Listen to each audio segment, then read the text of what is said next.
1 minute to the deadline.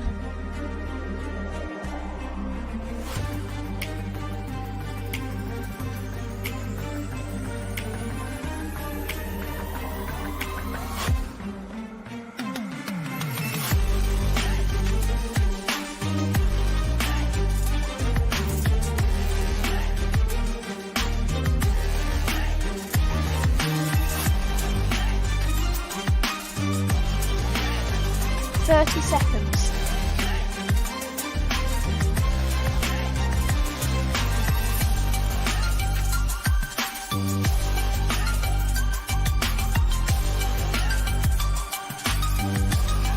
Fifteen seconds.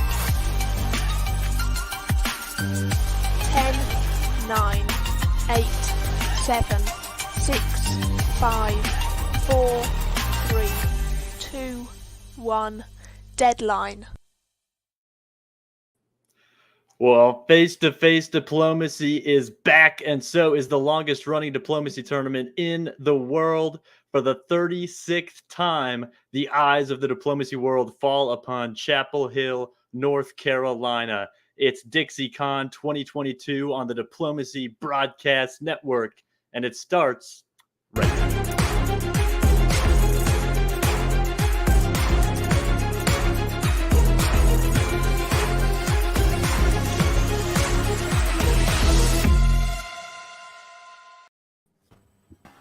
Well, hello, the Diplomacy world. My name is Zachary Moore, and I'm joined alongside my panelists who will introduce themselves now, starting with Chris Brand. Chris,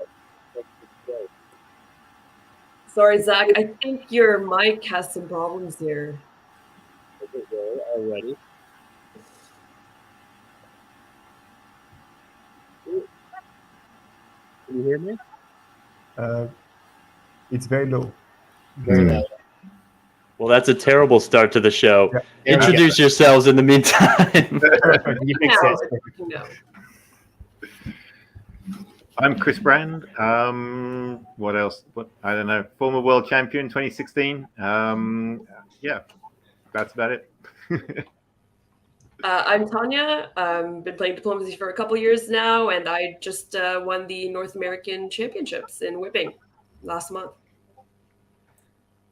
I'm Nicola. I've had some success in the past, but now I'm the second best player in Eastern Canada. So. I'm another Nicola. I'm Nicola Taillier, and I've been playing for past 2 years, and I haven't won nearly as much as the other players here. So that's all you need to know about me. Yeah. He's your VDL champion, so you should definitely ignore that. And my name is Karthik Kanath, and I'm your reigning DixieCon champion. Well, thank you, Karthik, for letting us know, and thank you to all the rest of you for being here, including DBN champion Nicolas Talley. That's my champion if there ever was one. And speaking of champions and fantastic players, we have a lot of talented players that are here not here, but in Chapel Hill, North Carolina, ready to play some high-quality diplomacy.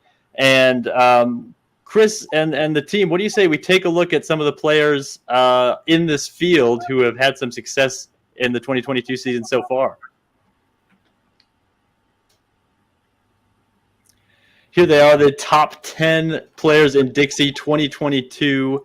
Jason Maspum, Ed Sullivan, Brandon Fogel, Ben Kellman, Jaromir Suya, Stephen Hogue, Hal Schild, Carl Roneberg, Emmett Wainwright, Tarzan Burrows. So some players, and you can see by the boards that we have seen many, many times before this, the DBNI figures from last season that you see on your screen. I'll start out with Tanya. Tanya, who are a couple of players on this list that you want to keep your eye on as we go through this weekend's boards? Yeah, a lot of familiar names here, some of which I'm not sure have played a lot of face-to-face, so I'll be curious to see how Jaromir and Carl and Emmett and Tarzan do. I'm not that familiar with them. Not sure whether anyone knows if this is their first face-to-face tournament or they've been to more. So it'll be exciting to see how they do on this list. Karthik, what do you see? What jumps out at you on this list? So I do notice that the one and only Ed Sullivan is here reprising his role from last time where he finished second at DixieCon. I'd be very curious to see if this is the year where he finally takes it home, right after just coming off his Nexus Finals victory just very recently, a week ago. So that's someone I'm definitely looking at very highly here. I'm also looking at Jason Massbaum. Well, his ZBNI victory very recently as well, back in like a couple months ago, will that be potentially used against him at this tournament? I think that's a very big possibility. He may be targeted, maybe taken off some boards. That's something I'm definitely going to be looking at. But my dark horse champion, Stephen Hogue, he showed us the ability to come and survive on 6 centers as Austria, despite not owning a single home supply center at Whipping. If he can do that as Austria, I think he'll find ways into draws that no one will see coming, which is going to be huge given the DixieCon scoring system. Well, high praise from Karthik Kanath to Stephen Hogue. We'll see if he deserves it. A Kentuckian in North Carolina. I don't know. David is in the chat. Is that a problem? Is that home? Is that far away from home? We don't know. Chris, Nicola, and Nicola, the both of you, I want to talk with you about just the environment of face-to-face tournaments. We've had a couple now post-COVID or post-lockdowns, and we've seen kind of a mix, the virtual players, the face-to-face players gathering together and creating this new ecosystem. As that first round approaches and everybody's mulling around the room, can the three of you talk about what's the mood in the room? What's the environment like in that last hour before board call? Oh, that's an exciting time. I really love that. Everyone's sort of you're re-meeting the people you haven't seen for a while, who you saw at the last tournament, or you've seen like a couple of years ago, or these days 3 years ago when we were playing World face to face. And you're meeting some of the new people, sizing everyone up, sort of seeing who the big people are you've got to worry about on the boards. Yeah, it's a lot of fun. It's an exciting time, and then you're also trying to get in that mental state to actually play diplomacy. You know, you've got to be able to focus on the games and make the right decisions. So yeah, it's an interesting time for sure. It's very exciting. Yeah, I mean, Chris is right. I think, very often people arrive maybe a day before, and so for a couple of hours the day before, they meet, they socialize, and but then as the round is approaching, I think people are getting more and more tense, and they are looking at other players and not as friends anymore, but as potential enemies. And so there is always a little moment of tension just before the boards are called. And you also sometimes, you want to avoid some countries, and you want to maybe get the countries you like. And so it's always, even after years of experience, there is always a little bit of, stress right before the round starts. Oh, potential enemies. That's about as good a way to sum it up as anybody could. Thank you, Nicolas Auguet, for that. As we get closer to our round one, board one, let's take a look at a few of the sights and sounds from DixieCon 36, brought to you by camera operator extraordinaire and tournament director David Hood.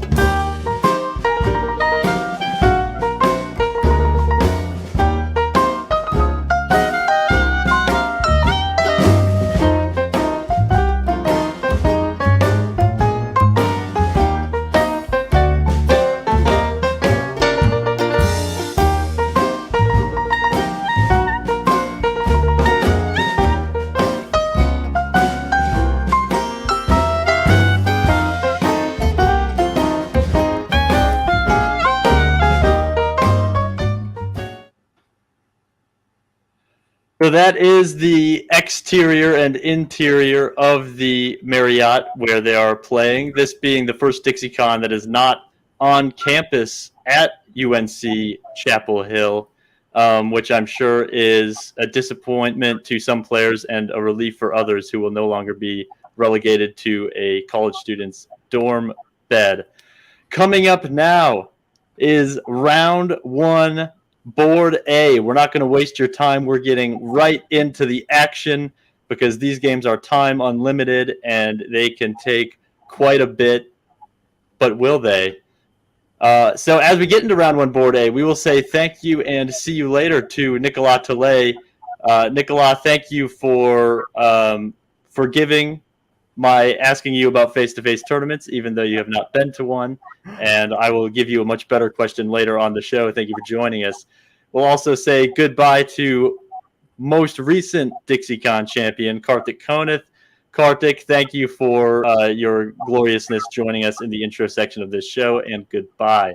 And finally, Chris Brand stepping away now to operate the heavy machinery behind the scenes. Chris, see you later. And these are the two, our analysts for round one of DixieCon. Nicolas Auguet, Tanya Gill, thank you so much. Tanya, you are our round one board A specialist, so I'm going to let you take it from here, and Nicolas will just watch your facial expressions as Tanya does her thing. Perfect, yeah. So if we could pull up the board, there's the 1A crawdads. Don't know if anyone can give me a background on what that is, but here we are. We've got a lot of long-term face-to-face players on this board. Chris Barfield, Andy Bartoloni, Brian Ecton, Hal, Jason, and Randy are all, pretty well-known face-to-face players. And then Carl, who I don't believe has played face-to-face yet. So it's exciting to see how he's going to be able to navigate this board. Turns out we don't have locations for everyone, but Chris, Andy, and Brian are somewhere in the United States of America. So let's move into spring of 1901, which is actually interesting. If we could, have the moves there. In the East, a lot of unconventional, maybe not a lot, but one very big unconventional opening. For Austria, moving to Tyrolia in 1901 and then moving Budapest to Trieste. Not something we see often, sort of pushing into Italy pretty strong here. Italy also not taking the Ionian, but moving to the Tyrrhenian Sea instead. So, whatever negotiations Austria and Italy had in 1901, they were not very good. We'll see if they're able to sort of move past this, but, as for the openings, otherwise, everything is pretty standard other than the fact that Jason does move north as Russia. So in the fall, Austria continues to push on Italy. They can't seem to get their stuff together. Italy takes Tunis. This sets up really beautifully for Randy here. He, Jason's moving north. Austria has left everything open. Randy can walk into Greece. It looks pretty good. And France also takes 3 supply centers here. So good start for France, good start for Turkey. And then we'll see what happens next. So then we can move on to 1902. The build shows, Austria is not going to be working with Italy in this game. Like, no matter what happens, even if it means that we can move to the fall, even if it means that they're going to be, sort of eaten up by the RT that's forming here. Doesn't matter. Chris says, I don't want to work with you, Hal, no matter what. And, I think what ends up happening here is Chris's moves, which could have been, and strong AR actually, give RT an incentive to work together, and that's what we're seeing happens here. Meanwhile, France, walking into the English Channel, not having any enemies, not having anyone to really fight, so really good position for Brian here. So if we move to 1903. We see some clever play from Brian. He is supporting London into the North Sea while moving into the Irish. So really well set up. At the same time, Germany is moving all his units away from Brian. So really good position to be in if you're France. And then on the other side of the board, we've got Jason and Randy continuing to work together. And, these moves by Austria continuing to attempt to take Venice, despite the fact that they've lost Serbia, they have an army in Albania, and the RT can just sort of walk into their centers. So maybe not the best play from Austria here, but we can move on to the fall. And here, so we've got, Russia losing the northern game. So St. Petersburg and Warsaw are gone. Seems like we've got a strong France-Germany alliance on our hands here, or at the very least, some sort of non-aggression pact, so it doesn't really matter. And, the RT continue making sort of moves in the south. So in spring of 1904, which we can move to, this is somewhat interesting, a bit of a dynamic switch here. Randy very cleverly supports Budapest into Vienna away from Randy's centers while walking into Romania. So we do see potentially the end of that alliance. Meanwhile, France continues to make movements, takes London. It doesn't have a real enemy. I don't think I'm going to be counting Austria as a real enemy. So we can move to the spring, where I don't know whether, let's move to the fall. My bad. Fall of 1904. This one's important.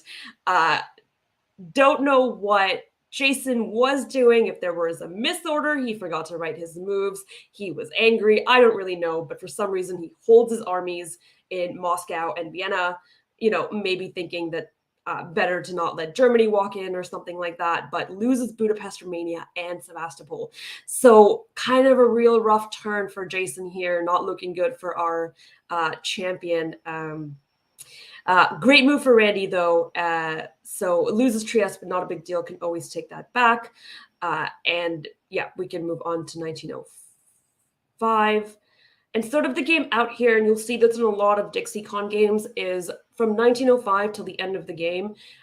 There's not going to be a lot of dynamic switch. It's going to be a lot of trying to clean those dots up. So the scoring system, which I guess we didn't really talk about, but it's draw-based. So anyone who's in the draw will be getting the same score, essentially. So we can sort of go past these turns here because what's happening is that Turkey, France, and Germany are sort of just taking the dots away from Italy, from England, and from the one dot left of Jason, and that sort of continues on until 1909.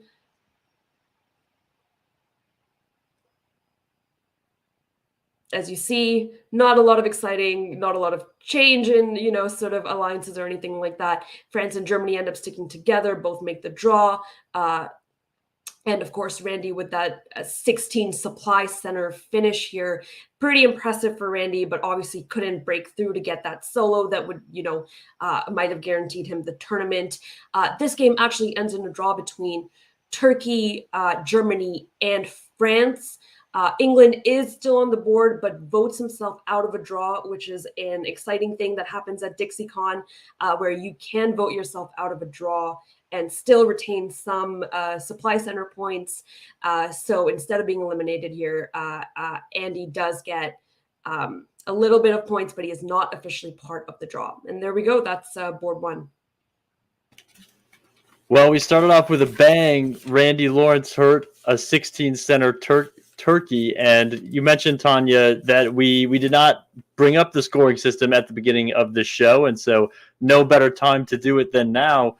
DixieCon utilizes, for all you at home, a draw-based scoring system. So your score, the primary driver of your score is how many people are in the draw. The fewer, the better. As Tanya said, you can survive to the end of the game without being a part of the draw by simply voting yourself out, as was the case here with Andy Bartoloni's England, who saw he had no hope of surviving that game. And then there's a little bit of a tiebreaker in there. Oh, I shouldn't say a little bit of it, a somewhat significant tiebreaker that goes for centers, every center worth 4 points in DixieCon scoring system. And so if two people are tied based on the size of their draws, the winner is going to be the one who had the most centers throughout the weekend. And that's one of those things that makes a 16 center board top, well, not eye-popping on the screen, at least very significant for Randy. Nicola, what did you think about this opening game of DixieCon 2022. Were you impressed?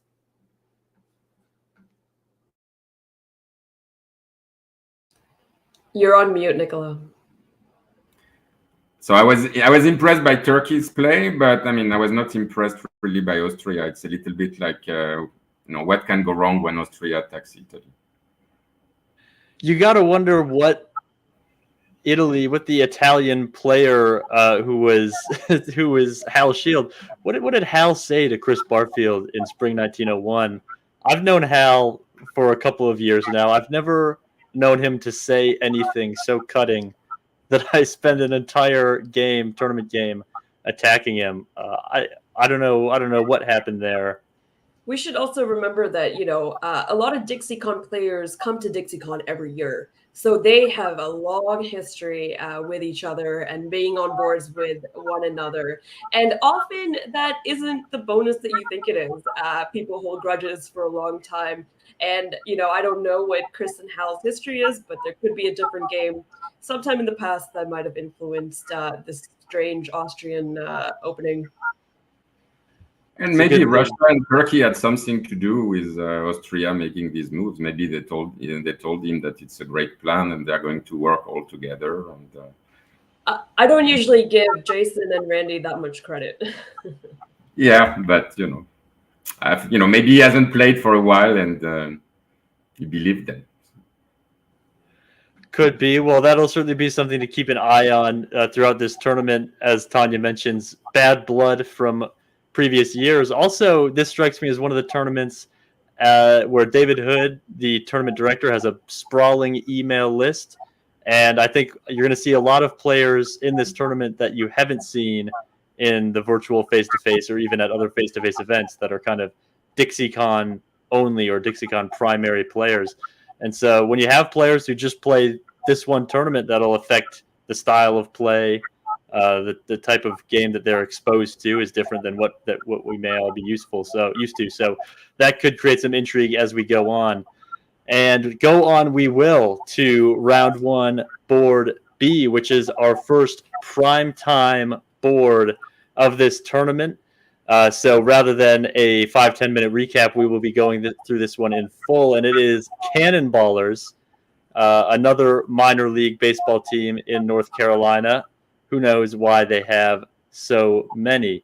In Austria, Kirk Vaughn, who has done some initial work starting a club in Nashville, Tennessee. England is Cameron Higby, an early front runner for Best Dressed. You'll see more of him later.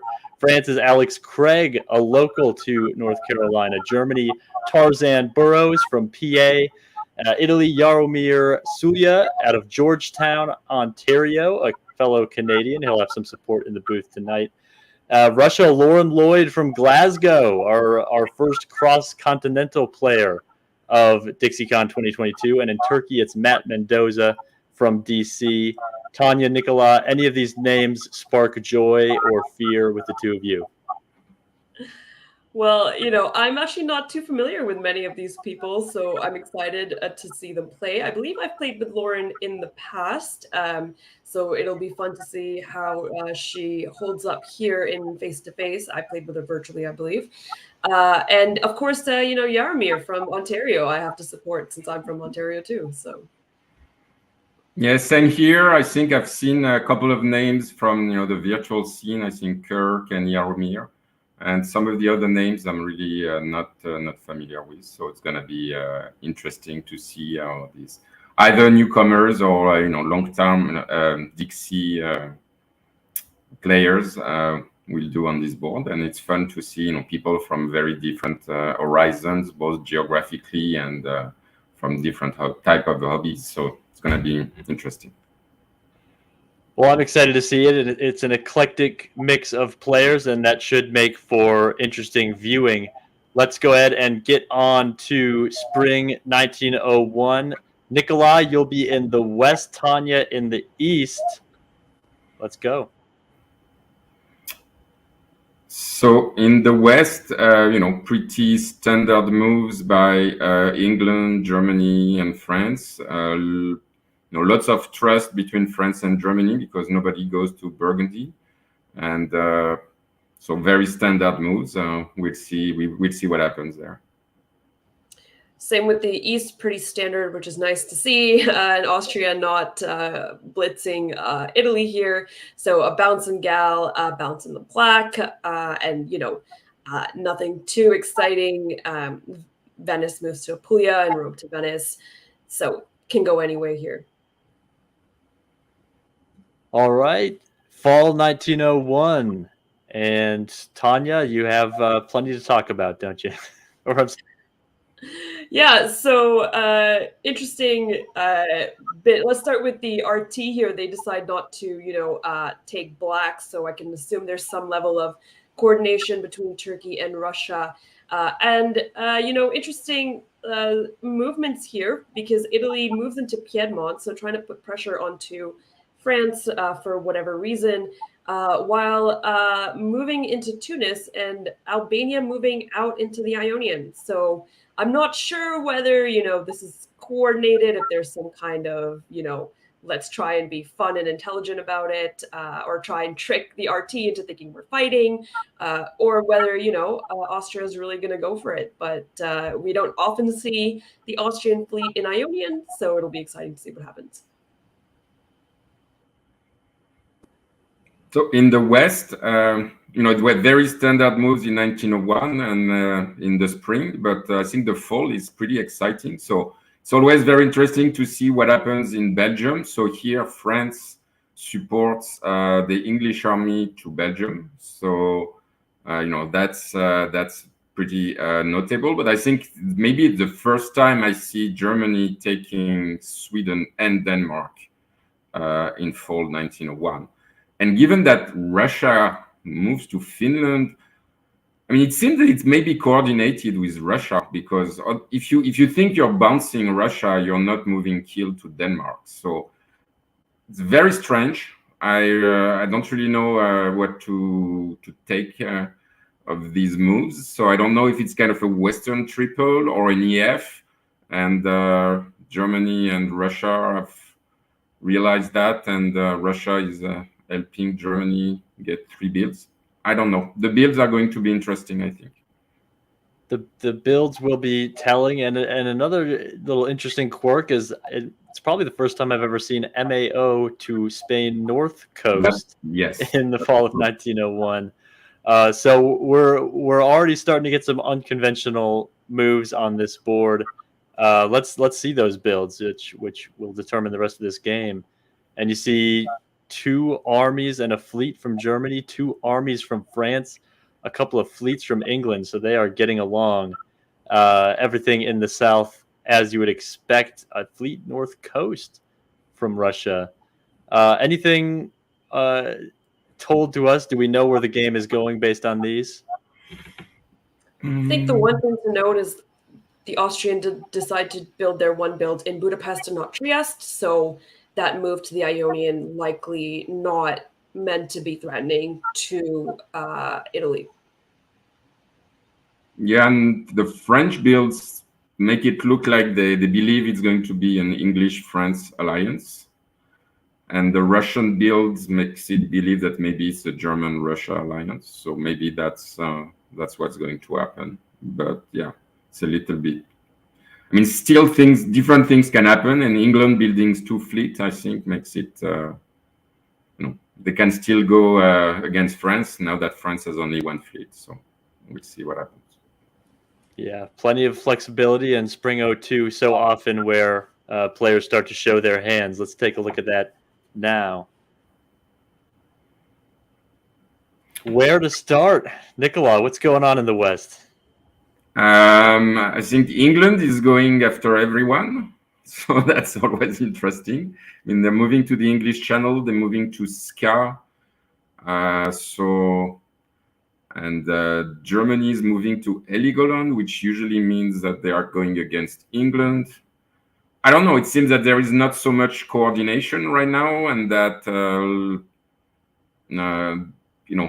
I don't think the players in the West are really in the same wavelength, and I think that they haven't really decided what they wanted to do. It seems Germany and England are probably going to fight, and I think France has not really decided what they want to do. So I mean, it's a bit weird because England is supporting, I think, Paris to Burgundy, but I don't. And Marseille, I don't know what Marseille is doing. Marseille is supporting something to Burgundy, but it's not one of its units. I don't Must know. be Belgium to Burgundy, I think.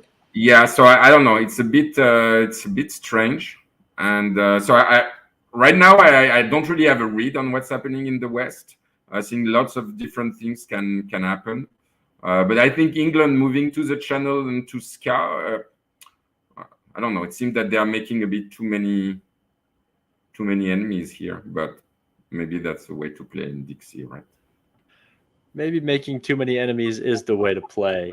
And although with France supporting Belgium into Burgundy and that not being taken, Yeah. who knows? Maybe English Channel was agreed on too. It's hard to get into the mindset of those two players based on what we see. You can also see the misorder Smyrna to Armenia. Wrong type of unit to make that move, as fun as it is to do. Yeah. Let's see if Fall of 02 gives us any clarity on who is with whom. Before we do that, maybe yeah. I should talk about the. Oh, I'm so sorry. No problem.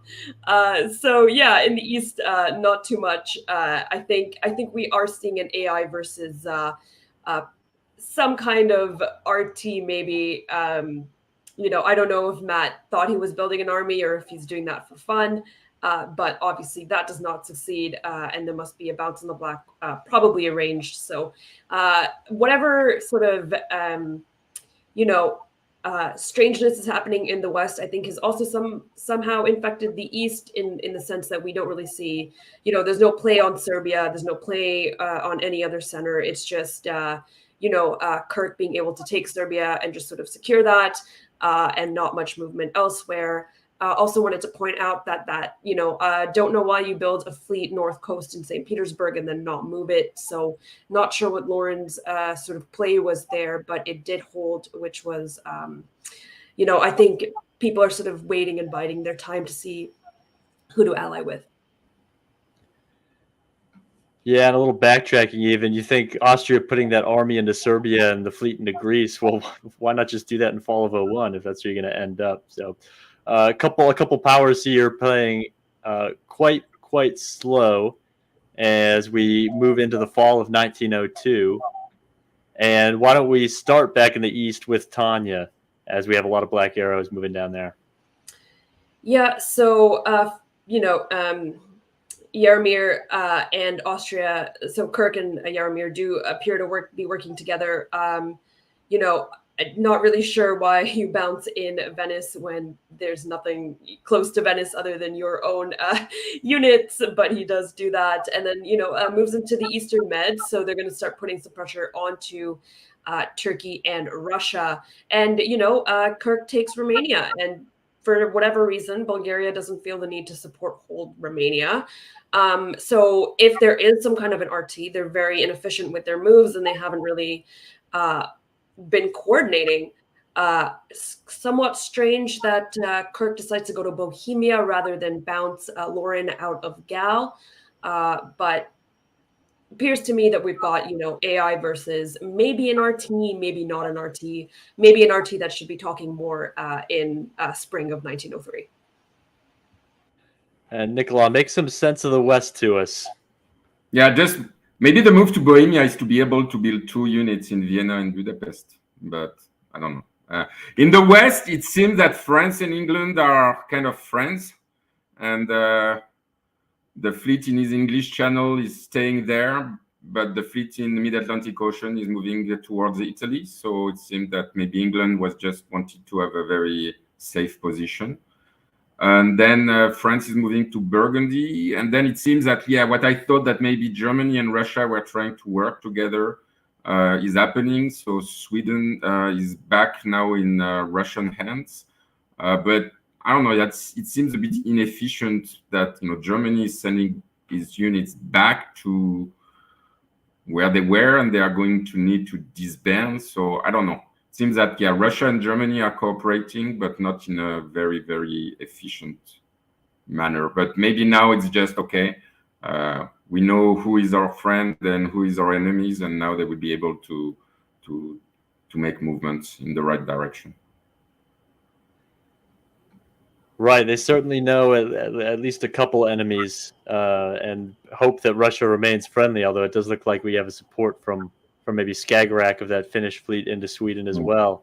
So lots still to be determined on this board. What we do know is that Austria is building 2, and so despite that army in Galicia, a pretty strong start for Kirk Von. Let's get into those builds and see that Germany is disbanding Kiel, with Austria dropping down more friendly armies, friendly to Italy, and no adjustments anywhere else. Surprising after 02 to only have 2 powers making adjustments. So we might as well roll right into the spring of 1903, and we'll start this one with Nicolas. What is going on in the West? So let me check what's happening. So there is the English army is convoyed to Sweden. Is that right? The Belgium English army. It seems that it's convoyed to Sweden, which is interesting. And the German are taking Belgium from Holland. So yeah, I mean, that's an interesting set of moves from England. I think, this army in Belgium had no future, so completely changing their strategy. I think it's pretty smart. It's a pretty risky move, but it seems that it's working. And now they can really do a lot of things, either, keep working with France or trying to now work with Germany. And then in France, I don't know, it's not doing that much. I mean, the Italian Piedmont army is a little bit annoying, and but they are getting into Tunis, so I don't really understand why Italy. I mean, I think maybe they thought that they would go for Tyrrhenian Sea in the spring, and then there would be some issues with Rome and Naples. But now the Tunis is lost. So France is doing fairly well. England is doing really well, and Germany is getting one more. So I think. I mean, I don't know exactly what are the dynamics. It can go in every direction, but I think all the Western powers seems to be doing well. Yeah, so in the East, I believe we have the formation of an RAI. So Italy does not cover Tunis. Let Alex walk in there. And Alex will be able to hold Tunis this turn, which is not the best for Italy, but probably will be able to take it back if he manages to get a unit somewhere or build somewhere. If you're Turkey, you really, really had to work an alliance out with Russia in this turn, especially. You had a Russia who lost Romania. Was possibly stabbed by Austria, not quite sure, but in this case, Kirk has decided, hey, Lauren, you might be more useful to us against whatever is happening in the West, so why don't we keep you, eliminate Turkey here, and just sort of move on the other side of the board, which is very common, something that happens a lot in these games. So as Turkey, you just want to make sure that specific thing doesn't happen, and I don't think Turkey has been able to do that this turn. The moves are also somewhat inefficient. Khan, not sure how new of a player Matt is, but Khan doesn't support Hold Bulgaria. I don't really know what it does. Smyrna moves to Khan, doesn't really try and cover anything else, and Ankh goes to Armenia. So not really the best way to even play defensively, but we'll see how that sort of plays out. Yeah, a couple players kind of moving away from the action in spring of 03, with Burgundy retreating to Paris with that arranged bounce in Burgundy, really then not having leverage over nobody in the West, and then this fleet in Ankara over in the East going Ankara to Armenia, which is, probably the wrong spot no matter who you want to go against. So, there's something to be said for playing possum, but definitely some arrows moving the opposite direction of the way we would think they'd move. Let's see what we got for Spring 04. Maybe they'll turn it right around, and Burgundy, Paris at least does, going back into Burgundy. Nicolas, why don't you start us out with the West? So it's 4 or 3, right? It's still that's correct. Okay.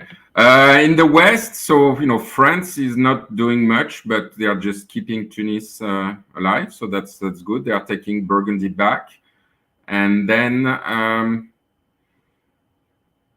Germany is playing very defensive moves. Even slightly passive moves with like 2 self-bounce in North and Holland. But they are building one because they took Belgium, so it's not a bad year. And England is moving their fleet, so it seems that it might be a triple against triple in this game, because some of the moves are very everybody seems to be pretty friendly with one another, but there are still lots of units close to centers from other powers. So maybe some people believe it's going to be a triple, and some people are just waiting for an opportunity. Yeah, you don't want to be stuck in a triple versus a triple in a DixieCon scoring system game. That would not be good for any of you. But yep, so pretty clockwork here. Italy takes Smyrna, Austria gets into Bulgaria. Russia gets Romania back. And it's just going to be a probably quick sort of dismantling of Turkey by these 3. And then maybe we'll see a stab somewhere, hopefully to sort of spice up the dynamics in this. We are begging for a stab somewhere. But probably shouldn't be in the winter. Let's see if it is in the winter. So Turkey pulling Khan. Germany does what the only thing for them to do is putting that army down in Munich. And France, only place they could put a fleet is in Brest, so that tells us not a whole lot. You've got to wonder when France is going to get sick of that English fleet, though, hanging around in the Channel. Let's just move it right on to spring of 1904 and start in the East. Tanya, what's going on? Yep, so Italy has enlisted the Austrian fleet to help Italy get Tunis back. So second time Austria is in the Ionian in this game. First time in 1901, now back in 1904. I like that for Austria. That's where I like to be with my fleet when I'm Austria. So once again, Austria taking Caen with Italian support. There is a move from Vienna to Gal. Not sure whether that would have been arranged or whether Austria thinks that the Russian dots are time to, be taken. But there is a move to Bohemia and Gal and to Prussia. So Warsaw likely can fall should Austria wish it in the fall. We'll see whether it turns just into an AI or whether the AIR stick together. Certainly some signs of friction showing in the East. Nicolas, any such friction in the West? What do we have? No, everybody is friendly. Lots of support. Like, I think 3 units are moving, like Brest to Mid-Atlantic Ocean, which was obvious, and it's going to be too little, too late to defend Tunis. Then England is moving to the Barents Sea, but they are not really following up, and it's not going to be very easy to take St. Petersburg in particular, because Germany is not moving their fleets towards Russia, and Berlin is going to Silesia, which is good, but it's not very efficient. If it's everybody seems friendly, but they are not really coordinating efficiently to make a move. And I think we see that AI is very, very efficient, as Tanya mentioned, while I think the rest of the board is not. So disappointing season for the West. Yeah, agreed. When you have a situation like this where it seems like they're about to meet at the middle of the board, you want to be the side that's moving more efficiently with your units and pushing and making plays. And that's what the AI has been doing much more than anybody in the West. And let's bring in the fall of 1904 now. And Nicolas, why don't you start right back with the West and see if they were able to pull it together? So not really. I don't know. I see Germany stabbing England and taking Sweden. So I think the Western Triple is kind of over. And then lots of supports and not much movement. So I think, yeah, it seems they're happy where they are, and they're not going to really making any progress anywhere. Just the stab on Sweden by Germany, which I think is kind of, yeah, I don't know. I mean, now England has only one target, which is Germany, I think. So, yeah, I don't know. I mean, if you want to play a triple, then you need to make movement. Otherwise, the other side of the board is going to roll you over, and that's what's happening. France is losing Tunis. England is losing Sweden. So yeah, Germany is getting one, but it's not moving its units anywhere. So I don't know. Lots of inefficiency, and the French have like armies in Picardy and Burgundy. The Germans have units in Rue, Holland. I mean, if you want to make progress, you need to find a way to trust each other. And the English fleet is still in the English Channel, which yeah, I don't know. Very inefficient cooperation. And now I think with Germany taking Sweden, it's not even cooperation. So. Yeah, and in the East, we see that the AIR does stick together. So at least for now, Austria positioning himself very well. Prussia, Gal, now in Tyrolia, so positioned really well to say, hey, I'm helping my allies, but also I can stab you whenever I want to then take your dots.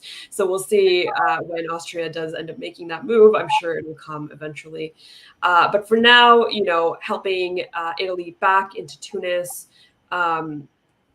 taking Caen, and seems like the AIR will be continuing. Seems like it will be, and gotta credit Kirk Vaughn on his patience. If that were me writing the orders, I think you'd have a red block in Warsaw and a red block in Romania. But I don't know. That's just the kind of player. Well, I guess if it was me writing the pieces, I'd be at 2 centers right now. But that's a different story. Let's see what he does with his one build instead of 3, and it's a fleet Trieste. So yeah, I like this. Long term, if I'm thinking about trying to make a solo bid, and I also don't hate it short term for propping up Italy. Germany builds a fleet as well, continuing to shift his focus to the west, and France is going to pull that army in Gascony. It wasn't doing anything anyways, so might as well. Yeah, if I'm Italy, I'm not too happy about the Austrian fleet build. I mean, it might have been something they discussed previously, but France does not have enough fleets to warrant, there needing to be an Austrian fleet, that second one. So we'll see if that changes any of the alliances here in the East. Yeah, I think at that point of the game, people are trying to think, okay, which 3-way draw or 4-way draw can I be part of? So Germany is clearly telling the board, I want to kill England, and I want to be part of the draw. And maybe Austria is telling France, I want to kill Italy and I want to be part of the draw, a 3-way draw. So maybe it's like France, Germany, and Austria are, making a move towards a 3-way draw or something like that. I don't know.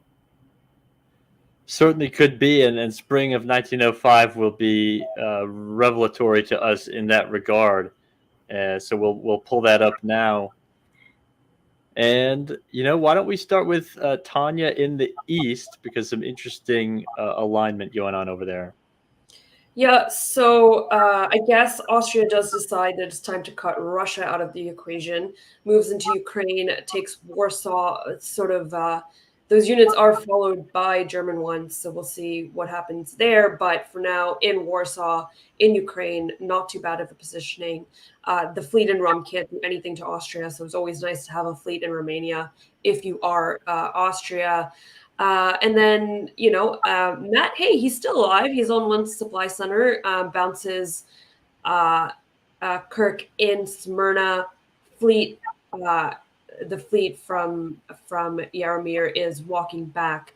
So maybe there'll be a bit of a swap between Smyrna and Greece coming up. But for now, it does seem that the AI is strong. They are still together. I don't see any indication, especially with Tyrolia moving to cover Vienna, that will be a fight that happens anytime soon. And Nicolas, the West certainly needs some attention. What do you make of this? So England has decided, I need my fleets in defense against Germany, but also I need some dots. Or I don't know. I mean, I still don't know exactly what's happening between England and France, but now France is in Mid-Atlantic Ocean and English Channel. But I think both France and England are kind of in trouble because it seems England is going to lose Norway, most likely. And then if they want to take some French centers to compensate, I think both are moving in the wrong direction. But I don't know, maybe Mid-Atlantic Ocean is going to go to North Africa and they're trying to stop the Italian fleets there. I don't know. I have to say that England and France from the start, I have not really totally understood where they were going. But their position is still okay, and I think they have options. But I think in the fall, I think the English fleet's moves are going to tell us everything we need to know. Indeed, they will, and we've been waiting for that hammer to drop. I agree with you. You see the French fleet movements into Lyon and Western Med. Unconventional as it is, does seem like what you would do if you were inviting England into North Africa, but the North Sea would not move to English Channel if now we're going to North Africa. I don't know. That is a good observation. It's hard to see that as friendly. We'll find out. Is it friendly? Fall 1905. No, it's not. Nicolas, why don't you start with that? England has decided that they're going to lose Scandinavia, and so they need to get some centers somewhere else. And if they want to be part of a draw, they need to kill France. And so that's what they are doing. They're taking Brest and Portugal, but it feels a bit that they have very little coordination with their units because Portugal, Brest, and North Sea, they don't touch one another. They cannot support one another. So I don't know if 1906 is going to be a good season for England, but it's very bad for the West. But Germany, so Germany is doing great. They're taking Norway and Warsaw. I think they made the right move. Like Western triples are not good for Germany. If you see an opening, and they saw it last year, they took Sweden. They put England on the back foot, and they keep going. So I think now Germany is the strong power in the West. I think they are here to stay, and very good play. I don't know Tarzan, and he's the king of the jungle right now. So. Yeah, and in the East, we finally see someone making that move, that stab, and it's actually Italy walking into Trieste, and Tyrolia, and getting Turkish help to get into Caen. So, I really have to wonder whether Kirk had told Yaromir about his stab on Russia, or if he had just done that, because often these AIRs break down when one stabs another without letting the other know, and then someone gets mad about that kind of sneaky play. So don't know whether Kirk sort of failed to tell his ally that he was going to be stabbing Russia, or whether Yaromir thought you're getting too big if you get Warsaw and Romania, so I'm going to be walking right into Trieste. And taking Caen, of course, Caen being able to retreat into Smyrna for now, but will eventually lose that.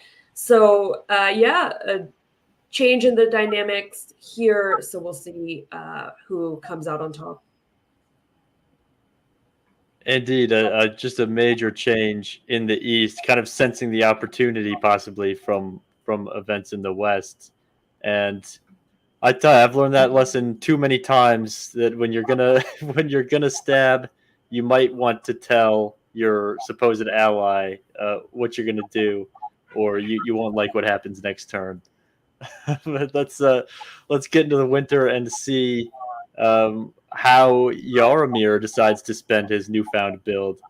He is going to drop down a fleet in Naples, which he'll need to reassert himself in the Ionian Sea. Austria gets a rebuild from the PIF in Norway or in Warsaw earlier, rebuilds that as an army, and double fleets from England. Who needs armies? Just control the coast. France pulls down Marseille and Burgundy, while Germany, as Nicola pointed out, continues to just build that base of power. Army Munich, Fleet Kiel, and no real enemies, it seems, as we head into spring of 1906. Starting, I think, and this is the part where the board starts to really come together and the lines are blurred, but I think we'll start in the east with Tanya. Yeah, so maybe I guess Yaramir took those dots and said, "All right, let's actually not do that. Let's try and work together," because Italy does support Austria into Ankh. Austria does not take it, so there is definitely some tension there, but does walk back into Greece. I mean, they couldn't have held it if Italy really wanted Ionian, but Italy does not take it, moves west, Lyon and West Med. Why not try and take some of those French dots if France is going to be dying soon? So, bit of clear miscommunications with Gal supporting Tyrolia into Bohemia, even though Tyrolia moved to Piedmont. But it does seem that there is a chance that they will, the AI will be working together moving forward. And it probably is good for both their games if they are able to do so. Nicolas, more movement in the West. What do you make of it? So I think, Germany is pretty smart and is telling Russia that, they can get one center and then help me get into North Sea in the fall. I think that's the play they did. I think they don't really need maybe that many units, and they don't want a war with Russia. So, I think they cut a good deal that Russia gets Norway, but Finland and St. Petersburg are moving away. Then Germany is taking Burgundy, so I think France is in big trouble. They are losing Spain. I think Italy is going to get into Marseille for sure. So I think France is basically dead. The question is England? I mean, I think, I don't know. England is...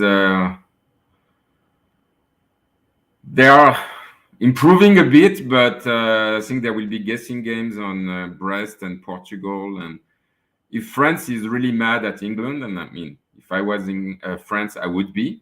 I mean, they can, maybe retake Brest and let Germany take Paris and let Italy take Marseille and maybe Spain. And so I think England, their stab on France was maybe a little bit too desperate, but I don't know. You never know. Maybe, in this game, I've been surprised many times. Maybe they managed to keep some things, but it seems to me that they are going to lose at least one center and the North Sea. And after that, I think their game is going down. So it seems that Germany, Italy, and Austria, if Austria and Italy are managed to get past the Italian stab, I think they should be able to get into a draw, maybe a three-way, maybe I think Russia should be gone. So I think Austria and Italy, if they can get along and work with Germany, they are the three major powers right now. In the West, France and England have kind of self-destructed by attacking one another.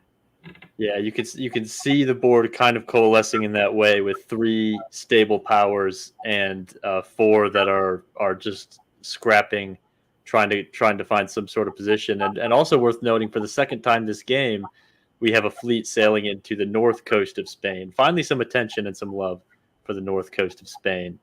Let's see if it hangs around in fall of 1906. It does. And Nicola, why don't you tell us what else happens over there? So my, doom and gloom scenario for England is not materializing. Either they are lucky or they are great diplomats, because they are keeping Brest, they are keeping Portugal, they are keeping Spain, and they don't lose the North Sea. So fantastic turn for England. For everybody, for Germany, I think is moving to Picardy, which is fine, but it's not fantastic. Germany is losing 1 to Norway. So yeah, not a very good season for France for sure, but it could be worse. Italy is not taking Marseille. Italy is not taking Spain. I don't really understand. I mean, I'll let Tanya talk about this, but these are French centers, so that technically they are in the West.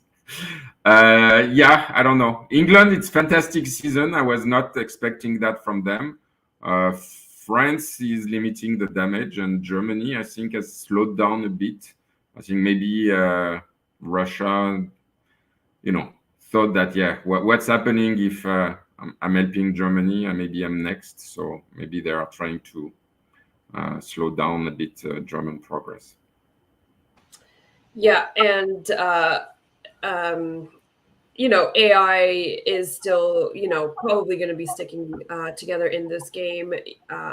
Those fleets are being repositioned away from threatening the Italian Ionian, and coordination between Austria and Italy to take Ankh, but Austria also supports Matt into Sev. So Matt does get to survive through 1906. Good for you, Matt. Hope it's fun for you. But does seem as if Germany and Russia are going to be working together, and it'll be AI with a little bit of tea mixed in there. There's something about playing a dying turkey that just getting that army into Sev feels so satisfying.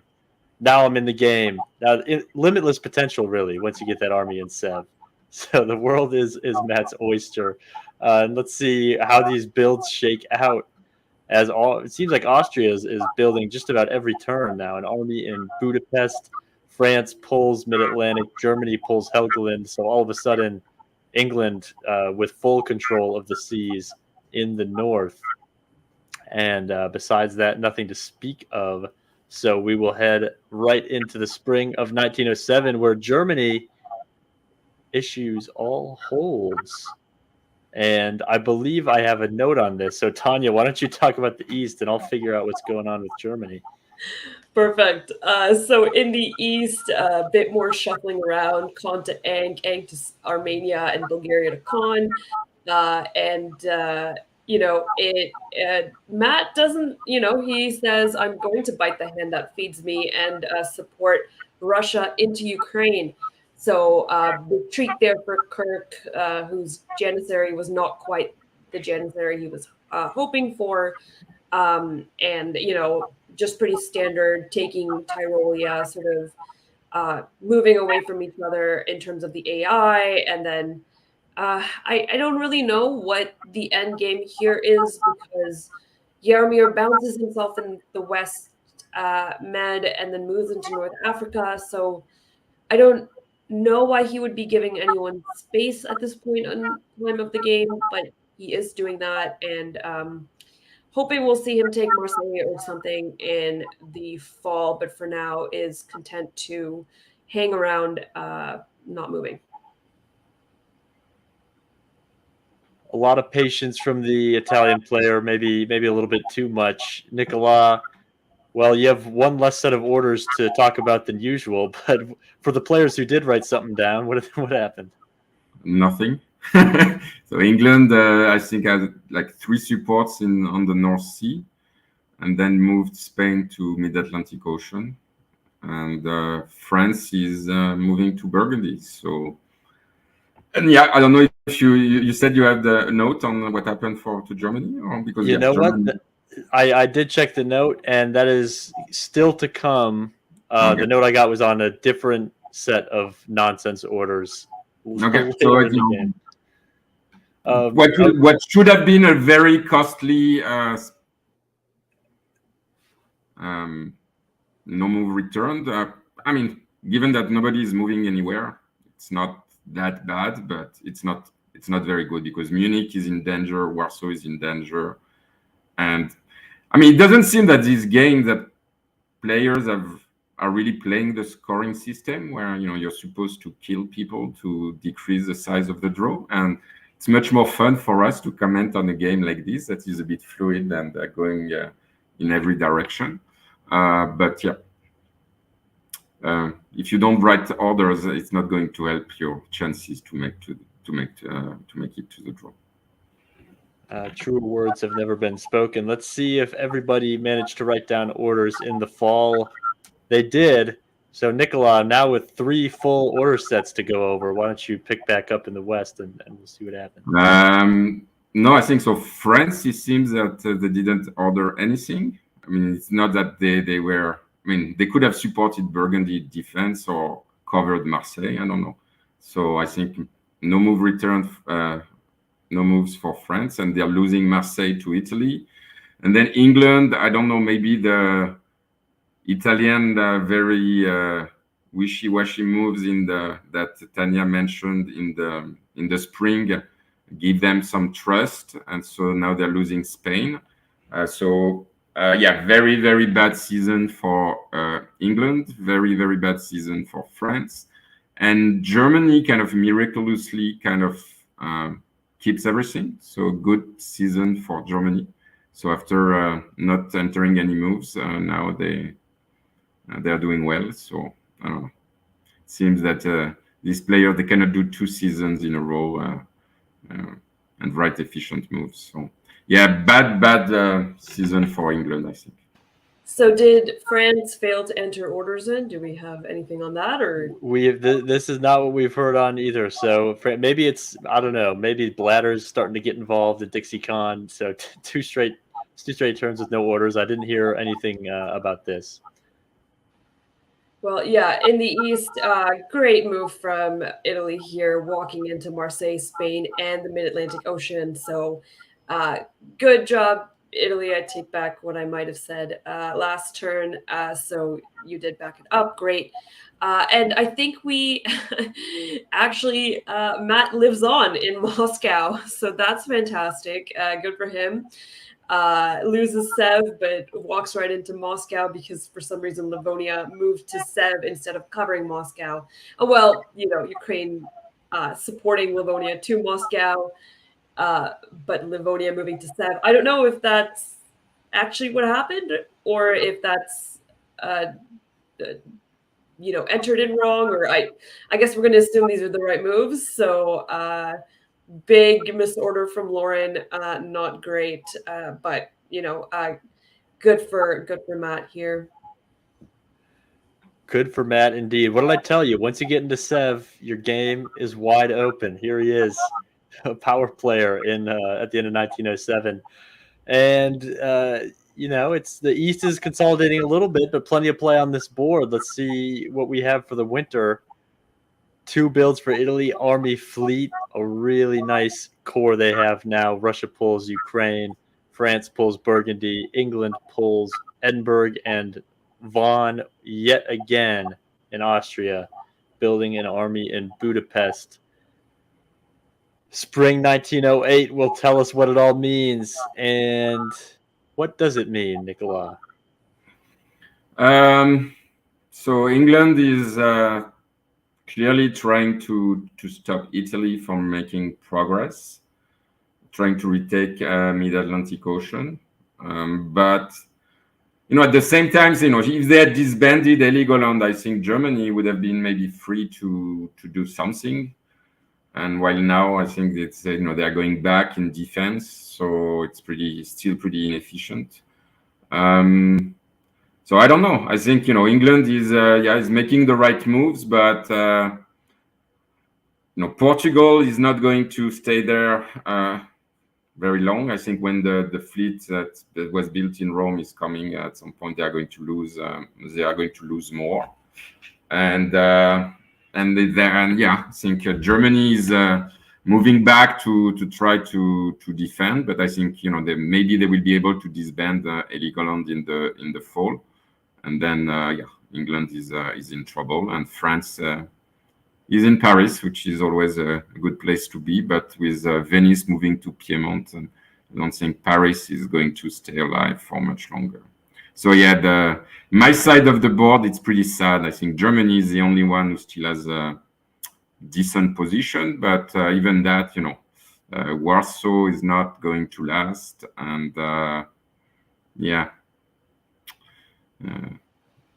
Tanya's part of the board is doing much better than my part of the board. Yeah, so the AI doing fairly well here. Trying to, not really too much movement other than a Sev moving to Ukraine and then Armenia following that up. So if there is sufficient coordination, we might get our first elimination this year. In 1908 in a DixieCon game, which is not very common to be waiting until the end of 1908 for someone to be eliminated. So maybe it'll be maybe someone will lose Moscow. Maybe Turkey will hold on, depending on the support there. So really not too much to say. Just they're moving into position. Kirk looking like he'll take Ankara from Italy, but that'll probably be agreed upon. But with the two of them, as Italy does have more room for growth in the West. Yeah, it's a good point. All 7 players still alive in spring of 1908 is a rare sight to see in really any event, but especially this DixieCon event where typically people are focusing on eliminating powers. Not so much this time, but maybe when it rains, it will pour. Let's head into fall of 1908 and see if we start picking some players off the board. And we don't. Tanya, what happens on your side of the board? Not too much happens. Moscow holds, so we're still at all 7 players in the game at 1908. For better or for worse, nothing really. They didn't take Warsaw because they tried to take Moscow, so that failed. So no real movement there. Didn't bother taking Ankh, but is set up to take Ankh when necessary. And then there is a move from, now I'm encroaching on Nicolas' territory, so I'll let him talk about what happens with Brest.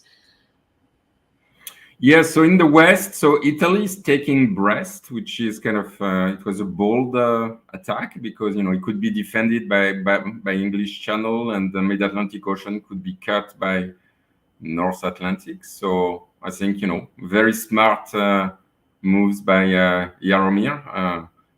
There must be some diplomacy behind that, where they talk to different people, and they must have. And then Germany loses Denmark, which I think is maybe a little tactical mistake, because instead of Holland supporting to Heligoland, I think Holland cutting North Sea was just superior, because I don't know. They were guessing games, but if you wanted to go this way, I think Holland should have cut North Sea. And they would have disbanded Heligoland and kept Denmark. So, there could have been other possibilities there. Other than that, they managed to keep Warsaw, which is kind of a miracle. And so, pretty bad for Germany, pretty bad for England. They have been doing that all game long. They're losing on one front, and then they are taking something where they can, and but it seemed that maybe they are running out of neighbors to dot. So.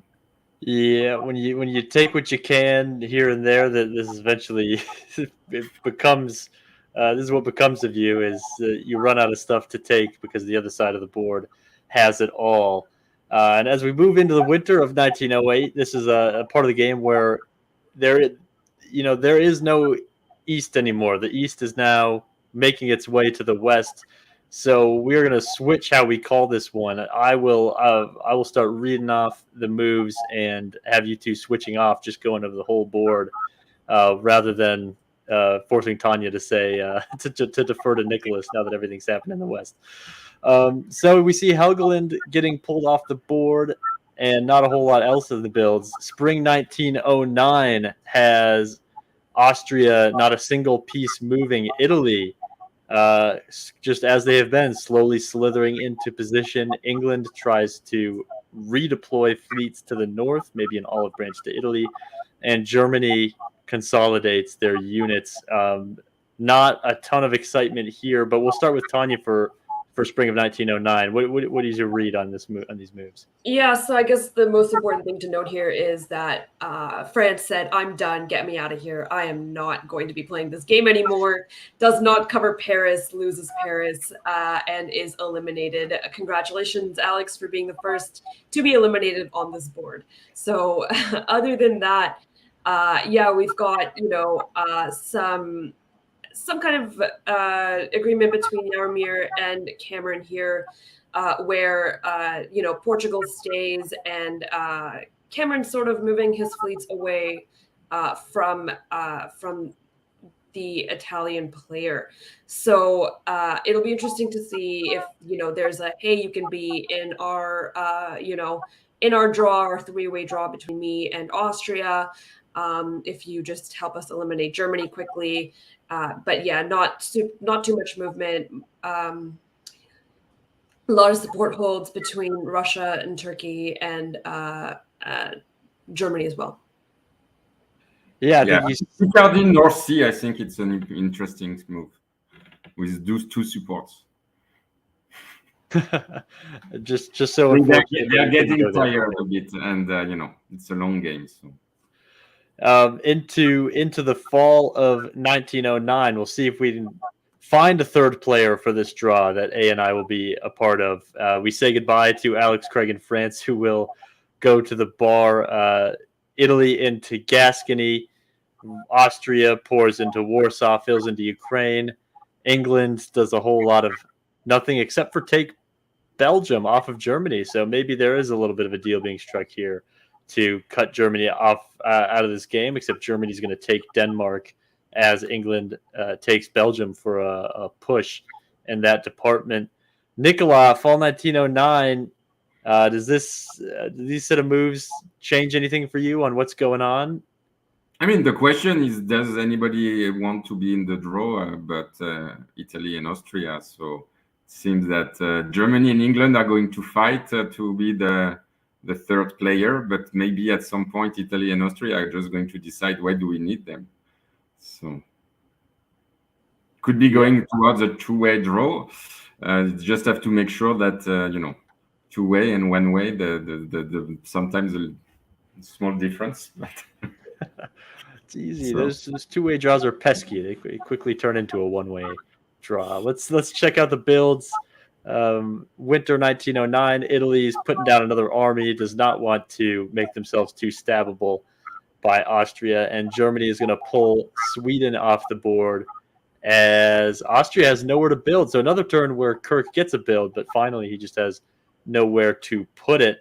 We are now well past midnight Eastern time on Friday night.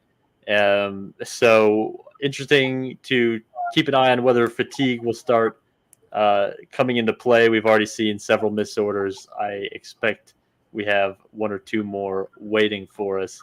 Will it be in spring 1910? Italy continues to flow north into Brest, into Mao, really getting those armies involved, has basically become France. England actually successfully orders to north now. Germany's just going to reposition to try and hold a line around Munich, while Austria takes Moscow. Despite Russia trying to keep Matt in the game, it looks like this will be curtains for Matt Mendoza. He's certainly thankful for that. Tanya, this one's back to you. What do you see now that this action has shifted to the line and past the line? Yeah, I mean, I wonder whether Germany and England are sort of looking at each other being like, well, we should have probably done something earlier, and now it's a little bit late with that. Baltic moves to Bothnia. I'm not sure whether that is to cut support or to support Austria in or hold something. So that'll be an interesting mover, interesting piece to keep an eye on to see, what England does with that fleet in Bothnia. But other than that, you sort of you've called it really. Continuing, the AI is just continuing to push. Doesn't look too good for the other parties. It does not. We have a little peek into this game because as it got later and later, our tournament director David Hood turned on his camcorder just to give us a brief peek into the body language from the players on board 1B Cannonballers as they sit alone in the ballroom. Every other board has finished. Let's take a look at them in fall 1910. And then there was one, ladies and gentlemen. This is unlimited diplomacy at its finest. I don't know. We'll find out when this game is over. Fall 1910 are the orders now being written. This is the one remaining game from round one. We are here after, looks like roughly 8.5 hours of play. No, let's see. So, yeah, about 8.5 hours of play. And we don't know if this thing's going to finish or not. But I wanted you to see that everyone else has cleared out. This game has players that are committed to continuing it until they get a result they're all willing to accept. We have 6 players still left on the board. There was 1 elimination. And we're all waiting to see how this game will end. Back to the studio. Well, 8.5 hours. I mean, that puts it. That's more like two in the morning, 2:30 in the morning, that they are up, and you can see it on their faces. That was great. That was great. I love that. Yeah, love when it's a board that I'm not on. It reminds me of my tournament at Whipping like a month ago, where all my games lasted for 8 hours or 9 hours. And I think like I played 25 hours in diplomacy in a span of 32 hours. So I can feel for them, and your brain starts hallucinating. And I think, if somebody wants to take advantage of other players, this can happen. And also mistakes are going to happen. And maybe people are going to just say at some point, I need sleep, and do whatever you want. So we'll see what happens. We will see if that's the mood in fall 1910. And I don't remember who I had read the last one. I think it was Tanya reading the last one. So does this bring it back to Nicolas? So England is taking Sweden. So maybe Germany needs his sleep more than England. But other than that, yeah, Italy keeps moving his units. I think Italy is pretty smart. The only thing is, Ankara can be lost and taken by Austria at any point in time. But other than that, Italy is really, really, I like his position a lot. He's very patient. And I think keeping England, not taking Portugal is a good way to keep England relevant. And by doing that, maybe it slows down Austria against and slows down Germany. I don't know, but I think Italy is playing it smart. Well, Italy gets the Sahuguet stamp of approval in fall 1910, and I'm inclined to agree. That's a lovely looking position as we head into the winter, and the builds.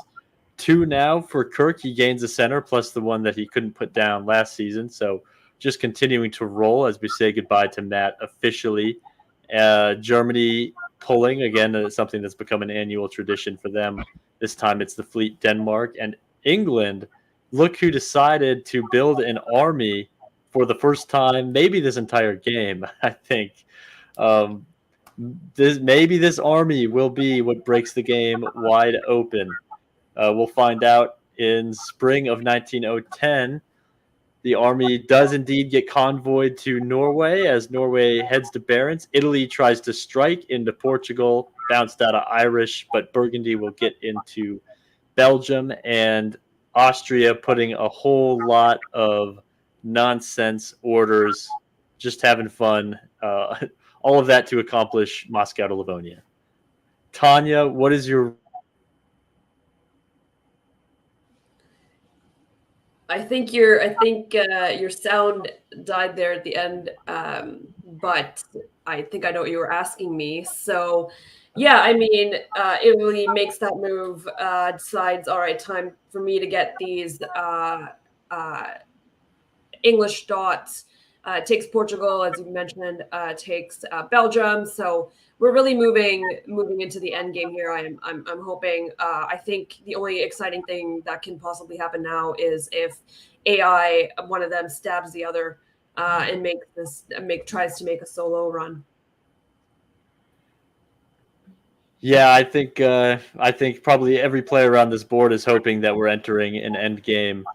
It would be interesting to see if that stab would be a testament to the endurance of whoever does make the stab. If they do, stabbing at 3 a.m. is a very intimidating prospect, I think.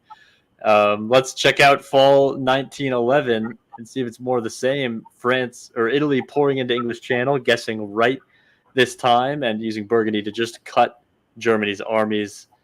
England making a play to be that third draw partner into Denmark, holding on to Norway. They're going to go up to 8 centers and build 2. So some stability coming into this board. Nicolas, a whole jumble in the middle that results in nothing. What are your thoughts as the end game kind of continues to play out? Yeah, I don't know. I mean, it seemed that they want to cut Germany. The question is, are they going also to cut England, or are they going to say, okay, it's a 3-way draw?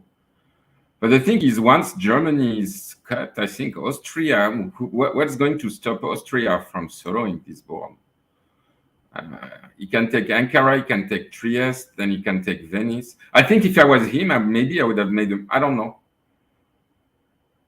But maybe it's just too risky and he just wants to. But the question is, yeah, I mean, a 3-way draw from this position seems like almost a shame. But isn't a 2-way draw its own shame, Nicolas? Maybe they can vote. I mean, they can vote in England. I mean, England can vote himself out, but I don't know.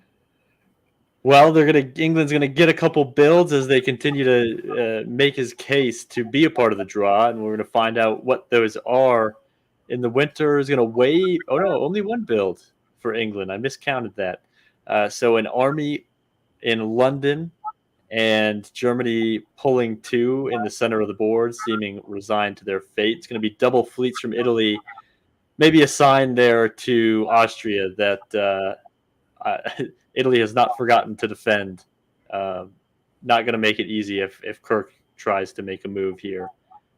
Kirk and Italy now tied at 12, as that is relevant for the tiebreakers. You remember Randy ending up at 16, the current tournament leader based on what we've seen. And we'll head into spring 1912. Does it keep going? It does. Italy pouring into Ruhr. Now Irish and English, really strong position. England is going to convoy back to the mainland and just put everything into defending the island.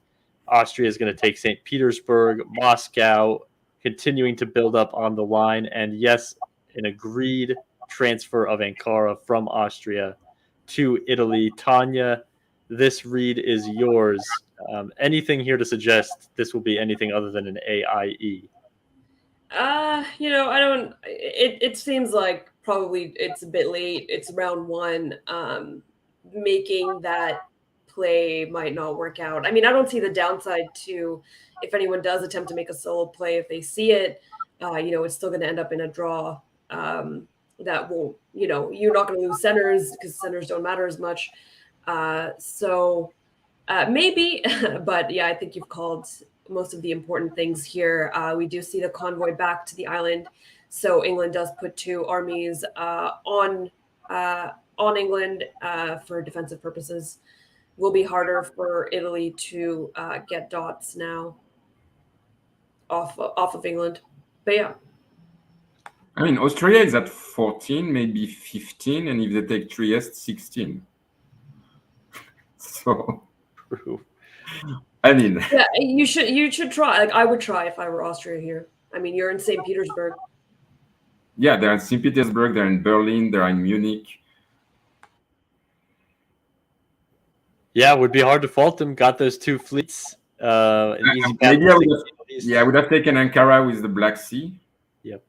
But yep, and maybe Italy insisting that it be with Khan. I know I would. It's late, so I misordered. Oops. Fall 19012 coming on to the screen now, and just more black arrows in the north for Italy. Nicola, why don't you call this one out? So it's clear that they don't want a three-way. I think Italy is moving everything against England. So I think maybe they are going to try to convince him to vote himself out of the draw. But Austria keeps moving. The Black Sea is going to come now. He's going to build two, and he has two spaces to build. If I was Italy, I would ask if it can be, postponed until the morning to continue, so that I have a fresh mind. Because one mistake and you're out. Wow, yeah, looking more and more like this could be a two-way draw or even a solo bid. Austria really looking good. See a couple commenters in the chat saying 19012. I don't know where you heard that. I don't know who said that, but it's 1912. I'll just correct you, anyone who's saying that. Again, don't know where you heard that. As we go into the winter of 19012, and Italy puts down an army, really playing solo defense here. You feel the tension kind of building as Italy tries to cut out England without leaving themselves open to an Austrian solo. As we say goodbye to what's left of Lauren Lloyd, it is 4 powers on the board. Germany will be gone by the end of this year. And the rest of this intrigue is what goes on with England. In spring 19012, what does go on with England? Tanya, make sense of that if you can. Well, there's clear fear that Austria would be able to get Norway, so Cameron does convoy back an army from the land to Norway. I think they've pretty much decided that we need to stop Austria because they can definitely solo. They're at 15. We'll be getting, I don't know, maybe they can guarantee Trieste. I'm not too good at counting these supply centers as some of the others here might be. But I think it'll be England and Italy attempting to stop Kirk from forcing that solo. Whether they can, I'm not too sure. What do you think, Nicola?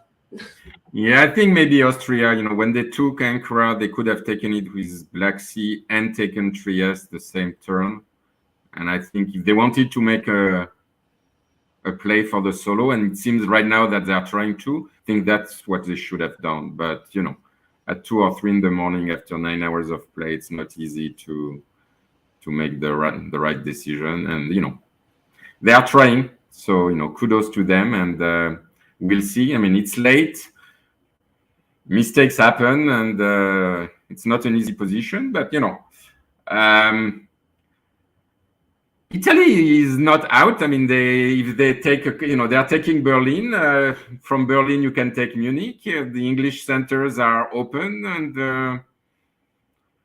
this is the kind of position where one bad set of moves and the other player can just take over, and it's not clear you can come back from this. But Trieste should fall, so even if they lose Munich, it's not a big deal. But yeah, it's very tense position. Very tense. You can see a lot of temptation to keep grinding this out to 4, 5, 6, 8 in the morning. if you have the dedication. Fall 19. If you solo, you're close to winning the tournament. So Anyway, your morning game is going to be a disaster because you're going to be tired. So I think it's better to try your luck with other tired players, because your next game you don't know what's going to happen. That's a good point. You solo round 1, just take a nap round 2. And Italy continuing to kind of squeeze into that position, getting the fleets around England now, very aware of the Austrian threat. This one is, I believe, is it Nicola to analyze this one? Yeah, so we see, I mean, good play. I think I like Italy's moves better than Austria's moved. I think the self-bounce in Greece is a mistake. They should have put a fleet in Greece and the other maybe in Con. Maybe they are afraid that Italy would have a fleet behind their lines. So I don't know, maybe it's not a mistake, but it's a bit slow because now I think, they're going to move their fleet in Eastern and then Italy can block them. Even now, it's more, Italy has more. I don't know. I like Italy. Italy is making progress. I think Austria tried too hard, but without taking Trieste when they could. And now, I think if someone could solo, it could be Italy more than. I mean, they are at 14 now, and so I think Italy is the threat. Go Ontario. So. The pendulum swings from Austria to Italy, and we'll take a look at the builds. I believe Italy's building one, because of the loss of Trieste. So each of them will put down one, and those builds will be. Are they waved? That looks like a wave from Italy. So that tells you all you need to know about Yaromir's solo ambitions. That feels like draw time to me. And is that the end of the game? I believe. Nope, we're going to keep playing. Spring 1904, despite the no build out of Italy. Catania, why are they still playing? Don't ask me. I'm not too sure. Maybe Italy is going for that solo. Or at least maybe they want to do a two-way draw now. I don't really. It seems kind of ambitious to be doing this at 3 a.m. or whatever time it is now. So Italy decides that they're gonna now try and take some of England's dots, which to me is a choice. Not a choice I would personally be making when the board looks like this, but I guess we play on. Yeah, we'll see whether. I mean, they're in the England, the convoy to Denmark of an Austrian unit to Denmark is really fun because it looks like that might give Austria the solo. No. Yeah, so I don't know what Jaromir did to upset England when they were working so well together, but it clearly wasn't the right move because, well, yeah, if England wants to throw the solo, then that's what's going to happen, right? Yeah, I don't know. I mean, it might be that Italy is saying, come on, let's vote the two-way now. I mean, we can cut you out. And then Austria is being a bit more diplomatic with England. And then England, gets upset. And maybe Austria says, I really need the dot because Italy is, has improved this position so much. And then, and I think, this move to Denmark, I mean, he could lose Sweden and then kill his. I mean, Austria is back on track for some interesting moves. The solo pendulum swings back yet again to Kirk Vaughan and his barely awake Austria, and we will swing into fall of 1914. That's it. Convoy him to Denmark and call a draw, as we all expected. A two-way or three-way? That is an important question. This is AEI, so England makes it into the draw. Good job, by the skin of his teeth. Good job, Cameron. If you're England and this is the position, I don't think you vote yourself out of the draw. Either threaten to throw it or say, I'm going to be in it. So good work. Fantastic game. Very good game. Yeah. Excellent. What I heard from people on the scene is that this draw took place at 5 a.m.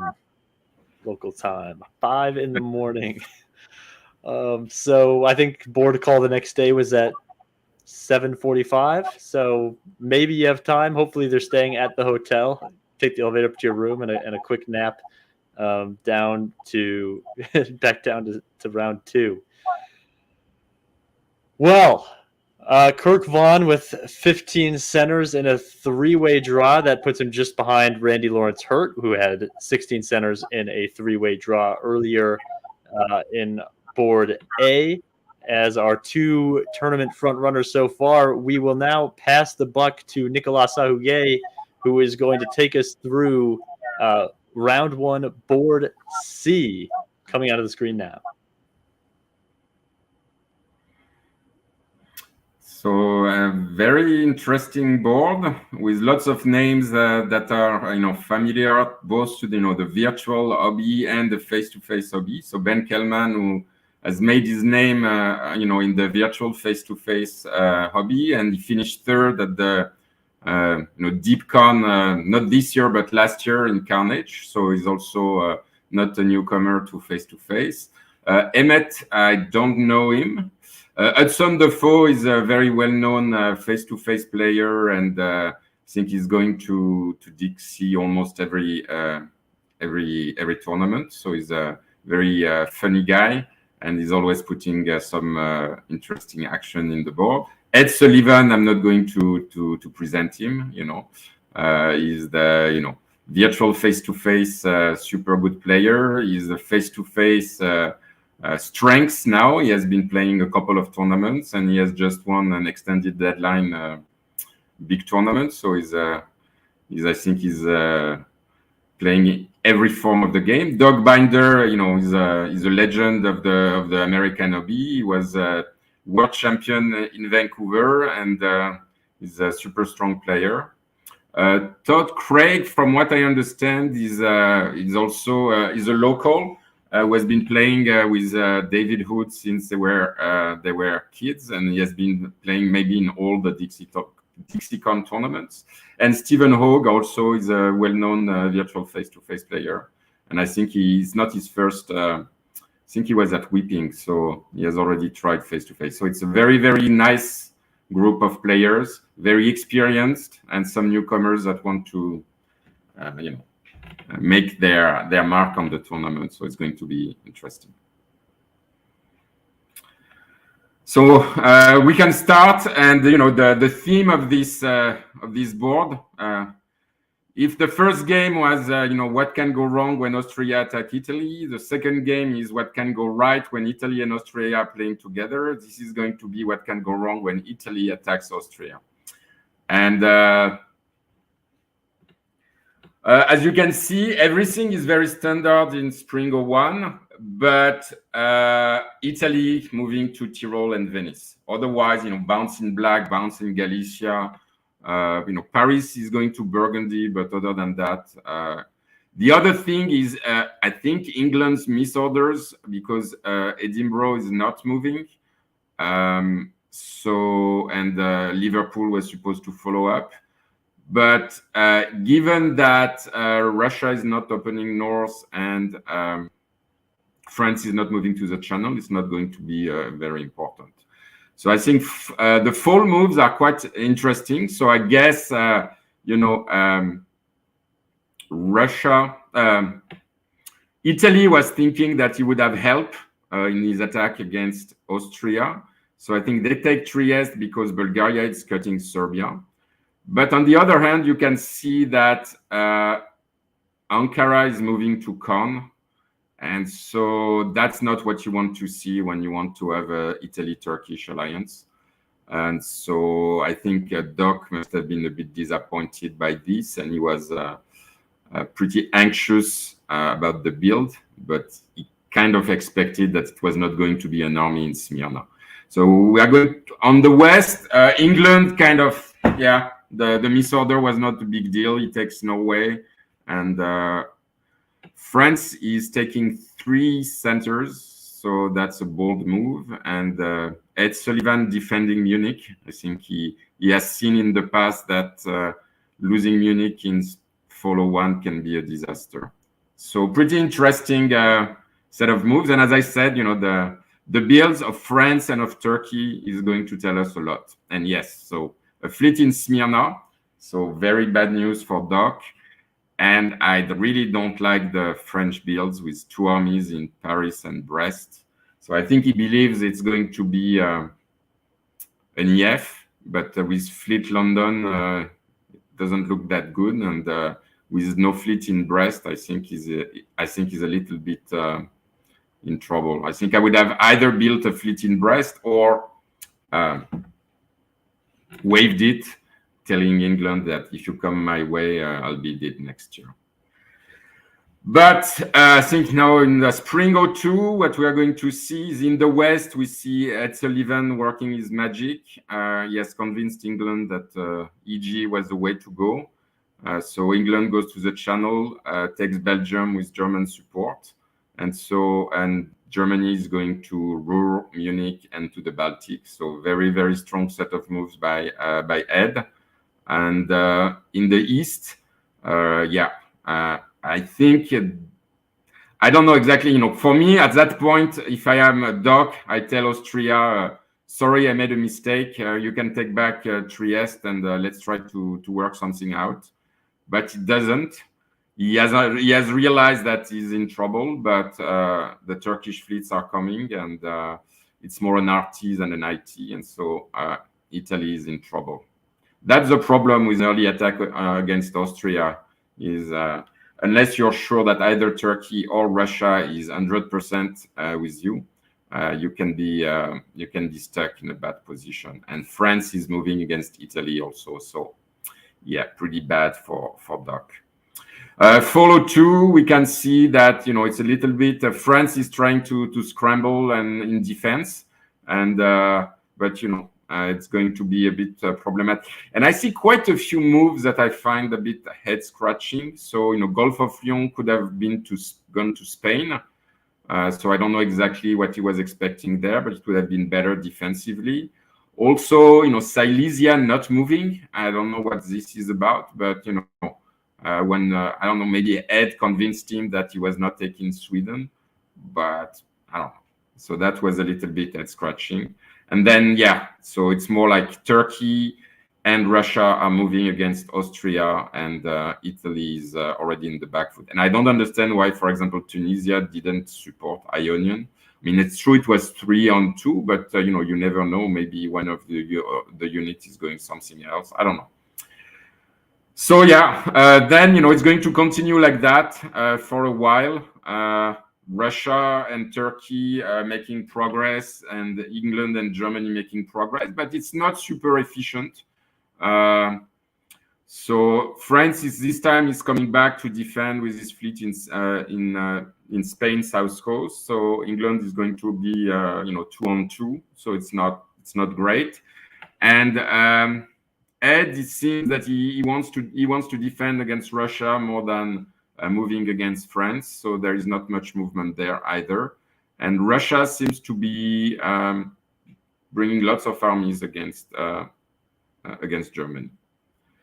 So we continue like that. So France is defending pretty well. I don't know exactly what England is doing. I think they wanted to maybe piff the unit in Picardy. And so I don't know, maybe it's agreed upon so that France can build another fleet and something else is happening. But other than that, what we see is that Russia is going to put pressure on Germany, and that Russia and Turkey keep moving and taking Italian and Austrian centers. So they are the two who are making the most the progress, and clearly Turkey is in a better position there. So spring of 04, a little bit of the same. Germany is defending pretty efficiently against Russia. Russia is not moving much. I don't really know exactly what they're doing. They could have done better moves, I think. I don't know exactly what England is doing. I think they've been tricked by France, because they are moving their army to Norway, but France is moving to the Irish Sea. So it's not very efficient in the West, while Turkey keeps moving with the help of Russia. But Russia is in a war with Germany, and it seems that nobody is really taking advantage of that. And yes, Doc has no friends. He's been attacked by Austria, by Turkey, and by France. And after losing Venice, he's now losing Tunis. So it's not very good. Fall of 1904. So we see, Turkey, convoys to Apulia. So Russia is making progress against Germany. They are taking Silesia. I don't really understand why Vienna is not moving to Tyrolia. Maybe they want to leave something for a retreat, but it doesn't seem very efficient. I don't see why Trieste doesn't support Venice, because it should have worked. And it's better than doing nothing. So a lot of pretty inefficient. So I don't know if it's misorder or something that they didn't think about, but it seemed that instead of having a lot of pressure on Germany, they are not putting all the pressure they could, and then they're letting also Italy get back a bit in the game. So in 1905, so the game is kind of getting more interesting because Turkey is kind of making a move. So they are taking Trieste, they are taking Greece. So I don't know if it's a stab or if it's kind of agreed upon, because Russia is taking Venice. But anyway, the Turkish position has been improved quite a bit. And then it seems that France, England, and Germany are kind of happy to be at peace. So it seems that they are kind of rekindling some kind of Western triple strategy that was never really there at the start, but now they have a position that's kind of what I would call the failed Western triple, but it's still you have a different, you have some centers. So fall of 5, we see that Turkey, I think, was hoping that they could take Budapest and Trieste would remain Russian, but it doesn't happen because Ben makes the right move by going to Trieste. And other than that, I mean, Russia is just covering their center, and not much is happening. I think France is making moves towards Italy, and so Italy is doomed. And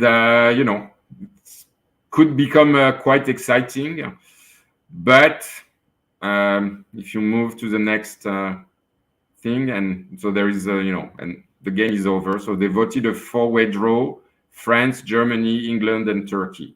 So I can understand, that Austria and Italy are going to die very soon. Russia, I thought, their position is still defensible.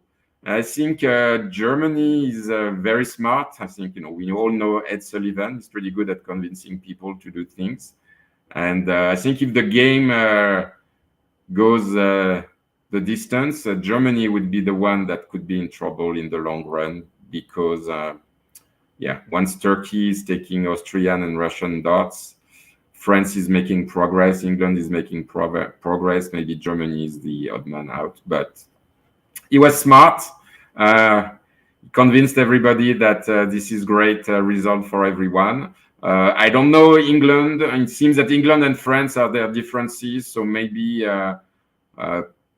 they thought that they would not be able to cooperate against Germany efficiently, and so the game stops there.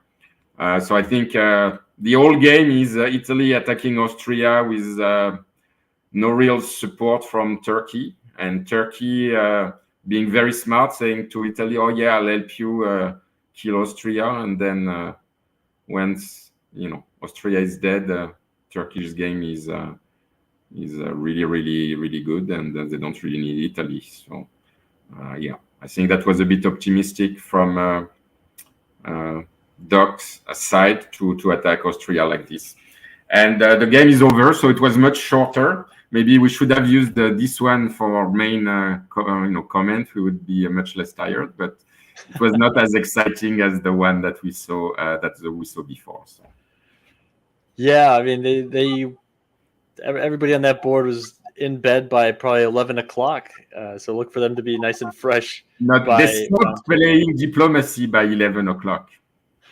Yeah. Okay. They were passed out by 2 o'clock. After that. So.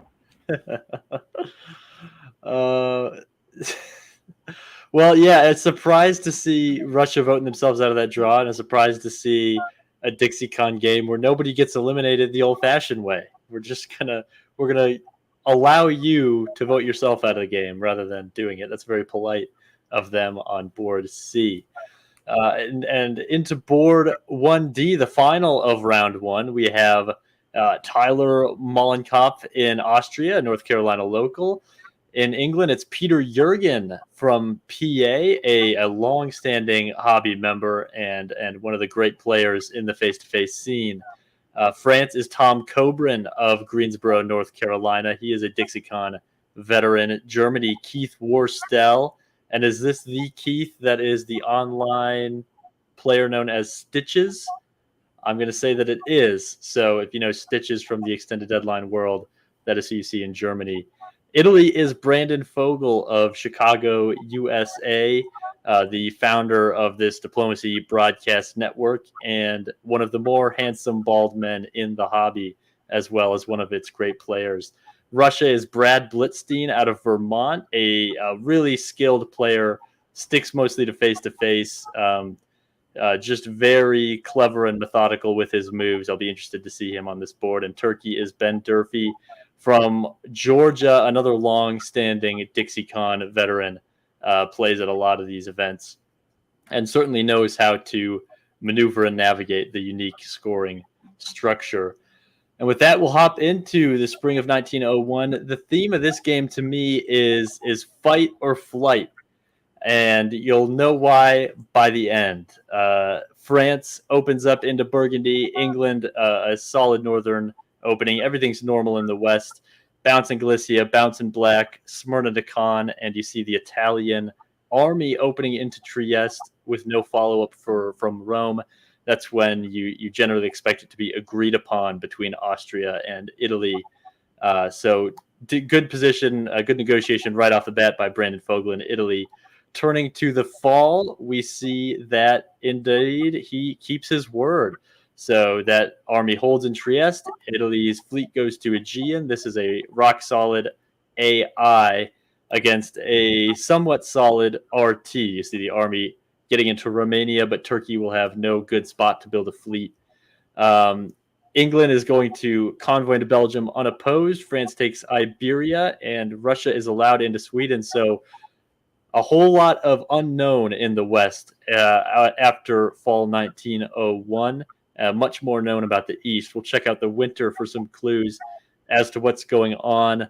Army in London from England. That's telling. They want to work with France. Fleet Brest in France. That's a little less telling on who they want to work with. Italy plops down the free fleet. Austria Army Budapest. Surprising build from Turkey here. Army Ankara. Kind of settling in for a long defense and defending in a way that gives you negotiating position with Italy, because you can say, look, I only have the one fleet, so if you want to turn, I'm not going to chase you down. We'll hurtle into the spring of 1902 here, and finally some sense and reason in the West. France is in Ruhr, England's in Hell, although forgetting to cover North Sea. Whoops. Russia is going to go get involved in the north, which is probably not what you want to see if you're Turkey. You maybe want an ally that's going to be involved in the south, and you can see the consequences as Austria pops Bulgaria and the AI continues to roll. Fall of 1902, you see more of the same in the West, right? Holland's going to fall, Denmark's going to fall, Germany just seems like they're not long for this world. And not AI, Austria starts maybe getting in position to look at target number 2 with Vienna going to Bohemia, also clearing that place for a build. Turkey still hanging on with the 3 home centers, so it's going to take a while to dig them out, but Russia is on side, it seems, for an AIR as we head into the winter of 1902. And another, if you're England, you don't love another fleet being built in Brest. We'll head into the spring and see if that's a friendly fleet. Of course, it's not. So, as expected, this rock-solid EF The fleet Brest really gave it away, and it is now an Irish and English channel, spinning a little bit of chaos in the west. No such chaos in the east. Russia backs away from Galicia. Italy splits their fleets between Turkey and now seemingly heading towards France. And Austria is going to walk into Munich unopposed. So this is an AIR now versus an F and nothing, right? You don't want to be found without a friend when a triple is coming your way, and we're about to find out why. In fall of 1903, Brandon's a smart player. He's going to hold his horses. He's going to let France take a little more time to get England out of the game, Turkey down to life support, but mostly the situation remains the same. France is desperately trying to clean up that side of the board before becoming AIR's lunch. Into the winter now. France's build will be telling again, Fleet Brest Army Marseille. So really begging Brandon to stab an Eastern ally and pinning a lot on that hope. But the fleet in St. Petersburg suggests that at least Russia thinks the AIR is still on. Is it on spring 1904? It is on. So sorry to Tom Coburn, wishful thinking on the builds there, but Brandon Fogel is going to stick with his allies. He can smell a three-way draw. So now the entire game from here on out is, you're France, you've got no friends in the West. Can you get somebody in the East to flip? Fall 1904. Yeah, the army into Trieste, but that sure doesn't look like a flip. And we can just keep on paging into the winter as Italy pours into Marseille, going to build a fleet. Nothing antagonizing towards his allies there.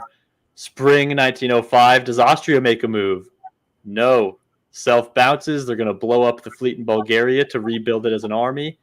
You're going to see Brandon in Italy continuing to take Iberia, and Russia pouring into North Sea. So no dice for Tom Coburn. If he's going to be a part of this draw, he's got to flip somebody. Fall 1905, is there any tension? Not really, right? Looks like more agreed moves with Ball coming out to Greece. And in the east over there, France is able to take Spain back for the time being, but with those Russian fleets in the north, nothing is holdable long-term for France without a diplomatic change in this game. As we also say goodbye to Germany, Austria hopping into Berlin. Into the winter now of 1905. Still waiting for something to change the dynamic. Will it be just an AIR, rolling until the end of the board? Should go ahead and show the spring moves now. Army Paris. France is locking into the fight now and demonstrating what would be a line, right? All those units in Iberia would be a great line, if not for an Austrian unit in Munich. Russian fleets in the north. They're continuing to just gobble up dots with no tension anywhere in the south. You can see arranged bounces. No pressure on Italy from Austria. Every fleet's flown west for Italy. Fall 1906. Again, more of the same, more self-bounces in the east. Russia even pulls back just to the home center. It says, I'm not needed here anymore in the center of the board. Austria, you hold on to your stuff. Russia's going to use those fleets to continue just cleaning up the west, which is what France could never do. Into the winter, another fleet north coast. So now you look and you see, well, maybe Russia, with all those fleets in the north, becomes a threat. Is that a negotiation line that you can play with Austria and Russia? Can you start playing to their fears? Spring 1906, Russia continues pouring into the north. Nobody turning here. A lot of seemingly arranged, maybe some defensive maneuvering in Iberia, but nothing to speak of. Fall 1907. Fall 1907, a lot of support holds and maybe something here. Italy into Trieste. The fleets go back, and Italy with Austrian support into Ball, which is strange. Maybe one of those agreed and the other one a surprise. So could this be the opportunity for Tom Coburn and France to cut maybe Austria out of this alliance instead of being the one cut out? We go to the winter, and they draw. So to me, I mentioned at the start, and I said wait on it, fight or flight is the theme. if you're France and Tom Coburn here, you have 8 centers. I'll tell you what happened. He voted himself out of this draw, and it is an AIR draw. An 8-center France voting himself out right after Italy takes a couple dots, off of Austria, agreed or not agreed. A curious decision, and that's one of the tensions of the system is there is a price to continuing. You get points for those centers, but it's not an amount of points that's going to win you the tournament if you're not even a part of a draw. It's maybe the difference between 19th and 14th, the dots that you get off those centers. So I'm curious, Nicolas, Tanya, if you're France, how much more do you make them do before you draw? I don't think either you draw here. No, it's painful to me that, France is at 8 centers and draws while Austria is at 6 centers and makes the draw and gets those points when, I don't know if I would have been mentally okay with, even if I didn't have a chance and they did stick together, I think I would have made them take a few more before I gave up hope there and let a 6 center Austria get in a draw that I'm not in when I have more centers. I don't know. Yeah, I don't know. I mean, you can also try. I think the votes are secret. Is that right? Yep. Yeah. Because you say, okay, I'm going to vote myself out of the draw. My position is dead. I don't want to play 2 hours. But then you don't vote, and then somebody says, maybe Russia is trying to solo this game because he's not that far from getting in a position where bad things can happen to the rest of the board. So, yeah, I don't know. Just seems I like think maybe he just wanted to, stop the game, and he's not in a very competitive mood, and he thought, why continue? Yeah. I mean, you could see that, right? There's certainly at least a couple more years worth of bullets in the chamber for you if you're France that you could keep trying to make this draw. But then on the other side, when if these 3 have just been going off and talking to each other in a hallway without you for the last 3 years, maybe you get to the point where you're just ready to head to the bar and grab yourself a beer or 3 and not force them to drag you out. Every player is different with regards to how willing they are to cave in those situations, and easy to see either way. Well, that is. I'm surprised that Russia voted that draw, I think, to be honest. You think there's a solo play there for Brad? I don't know. If he's patient and a few things go wrong, and then some people start, you have to be, sly and make sure that nobody believes it's you who is voting against it. But, Italy just stole 2 centers from Austria, so how is Austria going to react? Maybe it was completely agreed that Brendan wanted to get to 10 and vote the draw, and then Austria said, "Okay, take them," and that's it. But if it was not totally agreed, then maybe some tension can. Because Russia's position is fantastic. Yeah, it is a nice spot for Russia. Easy to be tempted to keep on going. But he did not, and it is a 3-way draw with AIR. We are now finished with round 1 of DixieCon, the Friday night round, and we are ready to say goodbye to Nicolas Sahuguet and Tanya Gill. Thank you so much for joining us in round 1. We will see you later, both of you, for round 3. And while we're escorting the 2 of you out of the building, we will check in with David Hood, who gave us some on-the-ground coverage of round 1. So thank you, Nicola and Tanya. We will be seeing you in a couple of hours here.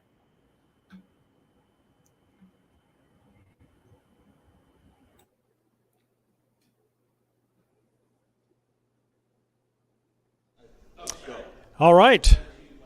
Welcome to DixieCon 2022, the 36th annual event here in Chapel Hill. I'm coming to you before the first round starts on Friday night. We're in the tournament setting, the AC by Marriott in downtown Chapel Hill. And even though the diplomacy hasn't started yet, you can see that we have lots of other gaming taking place here, which started on Thursday night, continues all day during Friday. First round will start Friday at 6 p.m., and so we will see you then. Thanks for being here. That's David Hood giving us the calm before the storm. Everybody sitting playing less psychologically difficult games before they get down to the dirty business in round one.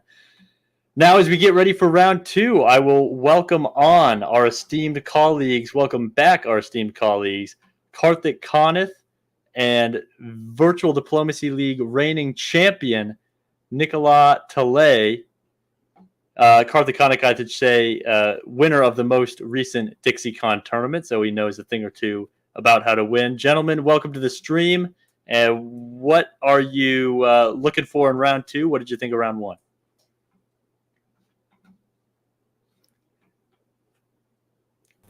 You're muted, Karthik. Sorry, I was going to say, why don't we let the BDL champion start ourselves off? I think it was some very interesting games. I think the tactics of round one have played a lot in the decisions of the players, to decide to draw or not to draw.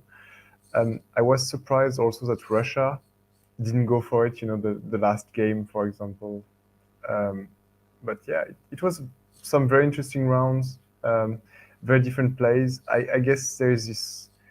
I've never played like a face-to-face tournament, but I think you can see in your videos of DBN like this trend of three-way draws, which you don't see a lot in virtual face-to-face, right, Karthik? So right. Yeah, that was interesting. Mm-hmm. I was definitely very interested by the various ways people ended up getting themselves to these three-way and four-way draws. In one game we saw people jockeying back and forth with a solo being threatened to throw if the draw didn't happen, which is how England managed to get themselves into the draw. We have this game, which basically seemed to be AAR from the beginning, AAR to the end.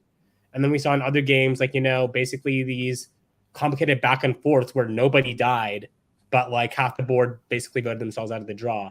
So I'm really excited to see, as we go into round two and round three, where people are likely to be more competitive, especially the people who did well in round one. I'm really excited to see how they end up playing in round two. And then by the same token, also those who didn't do so well in round one, who really want to try and get that, the solo or that great two-way draw to really put themselves back into the pack. Yeah, I think that's it. I think we've seen kind of the opening frame of this tournament, and now everybody's into their little different buckets. There's who's near the top, who's got their eye on the win, who's looking for a bounce back game. We see three-way draws and a four-way draw with Randy Lawrence Hurt and Kirk Vaughn standing out for their high center counts as 1 and 2 in this tournament. And I don't know if we have a standings through round one, but I do know that those two are on the top of it, and we will be. And round two is kind of moving day, right? You move from the middle to the front runners, you move from the front of the pack to the middle of the pack, or you move from the middle to the bottom, and that's what we're going to see in these upcoming games, which you, Karthik Kanith, I believe, have the honors for the first one, which is round two, board A, Woodpeckers. Sounds like a fierce minor league baseball team. Karthik, I'm going to step out while you take us through this game. Sure. So, we have really, really strong board right here. We have Jason, we have Carl, who's a really good virtual face-to-face player. We have Ben, very well known in the virtual. Emmett Wainwright, who I believe is well known in the face-to-face hobby. And then same for Peter, Greg, and Graham, who I think are all mainstays of the face-to-face hobby. So it'll be very, very interesting to see how all these players basically mesh and interact with each other. But yeah, if you go to Spring 1901, let's start looking at orders. So in the North, we see England basically signal a strong EF with the move to Edinburgh and the move to Norwegian and the North Sea. We see France open what's known as the Zig opening of the zigzag set. The Zag is where Paris goes to Burgundy and Marseille goes to Gascony. This is one of my favorite gunboat openings, so it's really cool to see this sort of in a face-to-face hobby. France gets into Burgundy, which is really, really interesting here as well. Also worth noting is that Italy goes to Tyrolia, which gives them a lot of flexibility, while Austria and Russia go standard. But Russia gets into the Black Sea, which is something that doesn't happen all too often. And Turkey opens as nicely as possible to Russia, signaling the possibility for a strong RT. If we go to fall 1901, though, we have a super exciting turn here. Starting in the east this time, weird moves by Turkey basically guarantee that the only way Russia can take Romania is by moving the Black Sea there, which seems counterintuitive, especially since the move of Ankara suggests not super aggressive anti-Russian feelings. So this, to me, seems like a really big mistake by Turkey here, which will kind of set them up for issues later. So this aggressive pro-RT opening from Turkey causes a Vasilopon to develop as well, which only compounds their issues, because Ionian goes to Aegean and Tyrolia goes to Trieste, which basically guarantees that this AIR will be formed, with AI super strongly cooperating and the fleet in Romania making Austria want to work with Russia, at least in the short term. Then we also see Russia go to Livonia, which is curious, and they're also heading to Sweden. How they intend to parlay that army in Livonia will be interesting to watch. And in the north, we see Burgundy walk into Munich while also taking their Iberian centers, which puts them at 6 in 1901. Edinburgh is convoyed to Belgium, and Norway was taken with the fleet, which is just great to see for England, so long as that army in Belgium doesn't die, because that's the always common refrain, is that Belgium is where English armies go to die. Not that I'd have any experience with that, Nicola. So Ruhr support to Belgium also goes untaken, which is very unfortunate to see if you're a German fan. So if we go to spring 1902, we see the builds here, obviously, which are relatively standard. We see an EF versus an AIR forming, with Germany caught in the middle and Turkey marked to die. Unfortunately, in America, pardons for Turkey are only common on the fourth Thursday of November, so I wouldn't feel too confident if I'm Graham Woodring here. I wonder why Russia didn't just move to Prussia last turn, though, if they're going to go there now. It seems like a wasted move when they could have had Prussia cover Berlin potentially and stop their retreat and then just be like, oh, sorry, Germany, look at me. I'm just helping here, or anything along those lines.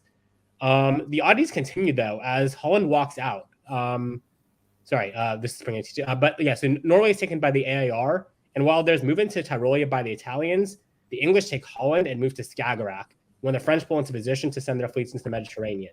So we're really seeing this interesting EF versus the AIR dynamic. And if we continue to fall 1902,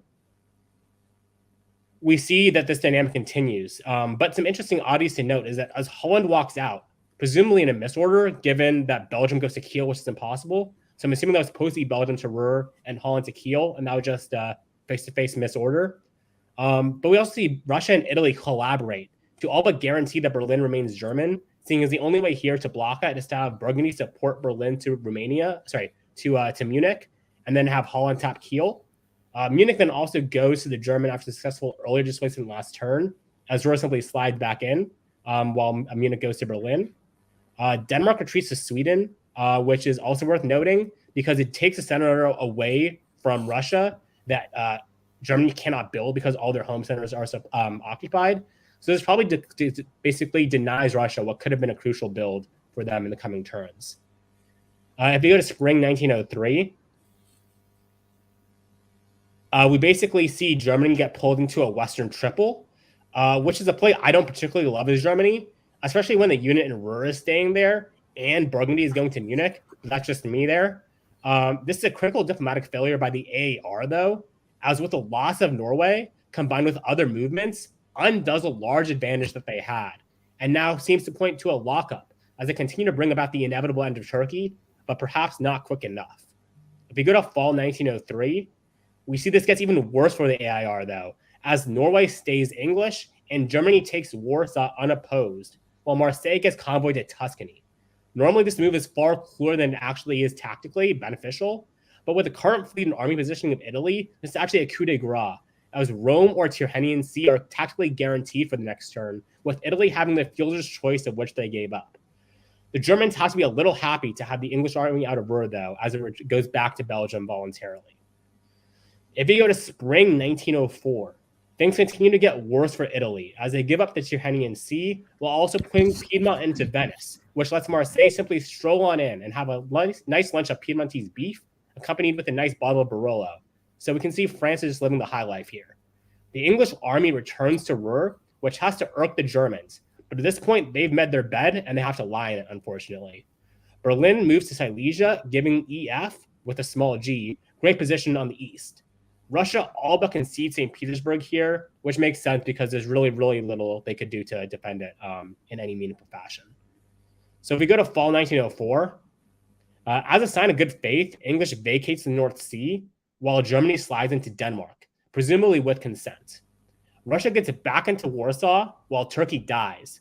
A much, much needed small victory for the East, as the rest of the board goes very, very wrong as expected. St. Petersburg falls, but further, so does Venice, as the attack is guaranteed to succeed, given the army in Munich can top Tyrolia. Further, Tunis is now guaranteed next turn, as Sir Henning can simply tap the Ionian, and Western and Mao can collaborate to take Tunis.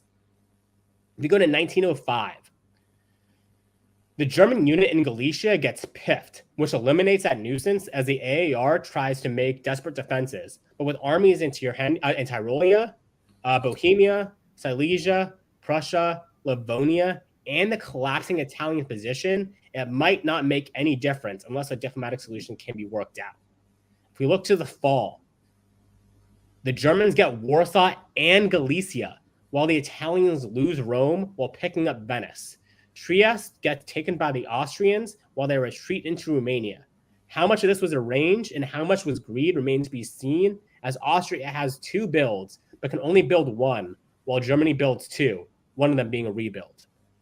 If we go to 1906, we look and see that there's 2 army builds being dropped in Kiel and Berlin, while Russia disbands Fleet Black Sea, which is just they took it kind of nicely, and Italians disband Aegean and Naples. So all in all, kind of cool winters to see there. And in the spring, we see there's a cute convoy by England where they take Kiel and they convoy to Prussia, which is always nice to see that, like, inter country collaboration there via convoys. And then we also see that the French trade Rome for Naples, and they can now basically guarantee the Ionian Sea next year, which is just huge for the French. Tyrolia gets popped, which is unfortunate for the French, but not a huge deal because it's an English army is displacing it. So that just suggests more strong ruling for the EF here. If we go to the fall, yes, international wording. Thanks, you. That was the word I was looking for. So instead of forcing Ionian, the French choose to take Rome while keeping Naples, which is fine. Honestly, probably better for the French as it gives them 2 builds to protect against any potential malfeasance by the English. While England takes Sweden, presumably given consent, given the other moves we see around the board with the bounce to the North Sea, support from Moscow, so on and so forth. If we go to 1907, the spring, we see England take Moscow, while France finally forces the Ionian and also takes Venice after England doesn't take the offer from AI to be put in there themselves. This is huge, as it suggests the EF is sticking together when England had a great chance to go for the stab. However, there is some realignment of the fleets as Sweden takes the Baltic, while Denmark simply walks into Sweden. If you go to the fall, what looked arranged now becomes a clear stab, though. As Warsaw falls, Denmark is taken, and the English fleet drops into North Sea. This is England laying down the hammer on the board and basically saying, this is my board, and y'all are just living in it. England also finally takes the initially offered support by AI into Venice, and now they look like they have the dominant position here. If we go into 1908, having basically declared war on both France and Germany, England races against their defense attempts to try and take as many centers as possible. England convoys to Holland while forcing Sweden. Germany takes Munich, while Austria supports Venice to hold, and while Italy tries to force it, seemingly try to use a stab to foment dissent between the 2 major players of the board. So we see, France pulling Western back to Mao, Tunis back to Western, Ionian back to Tunis in a conga line, trying to desperately get those fleets into position to counter the English, while the Germans rush back armies, putting an army into Munich, basically trying to make as much of a defense as possible. Though, given the current position they're in, it's hard to see how much of a defense it can put up and for how long, especially once the Baltic Sea falls. If we go to the fall, we see more of the same basically here as Sweden will fall to the English. Munich goes to the Germans, which basically leaves us even there. But Holland also goes English, leaving the Germans down 1, the English up 1, while the French actually do manage to shuffle into the North Atlantic at the cost of giving up English, the English Channel to the English.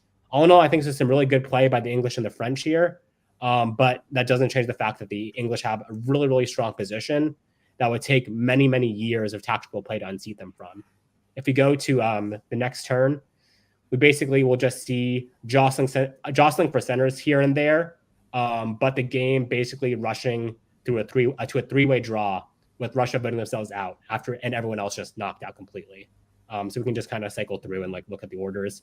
As we see here, tactically speaking, Germany just gets overpowered with Berlin getting popped, Kiel and Munich basically being guaranteed to fall. Some nice tactical defenses involving the English position, which leads to now getting popped.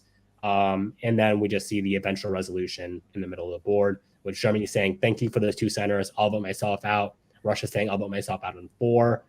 And England topping the board on 12, while Austria and France basically just say, well, good game, 3-way draw. Sure, we lose a few points on centers, but that's still a great result for us in DixieCon scoring. Great result it is for the 3 of them. And if I'm correct, I believe none of these players were part of their draw in round 1. So several bounce back performances and a great one from Carl Roneberg, really taking control of this game. Yep. Any final thoughts, Kartik or Nicola, on round 2, board A, Woodpeckers?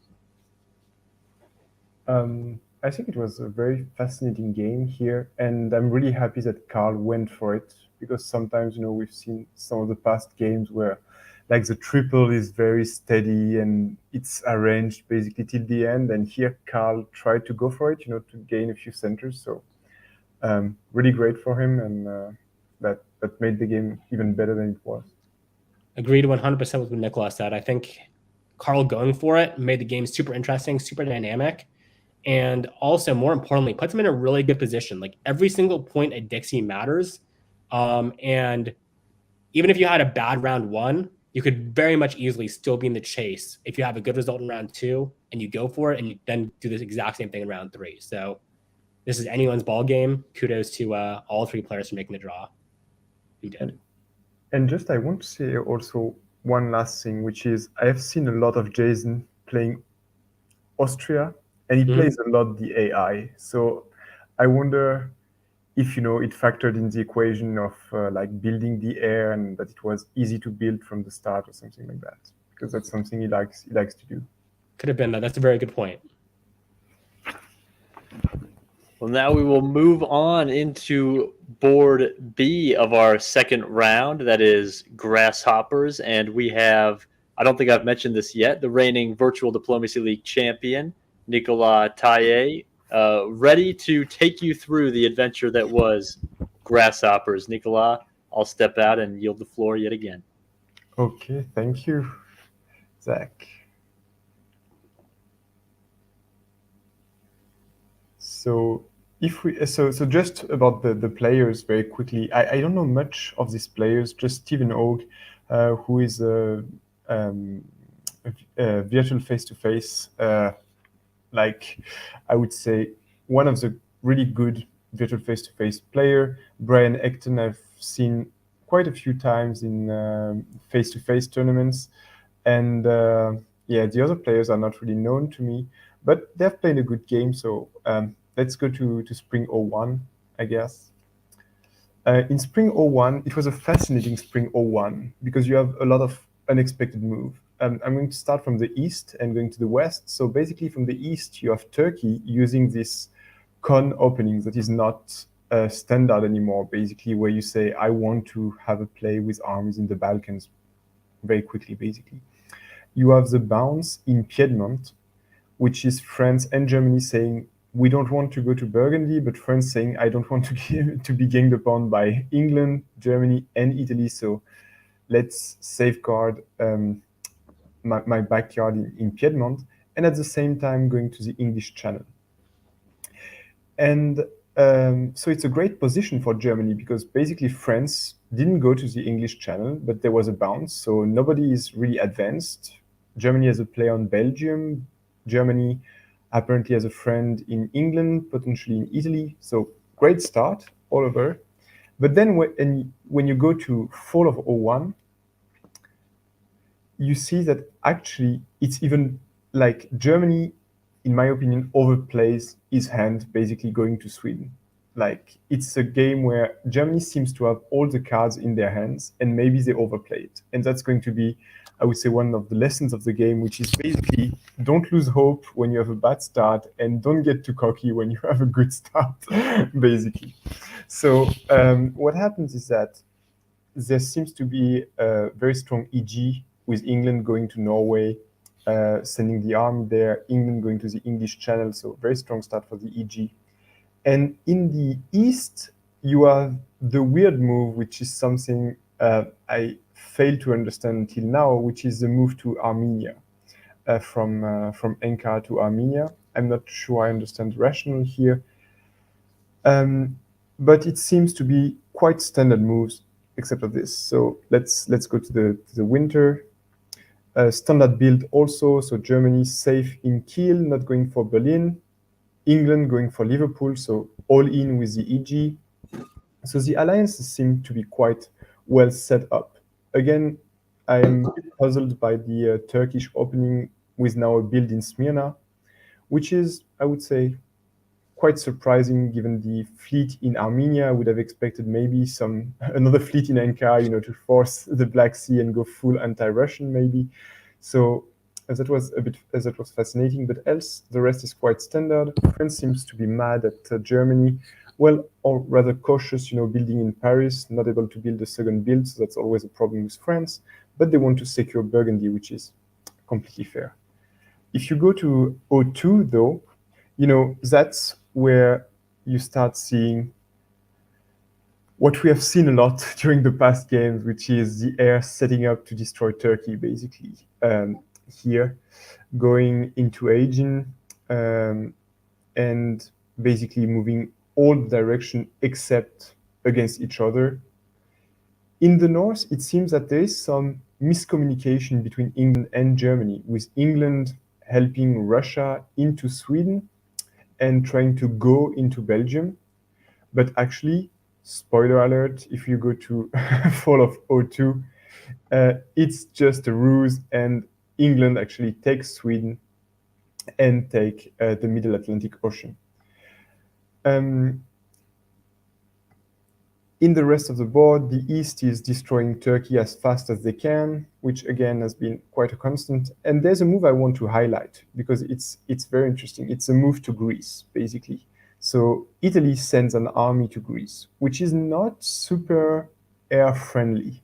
Like that's not usually what you would give to Italy. Like if you're Austria, you don't especially want an army in Greece, but I guess it makes up for the fact that they didn't give Trieste to Italy in the first place. So it's kind of a payback. And you have to admire the flexibility of Stephen Hogue here. And Russia, last point, goes to the stalemate line already by entering Silesia. Is it too early? That's something we're going to see right after. If you go to the winter of 02, it seems that Russia is focusing on the south. So I was very puzzled with Russia and Turkey this whole game when I was analyzing the board, because like Russia seems not to care that it is getting destroyed by the EG in the north, and just wants to focus on the south.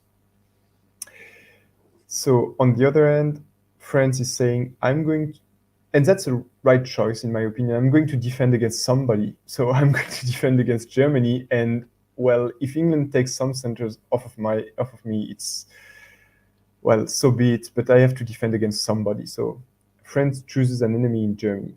And if you go to the to 03, basically, then it's going to be very straightforward as a game. It's air against EG, air going to the line and putting pressure on EG. And that's why I mentioned never lose hope when you're down, and especially maybe don't start too quickly, because here the EG obviously freaked the East. And was it going to be, a tale as old as time with the heir at Dixie trying to dominate the board? Or is it just an heir which was created because of EG?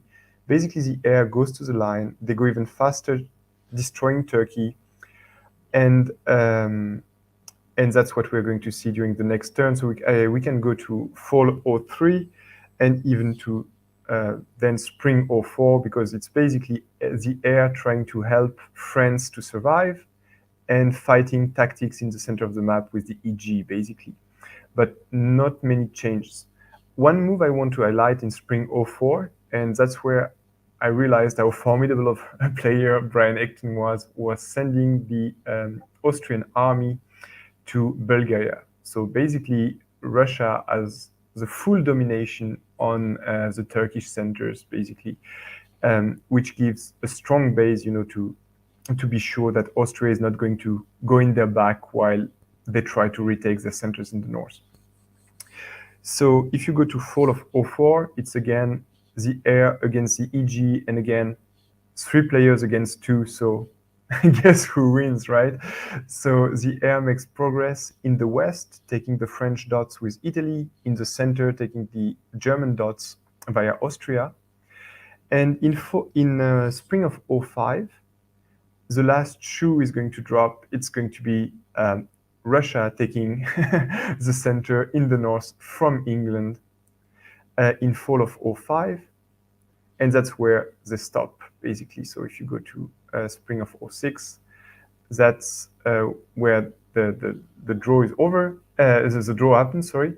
And only Italy and Russia are part of the draw, which was a bit puzzling, right? Because you can make a point that Austria is still a strong power, but if you look at the armies closely and how the heir has been forming, actually, basically Italy and Russia have armies around Austria. So I guess the pitch was, we are going to destroy you.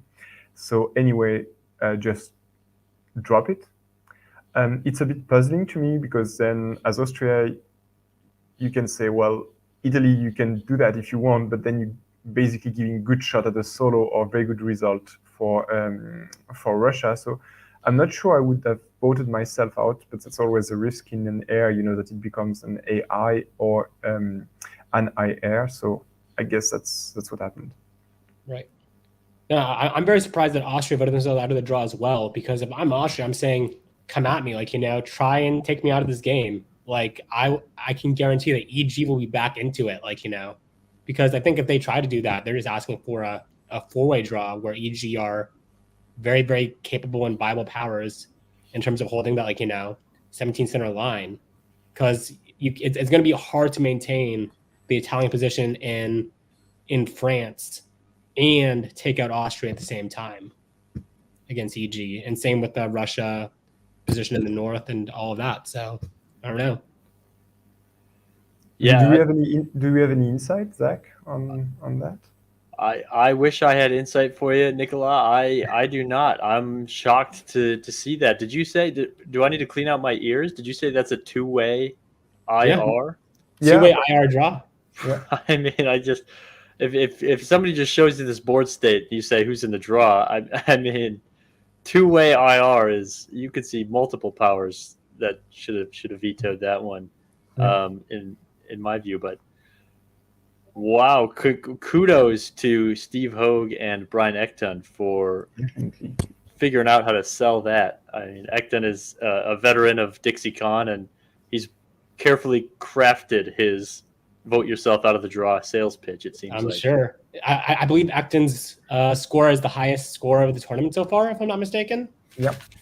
That sounds right. With a 2-way and a 3-way, yeah, that would put him comfortably in first place of this tournament through 2 rounds, at least through 1.5 rounds, I suppose I should say. Well, we do have some more rounds to get to, and up next is our feature board of round 2. It is board C, Honey Hunters, some familiar faces, of course. In Austria, it's Todd Craig from Pittsburgh, North Carolina. England, Ed Sullivan from Houston. France, Kirk Vaughn out of Nashville. Germany is coming into the round. Tournament leader, Randy Lawrence Hurt from Boston. Italy has Cameron Higby out of Missouri. Russia has Brandon Fogel, who himself participated in a three-way draw in round one. And in Turkey, it is Keith Warstill. Stitches for you online extended deadline players.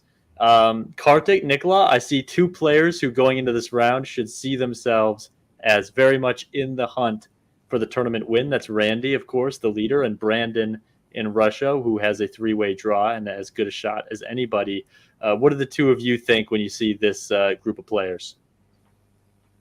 I think this is the board where we'll see an ER form. I think both Ed and Brandon will want to take out the two board leaders. They don't want them having any part in the draw. And I think we'll see Stitches play a really good game. I think Ed will talk Brandon Vogel into working with them, because they're friends from Nexus Times and stuff like that, I think. So that's what I think, at least seeing it. I think Kirkbone was Austria, right? In one game before, and he had a strong AI, right? He did. Like, I could also see, a pitch with Kirk and Ed trying to work together against Brandon and Randy. So, like, I think it's going to be a fascinating board, like with early dynamics and potentially a lot of not stabs, but strategic flexibility. I would say with Brandon in Russia, but that's what I would expect. Yeah. Mm-hmm. I see I'm commentating with Nikola's evil twin right now. Nikola has had to clean a lot of strategic flexibility off of his knife over the years. So exactly. He's learned how to talk about it. Well, it's a fascinating game. Players from all three phases, virtual, face-to-face, and extended deadline. Interesting to see if that will favor Ed Sullivan, who's got very much involved in all three. And why don't we jump right into spring of 1901? And for this one, I'm going to do away with the East and West, and I'm going to just have you two switch off calling the entire season for the entire game. So let's start out in spring 1901. Karthik, tell us about these openings. Sure. So, I mean, relatively standard openings from England. We see France go with the Zag that I mentioned when I was commentating Board A, because we have Marseille go to Gascony, Paris go to Burgundy as opposed to the Zig.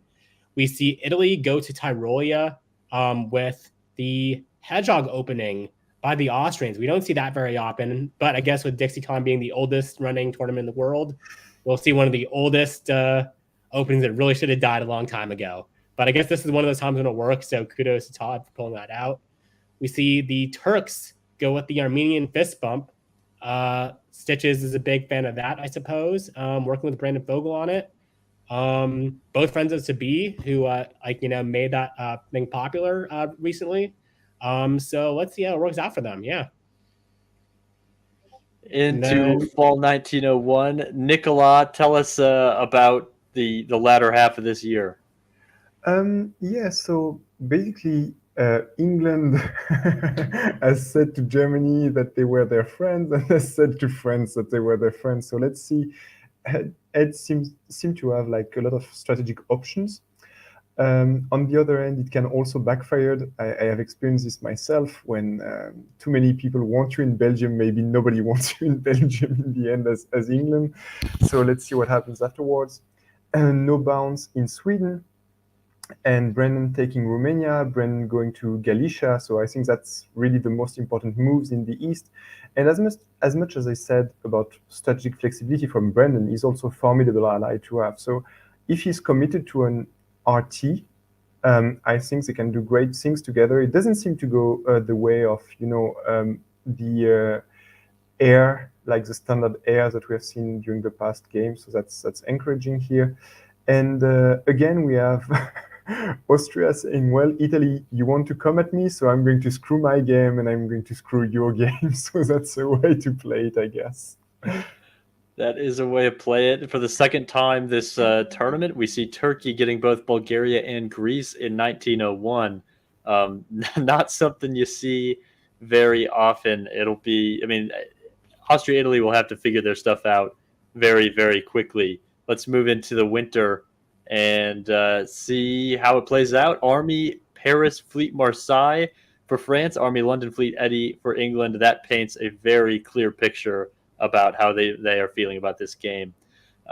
Everything in the East is what you would expect, except Turkey. You could have seen a case for two fleets if it was a pure RT, but I think with the fleet being lodged in Ball, probably thinking you want to get Khan into Ball and get Ball into a G, and just to format yourself a little bit better. No, I think it's a perfect build for an RT because you want to progress like in Serbia, and with the fleet in Bulgaria, you can't do that. So the fleet in Bulgaria is going to go to Aegean anyway. So I think they're perfectly aligned with the RT, and I wouldn't be surprised if it lasts a long time. Right. 100% agree with Nicola. I'd actually be more uncomfortable as Russia if he did build fleet Constantinople, right? I'd be worried then about the fleet going to the Black Sea or something like that. Yeah. So I'm very happy with these builds if I'm Russia. Agreed. Fair point about the fleet in the black, and the Ankh obviously right there to swing into arm as well. So all is happy between Russia and Turkey, or so we think. Spring. Just a small thing also, like Brendan didn't build in St. Pete. So, before the game, we mentioned what are going to be the dynamics. It seems that Ed has taken a bit of what Karsik was thinking and a bit of what I was thinking, basically saying, I'm going to work with Russia and France against Germany. So here that seems to be the clear cut. And we see that in action in spring 1902. I'll switch this one up and have Nicola. Why don't you call the spring, and we'll give Kartik the fall. Yeah, like I'm going to start with the East, basically. And so, as we mentioned, the RT working very well together with Eastern, Aegean taken by Turkey, Brennan trying to take Galicia and going to Bohemia. And I think it's a bit too early to do that, but every player, has his preferences. But basically, Austria's throwing his game through the window here already by playing Janissary. I think a bit too early for Turkey here. Maybe Kartik can say something about this, but I think it's a bit surprising that to throw the towel, that early. And Italy also. So basically, they're both janissarying somehow for the RT, which is I'm not sure if Brendan is doing hypnosis now or something like that. It seems like they're all fleeing the RT, so it's basically the barbarians going after Rome.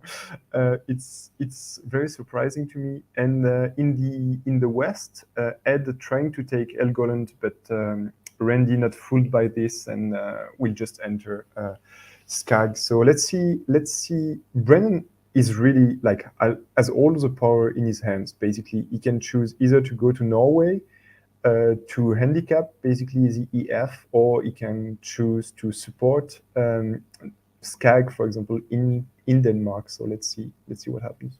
Karsik, if you have any comments on that. Yeah, but one thing I wanted to say was I found the German moves really odd. I kind of expected Denmark to go to Skagerrak, Kiel go to Helgoland. I figured that, but you know that North Sea is going to try and go for one of them. So I don't see what this was meant to accomplish, that wouldn't have accomplished better. But I mean, it's face to face, so mistakes are going to happen. Things are hard to look at. No, I understand that you don't want Denmark to be open, so you don't want right. guess. I guess. But the odds of him trying to let you into Skagerrak and then make the play in Denmark, I view as so low. Without Russian support, I just don't view that as likely. But yeah. Well, we'll head into the fall and some interesting. Well, Kartik, why don't you figure it all out? Yeah. So Stitches seems to have more of his mind magic going on as he convinces Austria to just let him into Serbia and then just take Ionian as well for good measure, because why not? Which allows him to rotate Ankara into Constantinople, just get some really, really good army positioning out there. Presumably that army will get convoyed somewhere pretty soon, maybe to Apulia. Who really knows? This is just demolition derby going down in the south. I mean, Turkey is just rolling. And then if you look at the northern part of the RT, Russia, I mean, they're just getting into position right now, but it won't be long before Budapest and Vienna get cracked. I mean, there's nothing they can do with the army in Galicia now. Like this is bye birdie for Austria, and Italy will fall not too long after. Like this is why you cannot do what you did there, right? If you are giving this much position to the RT, like you're in big trouble. Like the RT isn't feared anymore now and is viewed as like a weak alliance because people have stopped doing this. But when people do this, RT is one of the strongest alliances on the boards precisely for this reason. In the north, we see England sort of rotate their units around. I guess Ed got a little scared, worried about what Brandon might do with him having all the power in his hands, and is now giving himself the strategic flexibility. France kind of just dilly-daddled a little bit, write some orders that don't really do a whole lot. So, yeah, dilly-dallying is right. You had this all kind of set up for a full-on assault on Germany, and nobody assaulted Germany this entire year. Right. The EF didn't, the ER didn't. Randy Lawrence Hurt, tournament leader, working his magic in Indeed. a tough spot. We'll page on over to the winter now and see if anyone can stop breakaway Keith Warstill, who will drop down another fleet into Smyrna as the RT continues to operate frictionless. Austria takes the fleet out of Adriatic. I think that is long overdue. You're either with Italy or you're dead at this point, and no other adjustments from the West. So we can barrel right down into spring 1903, where Kartik, you can start us again. Arrows flipping the other direction in the West. Right. But before we went into this, I wanted to ask Nicola, if you were Turkey, would you have convoyed to Apulia here and taken the risk of dislodgement, or would Yes. you have ordered what Turkey did? I would have taken the risk, I think. Because if you're dislodged anyway, you're going to go to the Adriatic, which is a key space to hold anyway. So Exactly. why not take the shot, I think. Yeah, cool. Exactly. That's exactly what I was thinking, and I just wanted to confirm I wasn't going too crazy or too aggressive there. And then if we look at Italy, basically Italy is trying to collapse on themselves and turtle up. They're pulling back into Tuscany to defend, pulling down into Venice to defend.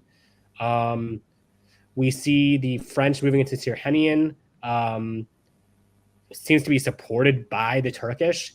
So it's seeming like, the French and the Turks are going to work together to capsize Italy. Not sure if that's smart for the French to do here, given how strong RT seems to be rolling. But hey, it just shows more of Stitch's diplomatic wizardry here. We see the order for Mao to collide, I guess, presumably an intentional misorder, trying to show the Germany he's on side without actually doing anything about it. But then again, the Burgundy support hold toward Belgium kind of gives the goose away there. Brandon susses out the convoy and blocks it by going to Norway. And it seems we're going to see an EG on our and we're going to see the EF on our hands still against the RG. So it seems that part of the game is still on. Yeah, I think go ahead, Nicola. No, Zach, go ahead. I think you just hit the nail on the head in the West with that Mao move. The story of the West so far has been intimating support without actually doing anything about it. And that's why it looks the same as it did at the end of 1901 over there. Exactly. Yeah, I think it's also Ed really having a dominant diplomatic position, I'd say, because he doesn't move out of English Channel, which you could have expected, if you are in an EF, and France doesn't cut English Channel either, which you could have expected, like if they were mad about this. So I'm sure Ed is arguing right now, hey, I need the English Channel to defend Belgium. And I mean, Germany's giving him all the ammunition he needs to make that argument, right? Like if Munich had cut Burgundy, then the support hold from Burgundy wouldn't have been effective and Belgium would have fallen if English Channel wasn't there to support it. So I think, at least for the time being, Ed has a very persuasive argument to Kirk that seems legitimate, at least on face, even if Ed does plan to stab Kirk in the near future. Yeah, it's not very convincing to me. Here I would say to Ed, look, nobody forced you to be in English Channel. Mm-hmm. So if you want to work with me, take some risk, right? You tried to screw me and now you're keeping the position to screw me again. Well, will Ed screw him again? Fall 1903 will tell. Seems pretty friendly. And I believe this one is Nicola. Take us through it. Yeah. like I really like the play from Kirk, except that I think he is a bit too trusting in Ed, but I think that's a great play. I don't know how Ed convinced Brendan not to tap Norway, to be fair, because that's the main thing here for me, that Ed takes St. Pete and Brendan doesn't move Sweden. Randy playing, managing basically to stop Russia from taking Vienna. So maybe the RT got a bit greedy, like they had a sure move. If Galicia was supporting Bohemia into Vienna, basically it was almost sure they would take it, given the fact that it was unlikely that Germany would support Vienna to Bohemia, right? So like maybe they got a bit greedy. Anyway, they got halted in their march. France playing the balance of power game. It seems to be a very immobile game with Ed Sullivan making all the games. Basically, that's how I would sum up this turn. I don't know, Karthik, if you agree with that. No, I would agree with that 100%. I mean, especially with the French flipping, like, after they were given support by the Turks last turn into the Tyrrhenian Sea, they very wisely recognized, like, Kirk looked at the board and realized, like, hey, RT's getting way too greedy here. They're moving way too fast, exactly like he said. I'm going to put the brakes on them, like, right here. And now this RT momentum, which seemed like, like they were on a roll, has now grinded to a standstill. So Kirk is playing really, really well here. Great play by Kirk. Indeed, it has been, and he's been having a good tournament, good result in round one as well on that board B. For sure. Very much in the mix alongside Randy and Brandon. We'll head into the winter here of 1903 and see that the only one with an adjustment is Ed Sullivan, just the way he likes it. Doesn't have to guess what anybody else is doing. He'll throw down a fleet in Edinburgh. So nothing's stopping us then from diving right into the spring of 1904. I'll give it right back to you, Nicolas. What do you see here in 1904? Again, the Ed Sullivan show. I think Brendan was not really happy with Randy basically cutting the support from Bohemia, so he's more mad at Randy than anybody else. And so he's putting Ed in the North Sea. And look, that's what I mentioned, about English Channel. You can argue as much as you want that you needed to keep Belgium. Mm-hmm. Like, I don't see it supporting Belgium here, right?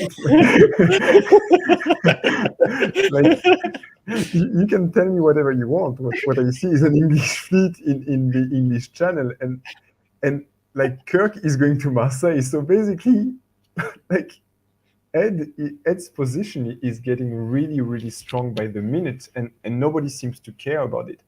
And what I find very surprising is that Brendan doesn't care about it, which is kind of uncharacteristic of Brendan, who plays to win, as you should, and I'm a bit surprised by that. So is he going to be able to flip with Germany, or like is he happy playing even with Brendan with Ed in St. Pete? I think that's something we're going to have a look at. And the other move is Sev going to the Black Sea from Brendan. If I'm Turkey, I'm wondering, like, what are you doing here? What's the reason for it? Do we need it to defend against somebody that I don't know of? So maybe Brendan also is seeing that he's getting a bit stuck, with France helping Italy. So how would you see it, Karthik? I think you're 100% on board. The one thing I would have the slightest quibble with is that I don't think Brandon is basically just giving Ed the game, or like, giving him like a super strong position that like is just going to leave Ed in a dominant position. I think Brandon is very confident in his southern position, right? With the move to the Black Sea, potentially setting up a stab there. I think he thinks so long as he can have this happy position in the south, he can make Ed look super strong in the north, and then just spend the entire game saying, look at Ed Sullivan, look at Ed Sullivan, look at Ed Sullivan, and try to deflect some of the hot, like, attention from him towards Ed, and make FNG do something about it. Yeah, but the issue is that F is not looking at F. Right, exactly. That's why that's why he's trying to put up the neon billboard, like, you know, trying to make Kirk look at it and be like, oh, look, Ed Sullivan show right here. Well, as if we needed somebody to say, "Look at Ed Sullivan," any louder than Ed Sullivan says on a daily basis. Exactly. Let's head on into fall 1904 and see if that relationship changes. Looks like it does. Kartik, tell us about it. Oh, that's nasty. As Nicola was always talking about, like, you know, why is the fleet still in the English Channel with the argument likely changing every single turn? Oh, I need it for Belgium. Oh, I need it for the North Sea. I need it for this. I need it for that. Well, now it's turned to, I need to take Brest from you as he convoys Yorkshire to Brest, and that's just brutal to see. We see him basically turn full force to work with Randy here as he supports Randy into Sweden. He walks to Norway to prevent the retreat, which basically forces Brandon to go to the Baltic Sea, which is really clever, right? Because it actually neuters his best ally a little bit while letting him make gains on France with the German support. So this is actually really, really clever all around by Ed Sullivan and puts him into a really, really strong position there. And then in the south, we see basically Russia working with Italy here to put Venice into Trieste to stymie his once ally Superstition, aka Stitches, aka Keith Worstel, while also convoying into Ankara, which is just deadly. I guess he managed to convince Keith that there was no harm intended here with these moves, because Keith doesn't seem to make any moves to stop it. But this is just really, really, like, you know, rough to see, as this seems to spell the end for Turkey. Fantastic play.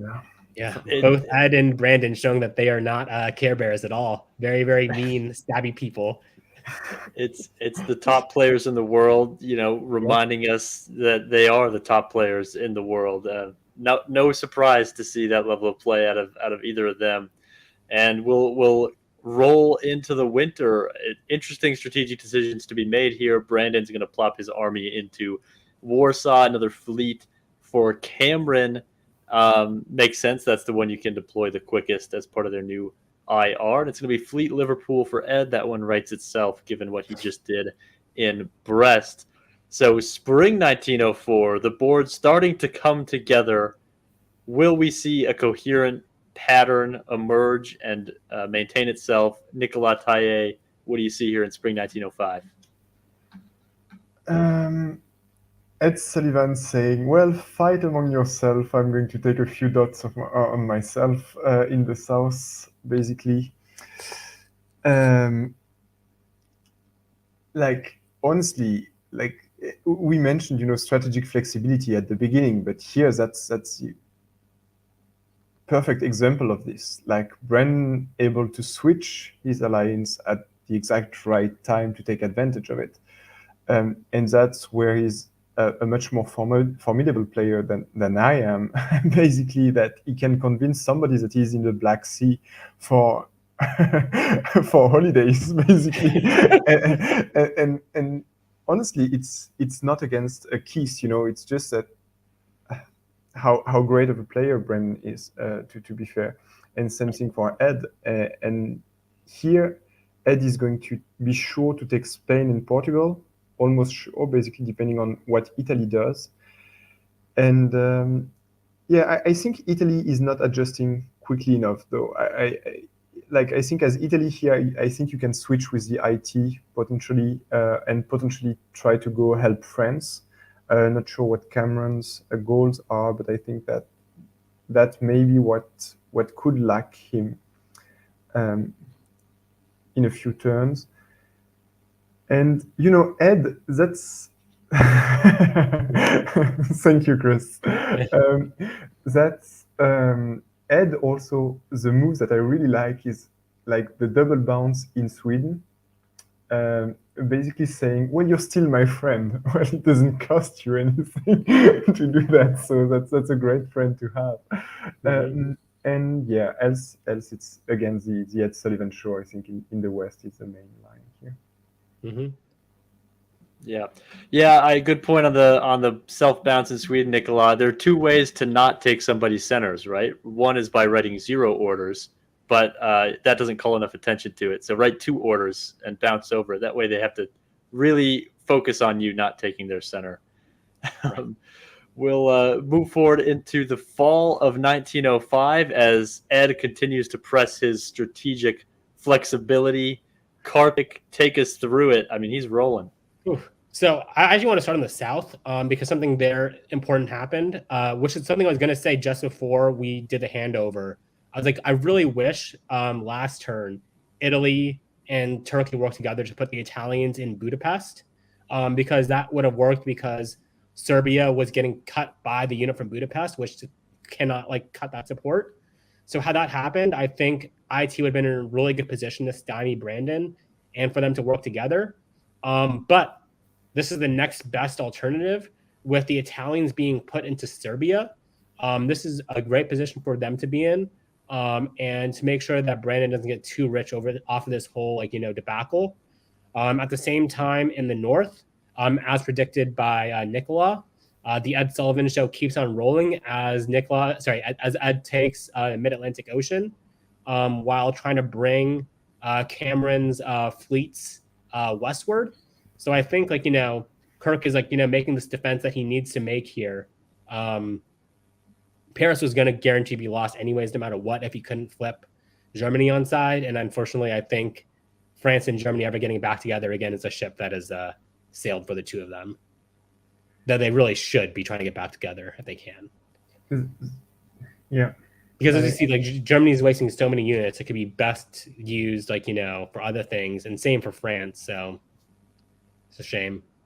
Yeah, absolutely. Feels like Russia and England throwing a party, and they've got one invite left, right, between Italy, France, and really between Italy and Germany at this point, and it's right. who can work with their neighbors the best. Right now, Italy's working a little better with his neighbors than Germany. Yep. I am just a bit surprised actually that Brendan didn't tap Trieste. To be fair, Same. just to be sure that something like that wouldn't have happened. And I think here it's just a small mistake. I love how Brendan plays this game, but I would have loved him for him to say, well, Italy take Serbia, and Italy can always say to Turkey, put me in Serbia, and he would have tried to take Bulgaria basically from Serbia, trying to offer something to Italy, because I've Karthik, we've played together on a board, and that was the exact issue. What can I offer to my ally? And here he seemed out of option to offer anything to Italy, because basically he was between Turkey and Italy here. So I think that's. Well, what I would say is that I think your suggestion that he supports himself into Bulgaria and then offers Serbia to Italy is the correct one. But my presumption here for why Vienna didn't cut Trieste is because he expected Trieste to support Serbia to hold, and he expected the Turkish to attack Serbia instead. Okay. That's my guess, at least. Yeah, okay. Oh, so yeah, and when you cut also your support. Okay, yeah. Right, exactly. Yeah. We are going to head now into the winter of 1905. 2 builds for Ed Sullivan, Fleet London, Army Edinburgh. Brandon Fogel slaps down an army in Sevastopol that will help him clean up the Turk. Turkey's going to pull Albania Aegean and an army for Cameron Higby's Italy.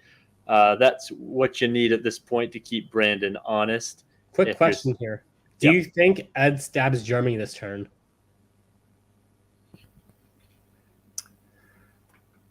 I don't.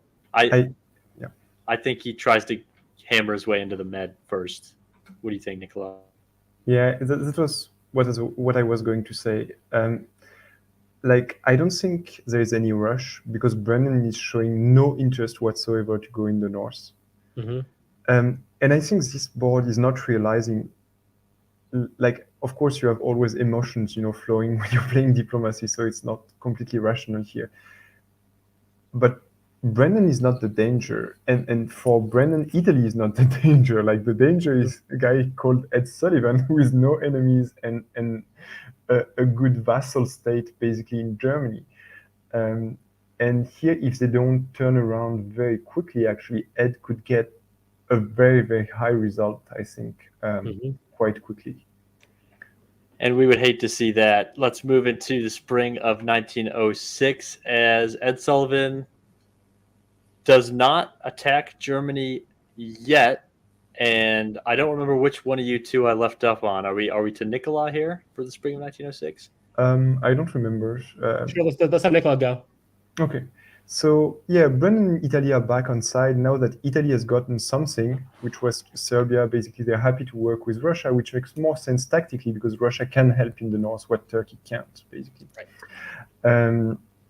So I think that makes a lot of sense from the IR perspective. And that's the issue with Turkey. At some point, you're not really useful to anybody. And here's that's the time. The time has come for Turkey to potentially die, unfortunately, for peace. And Italy trying to shift to bring more fleets in the west, basically to help France.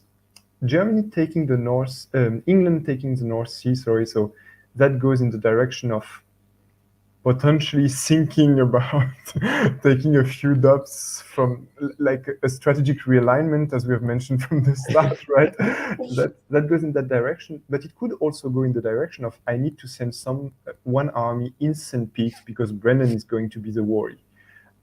That's also another way to see it. If you think that actually Randy is doing a great job, to stop Brennan, why not keep him there and send armies through the north, against Brennan? So it's possible that it's the option that Ed is choosing here. Now it could also be the option of, well, Germany, you were useful, and now you're not useful anymore. It's nice to have options as we head into the fall of 1906 and a peaceful fall of 1906 at first glance. Karthik, why don't you tell us about it? Brilliant. So we first see the order that Nicola called attention to earlier, the double bounce. This time, instead of doing it over Sweden, they do it over Denmark. Ed Sullivan is making it very clear to Randy. It's like, look, I'm not attacking you. You have to look at how much I'm not attacking you right here. I sent 2 units not attacking you. And then Ed Sullivan did actually what I thought he was going to do last turn, this turn, where he supports Burgundy into Marseille and then backfills Burgundy, which honestly gives him a much stronger position while allowing him to tell Randy, look how much I'm helping you. I'm being such a good ally. I'm giving you centers.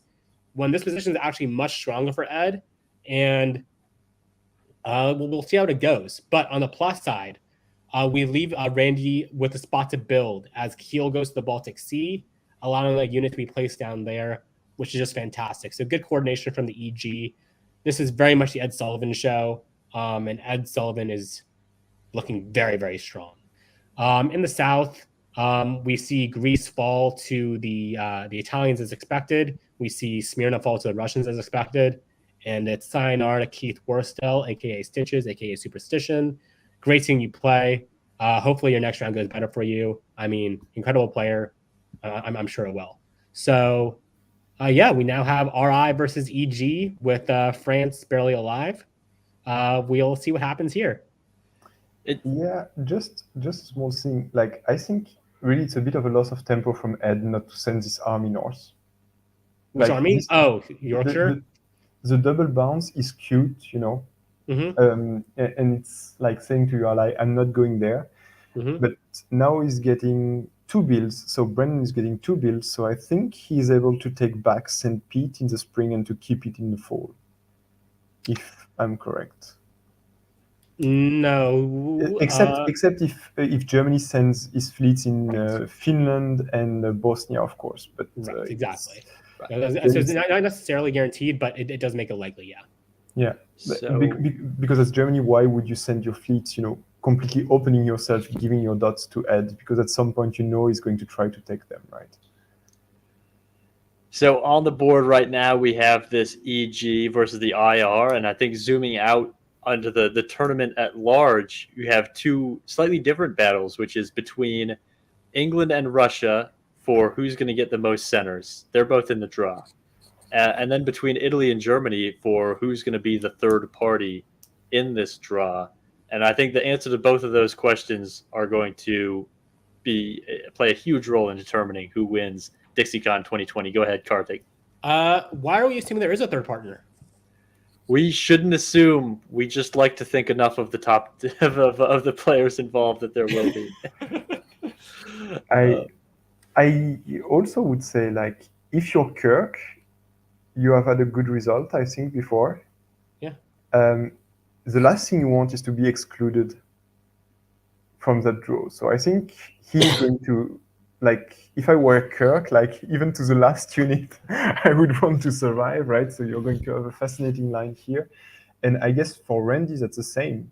They all had great results. They all have chances to win the tournament. So why would they completely give up? So I don't see a two-way draw as likely, but let's see if it happens. Well, winter of 1906 comes with a Tyrolean army being destroyed. Makes sense, as well as Albania going. Another fleet for Cameron Higby. 2 armies for Brandon. Maybe he starts thinking about St. Petersburg, like Nicolas said. Another army for Ed Sullivan, who seems all of a sudden a little more interested in potentially the center of the board. And we can roll right on into then 1907 when the game draws. Oh no! Wow. Who's the? I don't know who the third partner is. There's none. I told you. Hey, let's go! Holy shit! Wait, the game draw now though? Board 2 or round 2, board C is a 2-way. Right? 3 X's. The X's are voodoo. They don't mean they're not real. They're just there to distract you. This is a 2-way draw between E and R. Yeah. So you did call it right, Karthik, and I'm aghast here from Cameron's perspective and from tournament leader Randy Lawrence Hurt's perspective. I could see it a little more for Randy than for Cameron. But one of them, if this game goes on, one of them forces their way into the draw. Yeah. Right, exactly. I think Randy's absolutely right to draw here. He did not have much staying power at all, and he had some ability to throw, but not a great ability.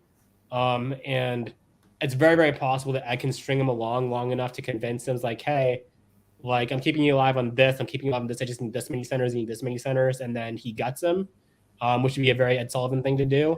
But for Cameron, I mean, Cameron can defend himself for, like, a good chunk of time. Like, he can hold out on the boot for a while. He can threaten to throw to Ed Sullivan if, like, Brendan does anything untowards. Like, if I'm Cameron Higby, I'm not voting myself out of this draw at all. Neither if I'm Germany, actually. It's your life in the tournament. I mean, that's it. Well, there it is. And so we noted that Brian Ekton on the last board shot to the top of the standings with a 2-way draw to go with his previous 3-way draw. Now we see Brandon Fogel joining him along on top of the standings. He had a 3-way in round 1, now with a 2-way in round 2. And Ed Sullivan trailing just a hair behind them in third place. He has a 4-way draw in round 1 and a 2-way draw now in round 2. That's the importance of cutting people out of your draws. I mean, the difference between a 3 and a 4 is Ed being tied for first or being in third. So a lot of intrigue at the top of this tournament as we move into the final board of round 2, which I can give you the skinny on here. It is board 2D Rockers, the Rockers of minor league baseball. And it is headed up by Austrian Alex Craig, Pittsburgh, North Carolina. We've seen a little bit of Alex so far. England has Brad Blitzstein of Vermont. Brad took place in a 3-way draw in round 1. Hal Shield in the D.C. area, Virginia. He got blitzed in round 1. did not get a result. It's Doc Binder out of Tampa, longtime hobby player in Germany, and David Maletsky, who no doubt would have preferred to be on the sideline playing Terraforming Mars, was dragged into this game out of Big Sombrero, which is I think the big sombrero lives on Dave Maletsky rather than the other way around. Right, correct. Russia is Tom Kobrin out of a local player out of North Carolina, and Turkey is Hudson Defoe out of DC, but arguably a DixieCon legend. I think a lot of regulars of DixieCon talk quite a bit about Hudson Defoe, quite a personality, possibly an Ed Sullivan type based on what I've heard and seen out of him. So this is a great board. I think Dave Maletsky, and Doc Binder were both on my first ever virtual face-to-face board, so it was a fun introduction to the hobby. And here you are, still around. Yep. Well, I will take you through it. I mean, this game is about, we saw in that last game, and we've seen a couple different tacts throughout this tournament.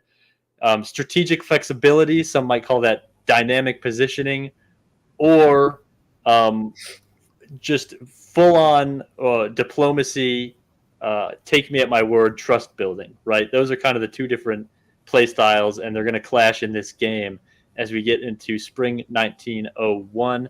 You see the openings here, very, kind of ambitious from Hal Shield's France, opening north, making no secret of his antagonism towards England.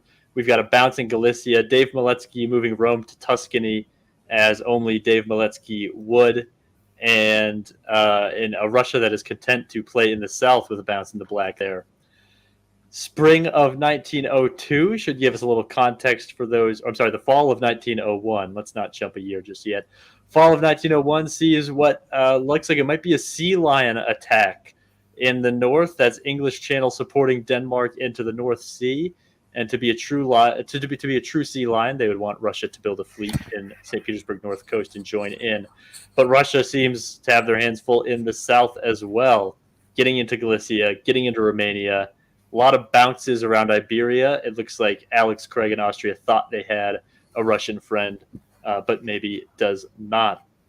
So into the winter. Just a small comment here. That's why Sea Lion is really great for France, not really great for Germany. And I mean, you just love the position for France, being in the channel and having a lot of movement with no neighbor on the other side. Fleet build from Turkey here in Smyrna, fleet from Italy in Naples. Everything really what you would expect after seeing the 1901, except that England puts the fleet in Edinburgh rather than Liverpool, maybe trying to work out a deal with France. We'll see if it works. In 1902, it does not. Hal Shield commits. He's going north, and Hal Shield and Doc Binder are choosing dynamism here, right? They're going to put their fleets into strategic positions to get big in the north. In the south, we see Russia putting armies towards the line. We've seen that a lot today. We also see Russia and Austria supporting each other around Bulgaria. So the beginnings of an AIR, an alliance we've seen quite a bit of. So now, as is the case, it's a race. If this is an AIR, who's going to get to the other side of the board first, east or the west? Fall 1902 will give us a hint. Bad news for Doc Binder's Germany, right? Trying to get that dynamic position, jumping full bore at England. Nikolai, you alluded to his vulnerability a second ago, now losing two home centers and seemingly out of this game after 1902 based on that position. The AIR, meanwhile, in the south, rolling very efficiently in Aegean, already making gains off of Turkey, already taking two German home centers. This is a serious AIR as we head into the winter of 1903. And now with a weakened Germany, what do you do if you're Hal? Right, you've committed to this English attack because you had an ally in Germany who could help and make it quick. Now it's going to take forever, and you have every reason to believe that Italy is about to launch those fleets at you. He builds an army. Will Hal be able to make the changes necessary to get to capitalize on the early attack. Spring of 1903. We see he's going to bail out, as he probably should, to the south, rearranging, taking the neutral Holland, trying to make a last-second EF here as the AIR does what they do. Italy moving into position, Austria's into Bohemia, no friction whatsoever. Con has been pulled off the board, and you can just move it right forward because we've all seen what an AIR does. Now Italy's going to take Smyrna, Austria's going to take Con, and Russia gets into Denmark. So AIR taking over this board after an aggressive opening from France and Germany. Hal Shield somewhat, well, not at all gaining the trust of Brad Blitzstein. A Brad Blitzstein scorned is one of the scariest things in face-to-face diplomacy. He's going to hop into Belgium, go into Irish, and say, no, I'm not going to let you just go back and defend yourself after jumping me like that. Into the winter, it's a Fleet London from Brad, so still seeming pretty aggressive against Hal. It's going to be another fleet from Dave Miletsky in Italy. Nothing to suggest friction between this AIR unless Austria wants to move Vienna to Tyrolia. The Armenian War.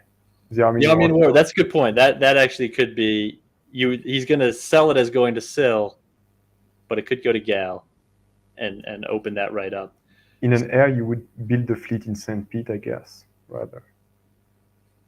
Yeah, that's fair. They got enough armies to do the middle of the board. Well, let's see what they do in the spring of 1904. Interesting. So the army does go into Silesia. Austria maybe wasn't so sure. He's going to support himself into Galicia just to make sure. And Turkey's actually going to help Alex Craig into the Black Sea. So there is the friction. This is the opening for Hal. But Brad Blitzstein, being so unforgiving, is not going to give Hal a break. And now all of a sudden, he seemed dead after 1901. Brad Blitzstein could be making a serious case for a potential third if Russia gets cut here. So now Austria choosing dynamic positioning over alliance play. Fall 1904, are they able to cut out Russia? Romania falls, and a little bit of a ceasefire maybe between E and F here as English just supports Mao. He's going to wait and see. Russia's going to take an Italian dot, clearly not agreed as Austria is being supported into there. So it's a strange kind of AIR with a lot of friction, but still not the type of total war between Austria and Russia that you'd expect at this point. Into the winter of 1904, we see another fleet, Liverpool from England, not going to let up off of France. Army Moscow still giving Brad that room, like you said, Nicolas, not building the fleet in St. Petersburg. And why would you at this point with what Austria's moves have been? So the spring of 1905, a lot of holds in the east. This is where the game changes. In the west, you saw Hal jump off of Brad, apologize profusely, try to defend himself, and Brad just followed. He brought his pitchfork and his torch to try and poke at France as long as he could. In the east, you see a very different story. Austria jumped Russia, went at it for about a year. At this point, it looks like they realized, I can't do this. I can't win this attack as long as England's not helping me. And so a détente being reached, the AIR back on, try to reestablish that relationship. And we'll head into the fall 1905. Again, more friendliness. They're going to finally finish off Ankara, continue pushing towards the line, and Brad still cutting Brest and moving into Picardy. So on one side, you have differences being worked out. On the other side, you have maybe a little bit of grudge being executed. Into the winter, we've got another fleet, Rome. Again, the AIR is back on after a brief blip. We can go page through into 1906. They're going to keep moving. A little more friction between Russia and Galicia, maybe just wanting that Austrian out of Galicia. I know I would. So still some play left for Brad Blitzstein here, but he's going to take French centers, and he's going to do it if it's the last thing he does. Fall of 1906. France getting back into Brest. You see, Brad just doesn't have the firepower to finish what he's doing with nobody helping him. With Germany being out of the game and nobody to fight France on the eastern flank, it's just going to be too difficult a path to cut France out of this game. And you see ambiguity between Russia and Austria. The convoy into Berlin could say a lot of different things. Maybe these are arranged to keep you honest type of bounces in the east. We'll go into the winter of 1907 and see if that breaks, because if it doesn't, Brad's not going to make it into this draw. He builds another fleet, Liverpool, again trying to jam himself into Hal's centers. If it's the last thing that he does, spring of 1907, a lot more support holds in the east. And no matter what you see in the west, as long as the east is friendly like that, this story is going to end with AIR over the line in a three-way draw. Fall of 1907, you could see France is getting cut. With Russia's help, maybe Brad making the pitch for a four-way here. We've seen some instances this tournament where somebody nestles into a draw that they don't necessarily deserve, or that somebody votes themselves out of a draw that they did deserve to be into. So Brad may be banking here that he can make a pitch to AIR even as Italy gets into the mid-Atlantic and say, hey, one of you is going to get bigger than the others if you cut me out. So we'll head into the winter of 1907. They do call a draw of board D on round 2, and it is indeed an AEIR. Brad has talked himself into this draw by just hammering after France and making a pitch to the AIR that he's too much trouble to cut out. Kartik, Nicola, do you see this the same way? I mean, should he have been in this draw? I think so. I think that Brad is a really smart player. He knows how to punish people when he wants to punish them. And I think that's exactly what you need to be willing to do if you're playing in a draw-sized game and you're on the verge of elimination. Is one, be able to find your way into a defensible position, and then two, basically know how the board works and be able to put people into strong positions which make the other parts of the board fearful, right? If you're England, you can say credibly is hey, I could put it to Italy into a position that you guys cannot recover from, and he could solo here. That's a good reason to be included in the draw, right? If you want to survive into a draw, you either need to be so big, that you can just issue demands, or be critical to making a draw happen. You need to be able to be important to the line, be important to controlling other people, and that's what he did. That is what being essential means, and he was essential, so he made the draw. Yeah, I think you're on it. You got to find that leverage point. What fears can you stoke? What utility can you have for the three other powers who are going to have, it's three-way draws are nice, but it's tough to balance. And the key in this game seems to be his relationship with Tom Croburn's Russia. And maybe you're seeing, again, we talked about this dichotomy between making dynamic plays and making alliance plays. That Austrian mini stab of Russia maybe putting just enough fear into Tom that he wasn't going to assist with the taking out of Brad, and Brad latched onto that fear as he should have. So very well played by Brad Blitzstein. That keeps him alive in this tournament. He was part of a draw in round 1. I believe it was a 3-way draw. It was, and now he has a 4-way draw to go alongside that. So that puts him just below the Ed Sullivan tier in competition. So he goes Ed Sullivan 3 and Brad Blitzstein kind of as that 4th, maybe in a jumbled tie for 4th, but still very much in contention to win this tournament because of how well he did from his back in this round. And that does it for round 2 of this DixieCon Diplomacy Tournament. Thank you, Kartik. Thank you, Nicolas Tilley. Kartik, I'm going to let you take a little break. Nicolas, you're not so lucky. You have to stay here with me and bask in the glory of the beginning of round 4. But first, it is an after round 2 tradition at DixieCon in North Carolina, that after the rounds have wrapped up, they spend the evening with a little bit of North Carolina barbecue, and we have an update from that barbecue session, so you can see the sights, the sounds, and maybe even see the smells of DixieCon 2022. Here it is right now.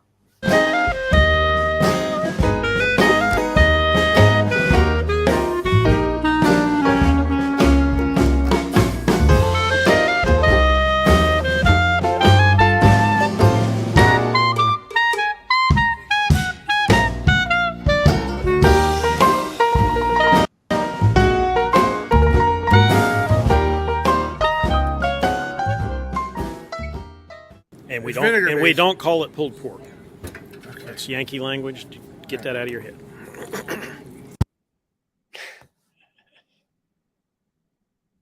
I think you're muted, Zach. Thank you to David Hood for correcting us on the proper way to refer to that pile of meat. It is not pulled pork.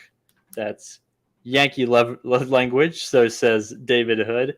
Mm-hmm. And before that barbecue, we also had David Hood roaming the streets of DixieCon Round 2, giving you the sights of negotiations and the general buzz and hubbub in the room.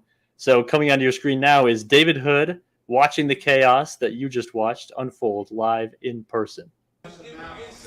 Well, hello, everyone. This is David Hood reporting to you live from the middle of Round 2 of the 2022 DixieCon. Thought you might just want to see a little bit of what's going on back in the back here. Hudson Defoe is holding court back in his table. There he is, talking to Todd Craig and Alex Craig. Hudson wanted to make sure that he saw me teaching everybody how to play the game as he's being eliminated from his game, I believe. So there he is talking to Todd. Let's see who else we got going on here. Right in the foreground, we have Randy Lawrence Hurt, who by the time you see this, you will know had a really good result last night in Round 1.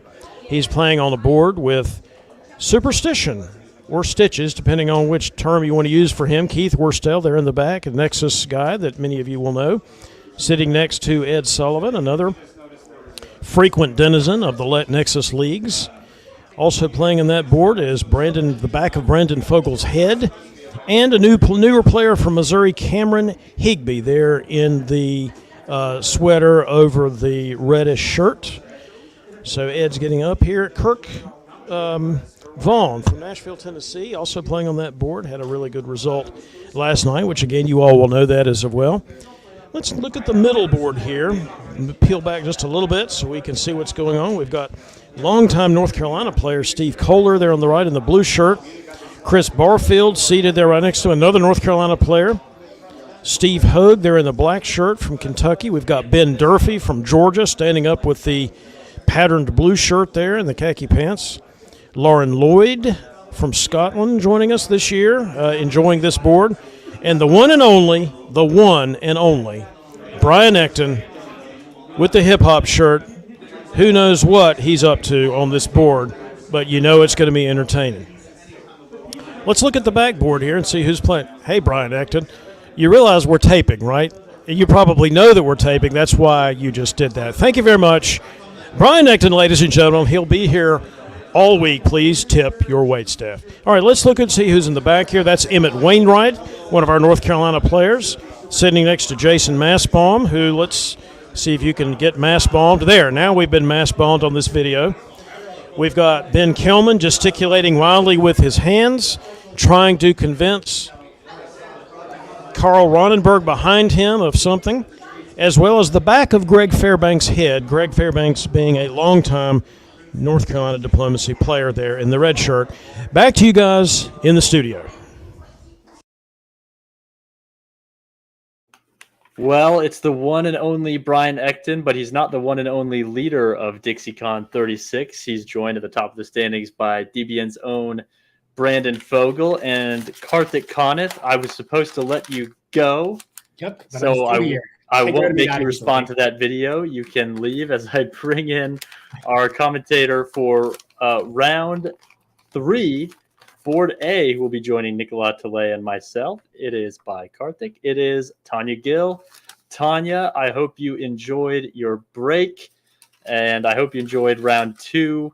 If you watched, what are your thoughts as we head into the definitive final round? You won the most recent face-to-face tournament. Yeah, I mean, listen, I've never been the best at the Dixie scoring system. I play a different style of game that doesn't involve, eliminating people off the board really fast to try and get that 3-way or 2-way draw. So I'm not the best at, figuring out how some people manage to get into 2-way draws that shouldn't have been 2-way draws, but here we are. Looked like some good games, some fun times, and that video was fantastic. So really thank David Hood for all his hard work. He was TDing this tournament, and on top of that was able to film all this fantastic content for us. So thank you, David. Thank you, David. Indeed, as if running the whole dang tournament wasn't hard enough. Right. We'll bring on our second commentator. He got a little 5-minute break there, but he's back and ready to call some games. It's Nicolas Taillet. Nicolas, welcome back. And do you have any barbecue like that around your neck of the woods? And did that pique your interest, or was the lack of green a little disturbing? You can be honest. David's not watching. No, definitely. Like, that piqued my interest. That's my motivation to come to Dixie next year. Kidding aside, yeah, I would really like to do a face-to-face event. I'm going to check if I can do one in Europe this year or the next. So let's see if they have as good barbecues as they have in Dixie. We shall see. And I didn't see this from Ferdinand before I asked you, but he says that meal is in line with European prejudices about the American cuisine. So we're all learning something today. Well, here's where we stand after 3 rounds, Tanya and Nicolas. We don't have any fancy standings pages for you. We just have my scrawled notes that I frantically flip through.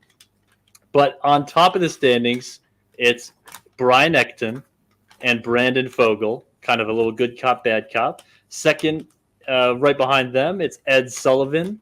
The two of them have a 2-way and a 3-way draw. Ed has a 2-way and a 4-way draw, a little too much of a Care Bear. And in third behind Ed, it's Brad Blitzstein with a 3-way and a 4-way. And then a little bit of a gap after them. I mean, those are the ones with 2 draws. And those have got to be the favorites going in. I would think usually the winner of DixieCon is going to be someone who makes a draw on all 3 boards, unless you solo. So if you're not one of those 4 names, it's solo or bust going into round 3. Would you agree, Nicolas and Tanya, that that's where we sit? Yeah. I think so. I think you need either a really good 2-way draw or a solo to be able to have a shot at Dixie. 100%. Well, now that we are into the deciding final round, which was going on this morning and only recently ended during our broadcast, we are no longer doing the quick reviews. We're doing the full rundown of every game. Every game is prime time in round 3. So bringing up round 3, board A, now to the screen, it is Bulls, the fierce Bulls of minor league baseball. Carl Roneberg in Austria, Lauren Lloyd from Glasgow in England. France is Todd Craig. Germany, Jaromir Suya, who does have one good draw. I believe it was in round 1. Italy is Keith Worstill, Stitches, who has had a rough go in his big face-to-face moment here at DixieCon, but is a talented player nonetheless. Russia is Doc Binder, the old hand from Tampa, Florida. And in Turkey, it is Greg Fairbanks. Tanya and Nicolas, who stands out to you on this board? Tanya, go on. I don't. It's. Did Carl have a good result? I can't recall. I think Carl was part of one draw, Yeah. one good draw. One draw. Okay, so I don't think Jaromir played round 2. I could have missed that. But he did have that pretty decent score in round 1. The game that was it Carl who almost soloed? I don't recall. There are board dynamics here. Don't ask me about them.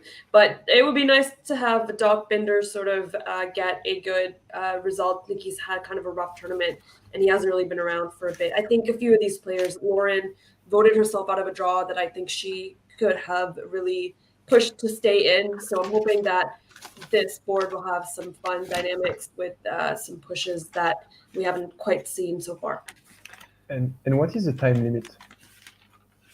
No time limit, I believe, even for this round. Oh no, it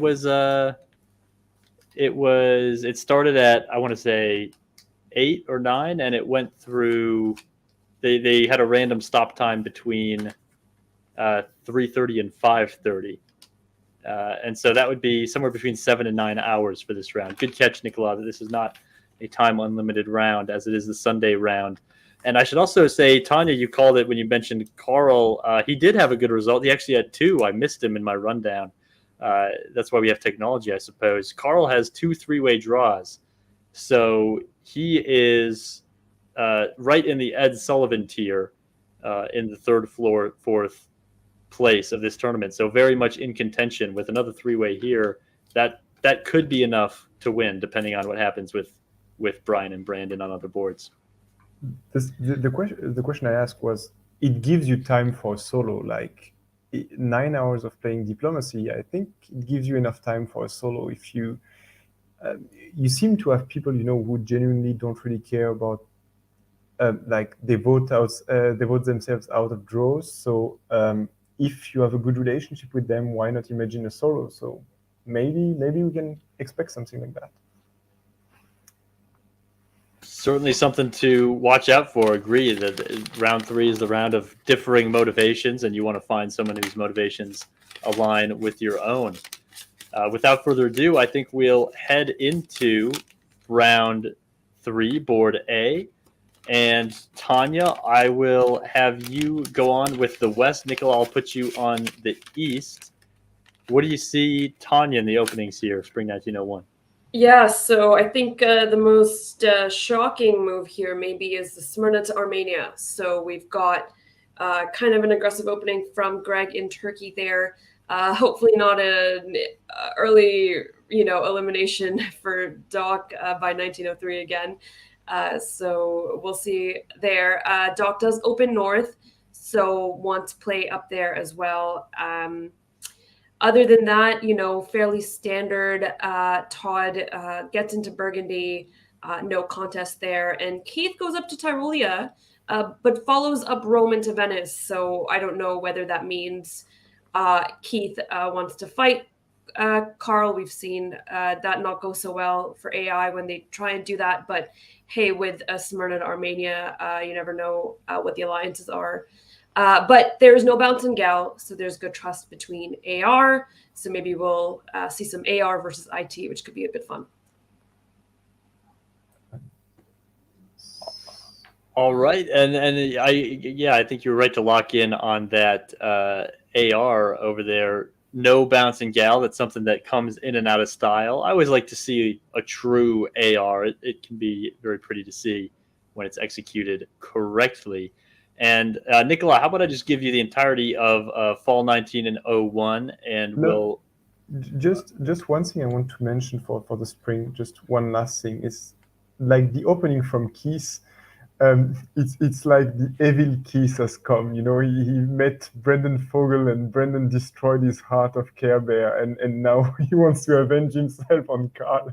So let's see if it's what happens. That's a fun plot to see.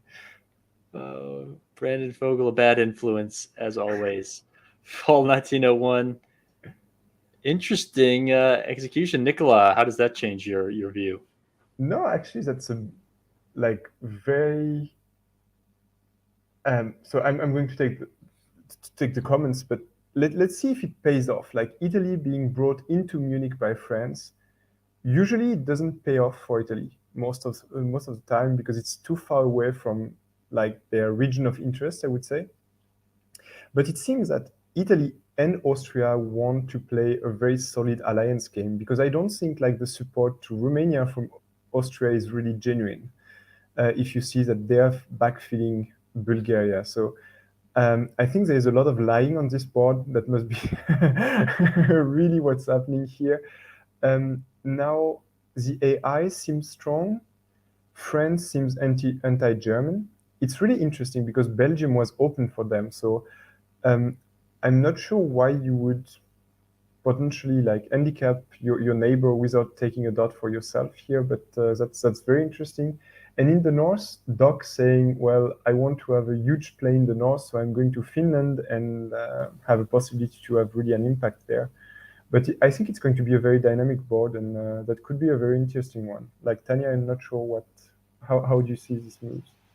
Someone remind me, was Carl the Austria to Jaromir's Italy in the first round, that the game that went on till like 5 a.m, or is that someone else?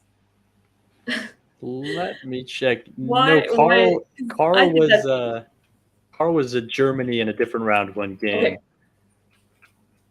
I might have been wrong, sorry. But if, it would have been interesting if that was the case, because, an early move to Munich in that circumstance, that's quite something. Yeah, no, we've been seeing a lot of Russia Open North, and I'm not really a fan of the move to Finland right off the bat, but, we'll see. Maybe Doc can make something out of it. His Southern game might not be so exciting, though, one has to think, Greg, what are you doing taking Rum and letting Austria into ball? That's just unfortunate. Yeah, you wonder. I mean, hopefully he wrote that not expecting to get in. If he expected to get in, that's certainly a miscalculation. It's a miscalculation either way. Whether he expected to get it or not, both were not great. Yeah. No, but that's why it was hard of an opening, because here, when you know that there is no bounce in Galicia, and if the army is going to Budapest and you want to work with Austria, it's hard to say. You have to say somebody is going to be put in Romania, right? So either you put Austria in Romania and then Austria has 3 units around Bulgaria, or you get put into Romania by Austria and you're the loser still. So that's why, like, it can backfire, this move to Armenia, and that's what we're seeing here, I guess. Well, we'll head into the winter of 1901, where a lot is revealed. Army Venice, Fleet Naples from Italy, a couple armies from Austria, Fleet Khan for Turkey, leaving that flexibility open. Germany has a difficult choice and probably does the only thing you can do, which is Army Berlin. A Fleet Eddie for Lauren is repaid with a Fleet Brest for Todd. So certainly a conversation needing to happen between the two of them. We'll go ahead and jump right into spring 1902. And starting with Nicolas, I'll give you the spring. Talk us through how that West and East is unfolding. Yeah, so France has no friend. That's the issue of the opening he did. Like, he helped Italy, that's really cool, but actually then by building Brest, he somehow alienated England, and he's at war, of course, with Germany because he put Italy into Munich. So here France has a good strategic position, but not a great diplomatic, I would say, position in the West. That's how I would see it. On the other end, like Russia just trying to defend, they are aligned. 2 great players, I get, like Greg, I know less, but of course Doc by reputation, so they have aligned very quickly to this very strong AI.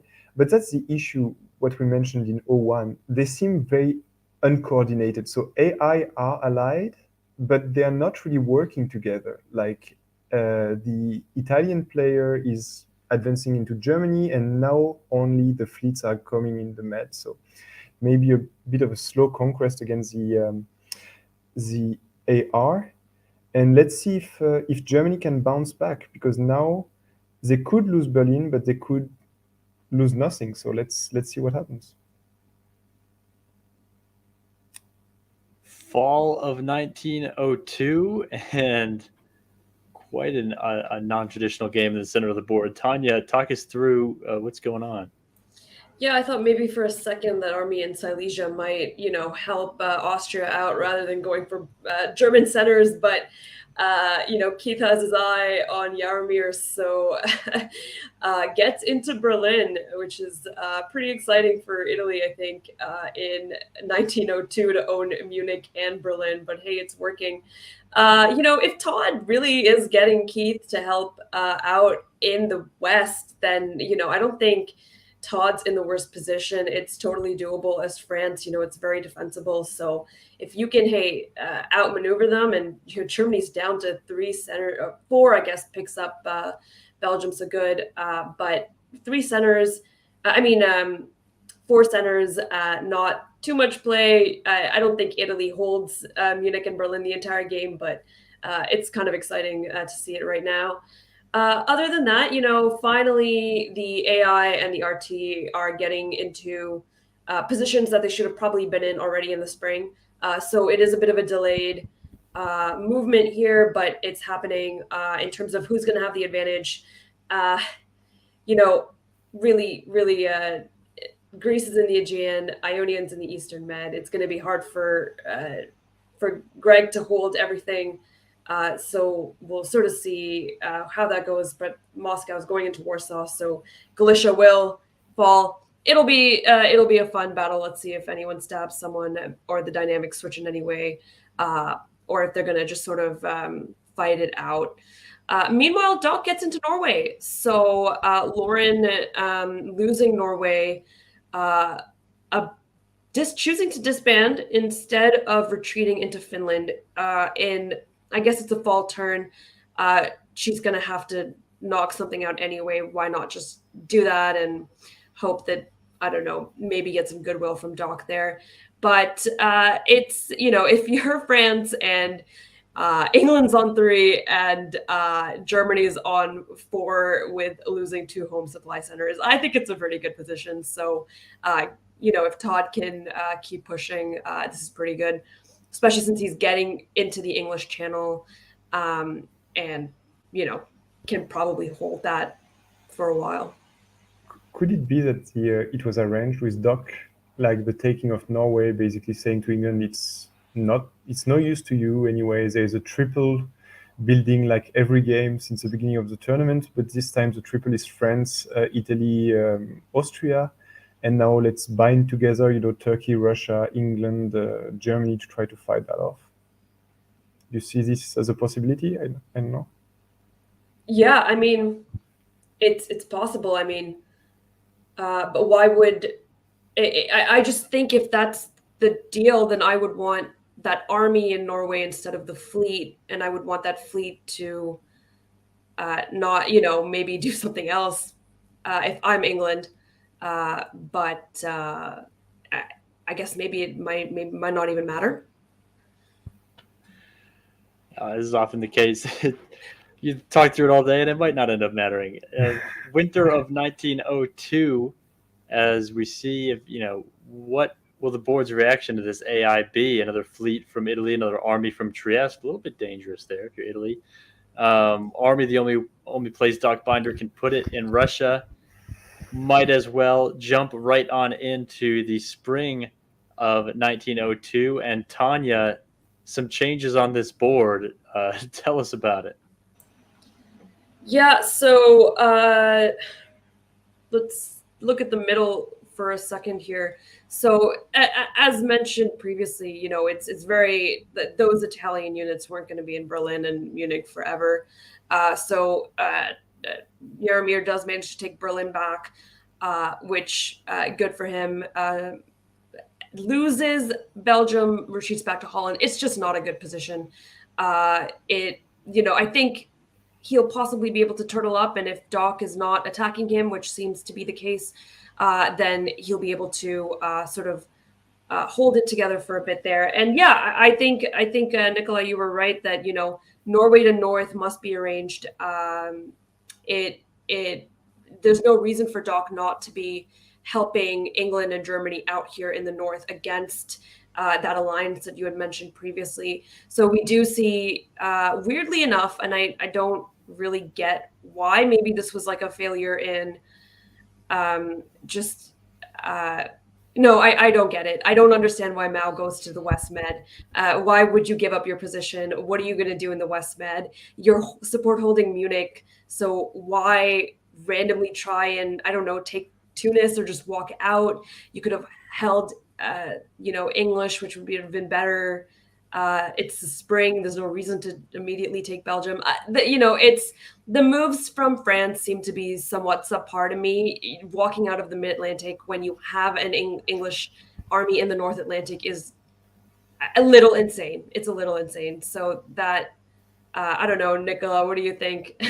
Yeah, especially since you know they are going to cut you because they want to take English Channel, right? So they are going to go from now to Mao. So, like, I guess lies were told and he believes those lies. I don't know which lies have been told. Maybe that Russia was too bad and that they took Norway by force or something. But yeah, but for me, the tragedy is really for Italy because Italy is getting nothing from the deals they have made. Like, it's great, like there's an example I like to quote always. It's like the 7 years war, in Europe, and basically in France, everybody was saying, well, France is great. You gain nothing at the end of the war, and basically you help Prussia being bigger. So that's a bit what happens here. And that's why I mentioned at the beginning, I don't really understand Italians wanting to screw with Germany from the bat because most of the time they can't hold it a long time. Yeah, absolutely. And then, Austria's just working their way in the Eastern dots as they should be. So Yeah. good on Carl. Keep it up. No, but that's what I mentioned, like with the solo possibility, Carl really growing and maybe another two-way draw or solo, and then Carl is in the competition for a win at Dixie. So why not? The way it's looking right now, very much in the conversation for winner at DixieCon. If he can find his way into, solo or no solo, even just getting in a draw here, he has a shot at it. So we will page on over to fall 1903. And Nicola, I believe it's you, talk us through fall 1903. Yeah, and that's what we mentioned, last year. It's that basically you have this 3-player alliance basically going on with Dixie. But what happens if a 4-player alliance happens? And that's basically what's happening here. And Greg is saying, I don't want this play anyway, so I'm ready to support Russia into Romania. I don't really care about that. Russia is my ally, Russia is in Black Sea, but I'm not going to play your game. And I really respect this way of playing. So you want to force me to lose? Okay, but I can make that you're not going to win. And I think that's the correct play from Greg, and he's going to play it perfectly. Doc is a big winner, of course, of this. But as you see, Italy is losing Berlin. So Austria is going to try to give dots to Italy. So they're giving Trieste to Italy, but they're going to have to disband one, right? So now the pain starts for Austria. And since France has done this questionable moves in the spring, I would say, now they're losing Portugal. So like this RTGE is this Gert, I don't know, is working quite well right now, and it's great to see. Honestly, I really like it. The powerful Gert alliance rearing its ugly head in the fall 1903 of board 3A at DixieCon. Into the winter of 1903, we've got a Northern Army build for Russia. Nowhere else to put it. Ukraine gets pulled off the board by Turkey, as does Vienna for Karl Roneberg, now looking a little bit vulnerable.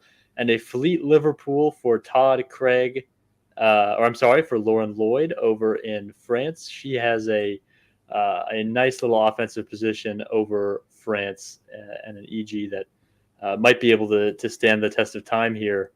Spring 1904, Tanya. So unfortunately for Greg, Doc said, "Hey, listen, you're going down. You had to disband your armies, so I guess I'll just take Ankh." Or maybe, Greg said, "Just come take my stuff. Like, this isn't going to work for me." So we see Sev convoying over to Ankh. However, Greg, gonna lose Ankh, gonna lose Khan, and very likely gonna lose Smyrna, all probably in the fall. So not long for this game, but Doc continuing to be pretty decent. He's in the North Sea as Russia. No real, there's nothing touching Norway or Sweden or any of his northern supply centers, which is fantastic. Gets into this AIR somehow, so he's playing fantastic where he's moving alliances. He's able to sort of go from one end to the other, but Germany can't attack him. England can't attack him. So fantastic Russian position here. And meanwhile, Keith takes his dot in Trieste, moved back to Tyrolia, is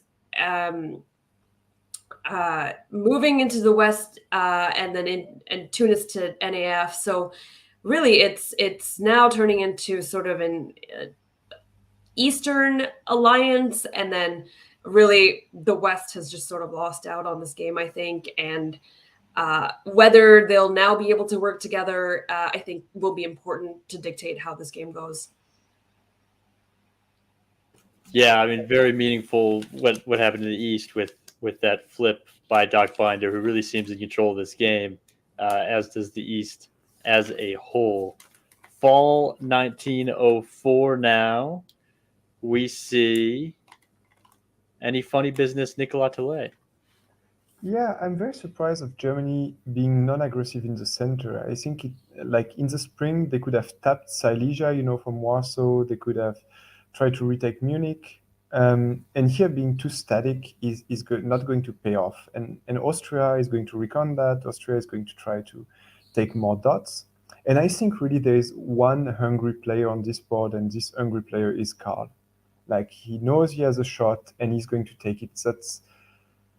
That's why I think like maybe it's too early to take the dots from Turkey. Even when Turkey invites you, sometimes they know they're out, and even then it's too early. And I think that's one of those cases, because now Italy is moving forward, and they're going to use France as a shield, basically, against the advances of E and R. And on the other hand, they're going to hit hard against Russia, and there's nothing Russia can do. I think they're going to have a build, if I count right. They win one, lose one, and win one in the north. So they're getting a build in Moscow, but they are not going to be able to hold for long. So the only chance is basically France to flip, but why would France flip? So that's, yeah. Well, with that, we will march on into the winter of 1904, and AI continuing to roll 2 army builds for Austria, 1 army build for Keith Worstel's Italy. Nice to see him having some success after a couple of rough games earlier in this tournament. France is going to pull that army in Brest, and another army for Doc Binder, who has, as we've commented on, not a worry in the world. Into the spring of 1905, we'll go back to you, Nicolas, because things may be a-changing. Yeah, it seems Austria thinks the dots are in Italy. And as mentioned, Austria is hungry. Austria wants to win this tournament. And I'm not sure, I'm not really sure that's the way to go. Italy has been so trusting. He has been such a great ally from the start. Not sure that's the moment to stab. And at the same time, yeah, sorry. Just on that, I just think I disagree with that, because look, you've got these Italian armies in Prussia, Silesia, and Bohemia, okay? And then everything else is open. Like, he's got 1 army in Venice, but Rome, Naples, that 1 fleet in Smyrna, the Italian position is a little bit out of place. And look at all of the armies Doc Binder has concentrated in his home centers, right? Which one's easier? Definitely the Italian dots. It's easier, but is it better long term? I'm not so sure. Like, do you want these armies in your back when you're going to have to send your armies against Italy? And like, we've never played together, Tanya, so I'm not as familiar with your style of play. But here, I think that's a moment where I wouldn't stab here. I think maybe he's right, but like, here the first thing he does is losing a dot to Russia. he takes 1 dot from Italy, loses 1 from Russia, takes 1 from Italy, and Italy is crumbling. Like, of course, Germany is coming back, smelling blood in the water. So great for Germany, but like for Austria, let's see if it pays off. I'm really not sure it's going to. But you again, like I trust you, Tanya, so you're most likely right. But here, I wouldn't do it. No, and I think that analysis is also fair. It's also Italian moves are interesting to me here. Like he doesn't cover Munich. He support holds Prussia and Silesia. He, I guess tried to arrange a bounce on Trieste. So I wonder whether this was somewhat a breakdown of, Austria being like, hey, you've got all these armies, let's do something. And Italy being like, maybe I don't want to do anything this turn. And Austria being like, well, if you're not going to help me, then I'm going to attack you, right? That often happens. So I don't know. We don't have any insight to the negotiations. But then why don't you leave Galicia, Vienna to Tyrolia and Galicia to Tyrolia? Because then you can take Venice also, or have a shot at it, A little bit of a half measure there, maybe by Karl, trying to hedge his bets while making a play. We'll roll into the fall 1905 to see if he has won Doc Binder's favor. It looks like he has not. And Tanya, I think this one is yours. Yeah, and I think we missed another important alliance shift in the spring, which was Russia and Germany no longer seemed to be on the same page when Russia took, Belgium, and now this nonsense with the North going into Denmark and Baltic going into Sweden, just kind of messy. So whatever happened there was not the best for them. But hey, looks like Doc at least has the Austrian on his side, lets Austria into Smyrna, takes Caen, takes Rum back. Was that arranged? Not so sure.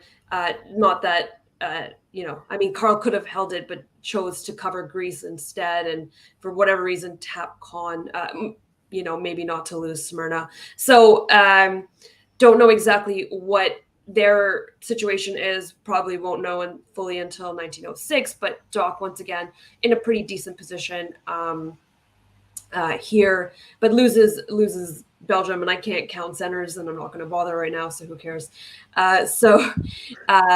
Does Munich get into Tyrolia there? No. So Germany keeps Munich, will, get that back. And, we said it in 1901, Munich and Berlin aren't going to hold. And so Italy, kind of in a bizarre position, went west, is now coming back to Tyrrhenian Sea and Tunis. So just sort of, not real, like there was no real goal with a lot of what Italy did. Why do you have, if I'm Italy, I don't want an army in Prussia and Silesia at this moment, but they're there. So there's going to be winners and losers out of this. It's a really fun board, honestly, kind of really messy. And even Lauren is now giving France some breathing space. So Todd doesn't, the fleets are getting out of the Irish. They're in the English and North again. So there is maybe we're going to see now a Western triple to dominate this board. Well, it's the end of 1905, and we don't really know who's with who, as Germany plops down a fleet in Kiel and an army in Berlin. Italy's going to pull 3. So Prussia's off, Silesia's off, Tunis is off, and they're probably no worse for the wear, to be honest. Russia's going to put down that fleet in the south coast of St. Petersburg, remaining friendly with England. Nicola, what do you got? Just 2 things. We said at the beginning, Jaromir potentially has a shot. Jaromir may want to place shot here. And the other thing I want to show is the line of centers for Russia. We said this game has been messy. He has been growing by 1 dot every year steadily. Whatever the alliance has been able to find somebody to give him that dot when he needed it. And I think that's brilliant, and that's a great. I just want to outline that because it's something I find really fantastic here. Absolutely impressive start from Doc Binder. Into 1906 now we go. And no, they did not just call a draw in the spring of 1906, and my sheet does not have who the draw participants are. So somebody Okay. put it in the chat while we try to guess. I mean, Russia and who? Hey, maybe it was a 6-way draw. Like if you're Carl, you're not giving up, I guess. If you're really playing for the tournament. Listen, Sunday rounds are weird, right? They're timed. They go slower than you think they're going to go, so you don't actually have as many.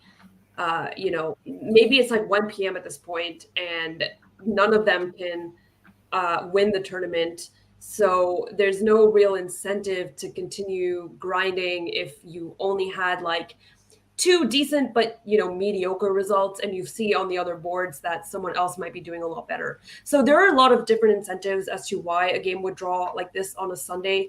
The beauty of a Saturday night round, which Dixie does a social event instead, is that you can have these games where people push and push and push, but on a Sunday it's very, very hard to have a big score, and often Sundays don't really matter unless you're already in the lead. And if none of these players thought that they would be able to get that lead on this particular board. Doc is in the best position, as we've mentioned, and he had 2 eliminations. So he's not going to go for it. And if he's not going to go for it, who really is? It's not shocking to see it like this, given it's a Sunday.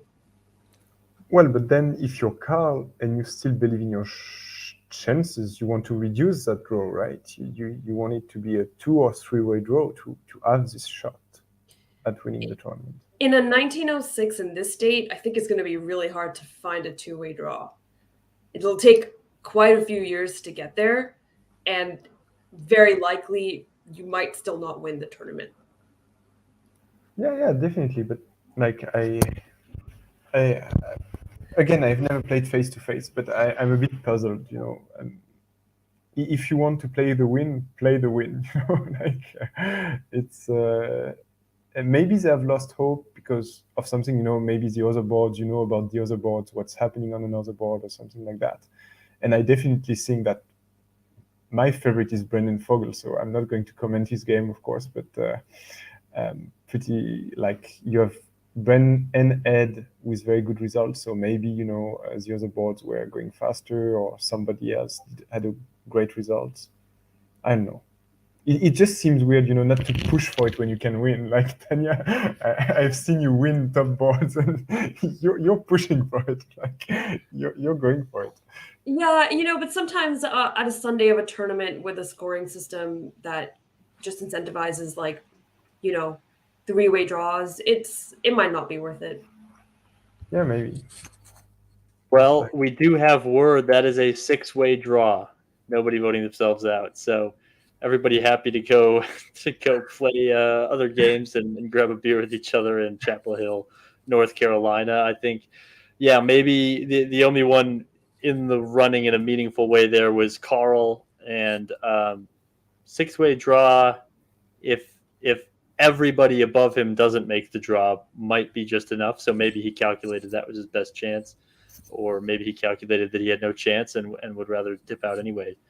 But I've also been on Sunday rounds where I'm the only person who wants to keep playing the game, and everyone else is like, if you don't draw this, we're gonna all attack you. And at that point, you're like, well, I have to take the draw. I can't do anything about it. And I don't know if that's the situation on this board, but it's a thing that's happened to me. It's possible given the stab he did on Italy, trying for a desperate, one last desperate shot at it, it could be, that's a valid theory. Could be interesting to know.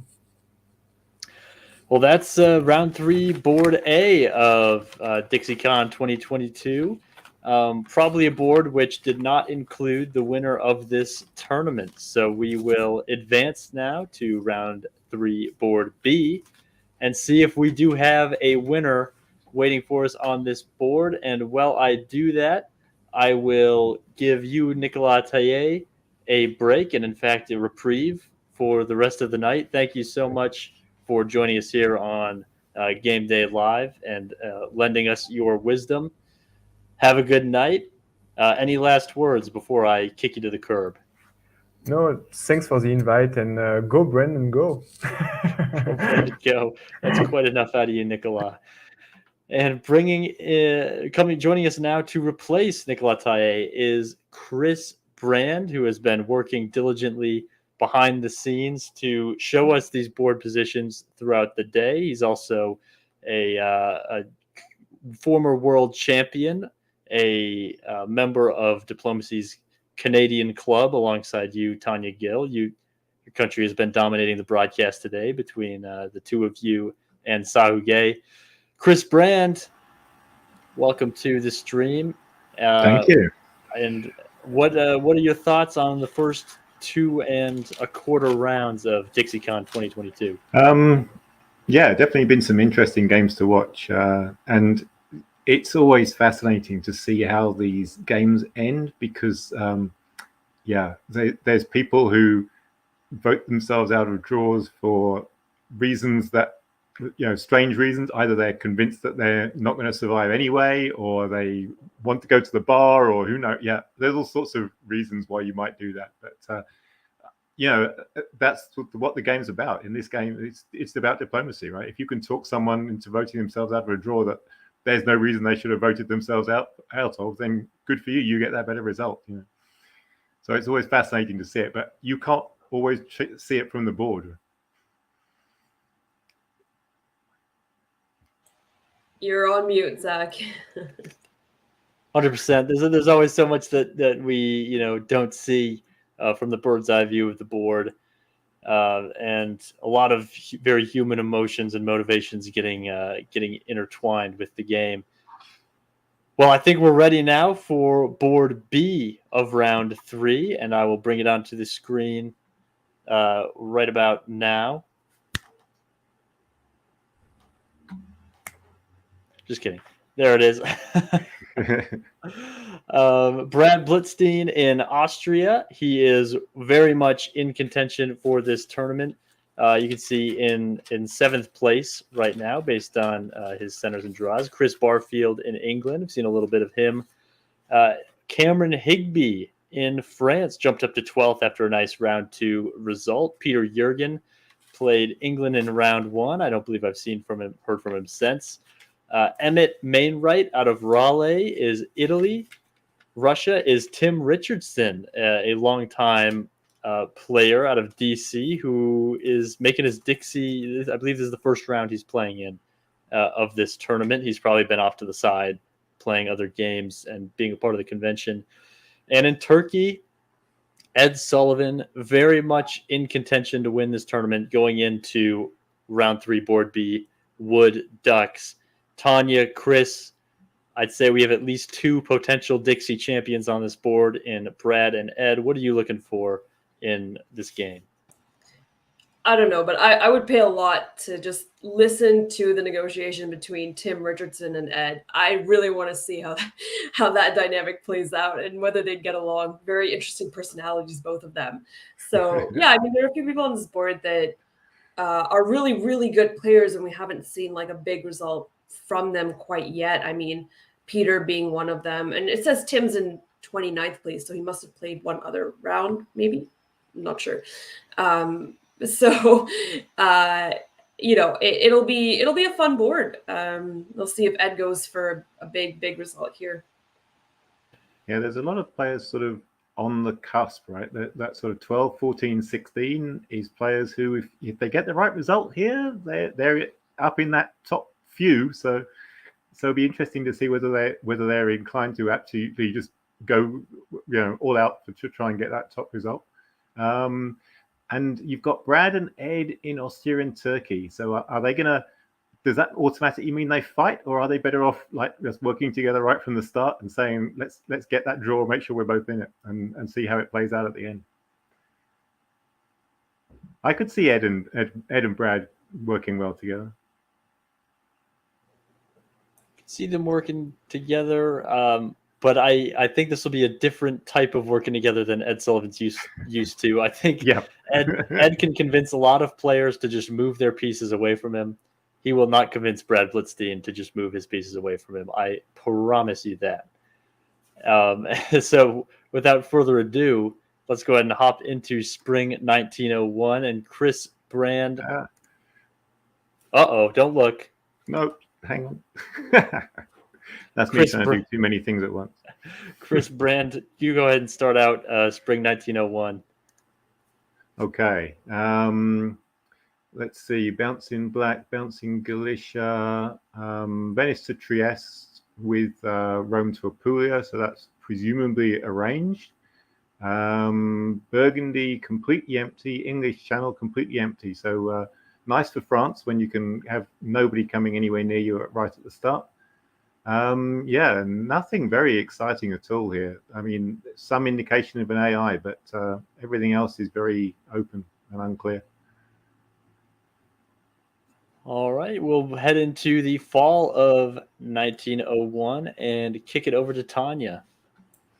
So all the love for the English army in Belgium. I think that's a double support there from Peter and Cameron. So no fighting there. England's got it. So other than that, bounce in Sweden from Peter to Tim, which is I don't think a lot of Germany's bounce Russia, and Peter's a very good player. So there must have been something there that forced him to bounce. Curious to see what happens there, but it looks like he didn't expect that to bounce though, because he followed up from Kiel. Right. Which is horrible because now he hasn't got Holland. That's right. You're correct. So I don't know. Maybe Peter really just wants to play Terraforming Mars. Who knows? He is a bit out of practice. Yeah, maybe he's forgotten how to play diplomacy this weekend. Anyway, so Ed gets into the Black Sea. Tim decides to support into Rum instead. Second bounce in Gal, and then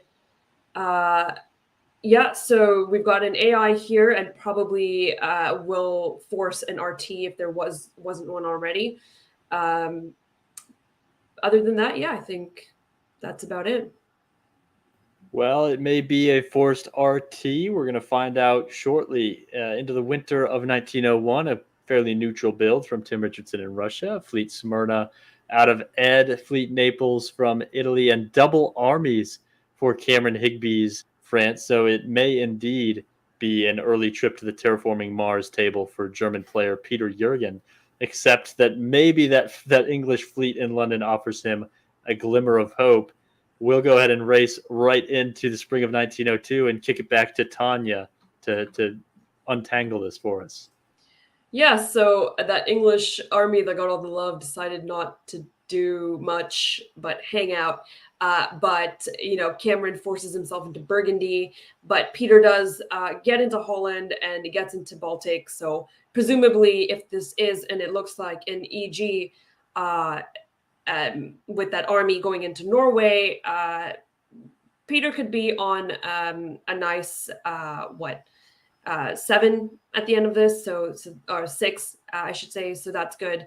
Not the end of the world here, with Chris deciding to go into English and fight Cameron off. And over on the east, we've got Warsaw to Silesia and Moscow to Livonia. So Tim said, no. Maybe there's past history between Peter and Tim, but whatever it is, it's not going well. And Tim's decided that Germany is public enemy number 1, and is going to try and slow him down as much as possible. And other than that, the AI continues with Aegean attempting to move into Bulgaria, but of course that was held. So not much movement there for the AI. Well, if there was not a history between Tim and Peter before, there certainly is now. We're going to move into the fall of 1902 and see if they can work it out. Seems like they can't. Chris Brand, tell us about it. Yeah, Silesia just walks into Berlin, which is very nice. I guess it looks like Peter defended Munich, but chose to support into Sweden. So I guess thinking that Galicia might go to Warsaw, so Tim was likely to cover Warsaw, but Tim decided not to cover Warsaw, decided he was going all out against Germany.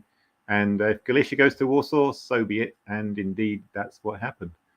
Ionian gets into the Eastern Med, which is probably the key that the AI needs to get the advantage over Turkey down there.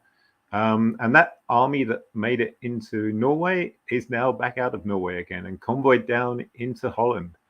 So it looks like, I guess, Chris Barfield in England saw that Peter was not long for this. If England and Russia were going for him, and decided to join in on that rather than try and play the 2 against 2, which you don't want to be in a 2 against 2 in diplomacy. So you can't really blame him for that.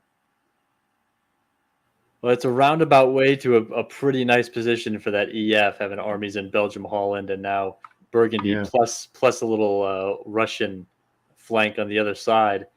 Into the winter. Oh, go ahead. Seems like Germany's more annoyed with Russia than anyone. So you can't see that it working out badly for England and France.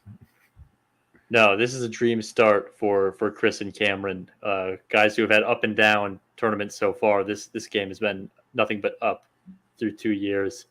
Looking at the builds here, it's going to be an army from England, perfectly sensible given the arrangement. Army Vienna for Austria. Nobody else adjusts, so another kind of quiet winter 1902.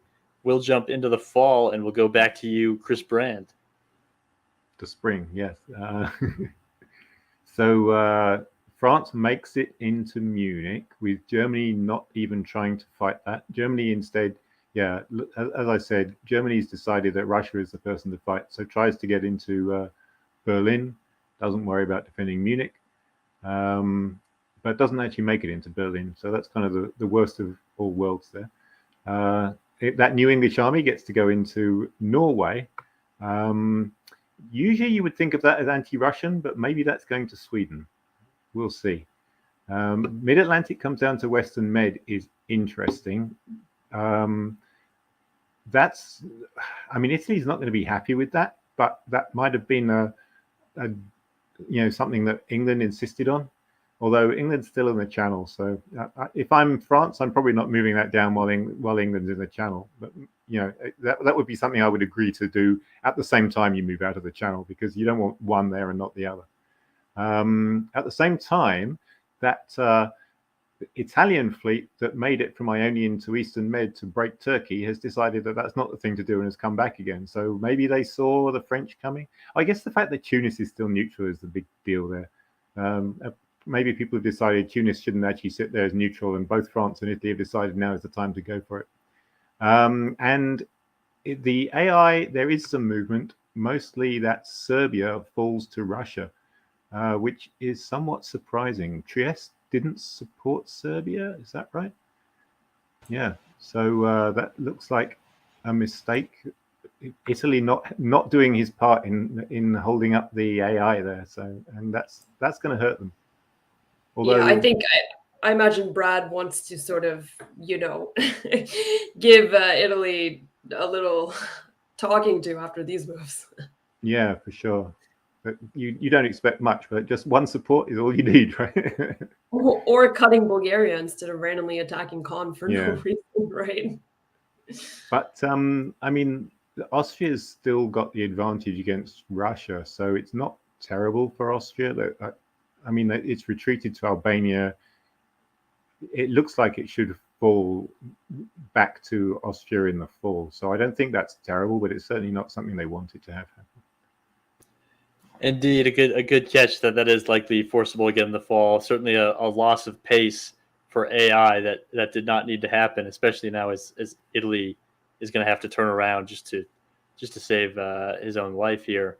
We'll go into the fall of 1904 or 1903 and see if Austria does take Serbia back. They do, with some defensive moves from Italy. Tanya, go ahead and walk us through a pretty dynamic turn on the board. Right, yeah. So sticking to the east for now, Italy so kind of screwed over Brad that turn and then decided to take Ed's support into Greece. I don't know, feels a little short-sighted to me. Why not keep the RT in the corner with Austrian support while you fend off France. I'm not sure what one dot in Greece is really going to do for Italy here when now Ed can possibly get out of the box. So I don't know. It's kind of strange. But hey, Tunis remains neutral. So let's hope, that saga continues for fun. And feels bad for Brad. Gets Serbia but loses Greece. So we'll be going down one, I believe. And on Tim's end, Chris and Cameron are, doing a really, really great EF, which is really easy to do when Germany and Russia can't stand each other and are throwing everything at each other. Why not walk into their dots, including last turn's walk into Munich, this turn's walk into Denmark, walk into St. Petersburg, didn't even need the support. When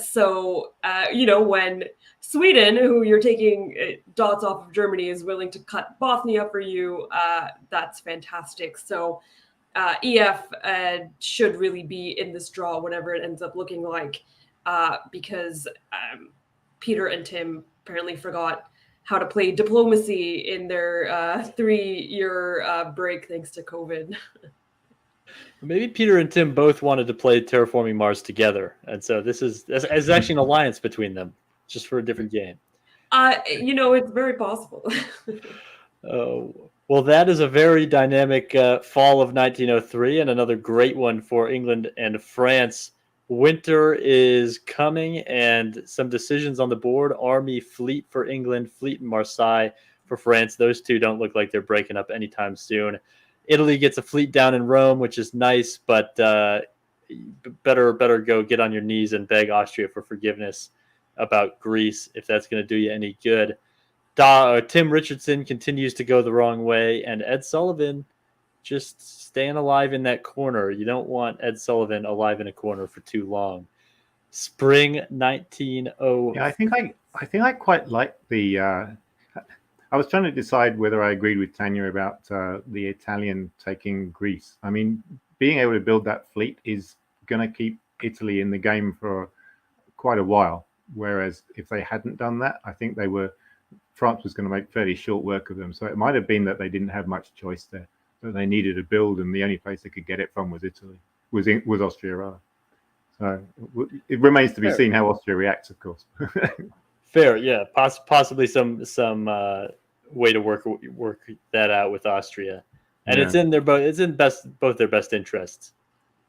It looks like they have worked it out a little bit. Chris, why don't you talk us through? Oh, I'm sorry, this one's Tanya. Tanya, talk us through the spring of 1904. How did they work this one out? It's gotta be frustrating to be Brad and say, listen, I'll let it slide. You took Greece, whatever. Come on, we can still do this. We can still make some progress here. I don't know, maybe their communication just isn't really all that great. But Ed does find an ally. I mean, Brad does find an ally, and he finds it in Ed, where he successfully convoys Con to Sev. Exciting move, I guess, for these two. Not sure why Rum wasn't support or Moscow wasn't support holding Sev. Neither of those units seem to be ordered, so this just seems kind of silly on Tim's part. But hey, Terraforming Mars is around the corner, so that must be it. But Warsaw goes down to Gal. Brad said, well, listen, if no one's going to fight Ed with me, I'm going to help Ed out. So good for him. Meanwhile, Cameron is coming in full force. Munich gets into Tyrolia. So probably a good thing that Albania did move up to Trieste. Hopefully some defense there will work out for them. Gets into Tunis for now, but, Emmett will be able to take it back in the fall. And otherwise, it's the EF doing the right things, playing the right moves, being very intelligent about working together. And Peter, probably not long for this world, but doing what he can to keep Kiel and Berlin and Sweden. Yeah, very good tactical play from Emmett here. He's, as you say, he picks up Tunis and can hold everything else. And if he then hands Greece back to Austria, that's fine. And the other key thing is that Ed is going to grow at this point, right? By the looks of it. I guess he's not guaranteed to hold Sev, but it seems likely that Ed's going to get a build out of this. Yeah, gotta like his odds. If not Sev, then poaching Rum here. What big moment coming up for two of the top, two top contenders in this tournament, Brad Blitzstein and Ed Sullivan, working together for now out of necessity. Doubt that lasts the whole game, but it'll be interesting to see how they finesse this. Fall 19 of 04, and what else would Ed do but walk out of Sev? So much for that build that I was talking about. Who needs builds when you're Ed Sullivan? Right? Chris, help me out here. Well, I mean, the one argument that we often make is that an ally is often more important than a dot. So maybe that's the move here, is that he's giving up the dot in order to make an ally. It's not entirely clear to me who that ally is or how useful they are, but I guess we'll see. Or it could just be something random to confuse us, of course, knowing Ed. Brad does indeed get into Tunis. Not Brad, sorry. Emmett does indeed get into Tunis and holds off the French elsewhere. And also gets into Western Med, which is a bit of a surprise. He did that a strange way. Okay. What did the fleet in Rome do? Did the fleet in Rome not do anything? I guess no. He let Tunis walk into Tyrrhenian Sea so he could walk into Tunis. Yeah.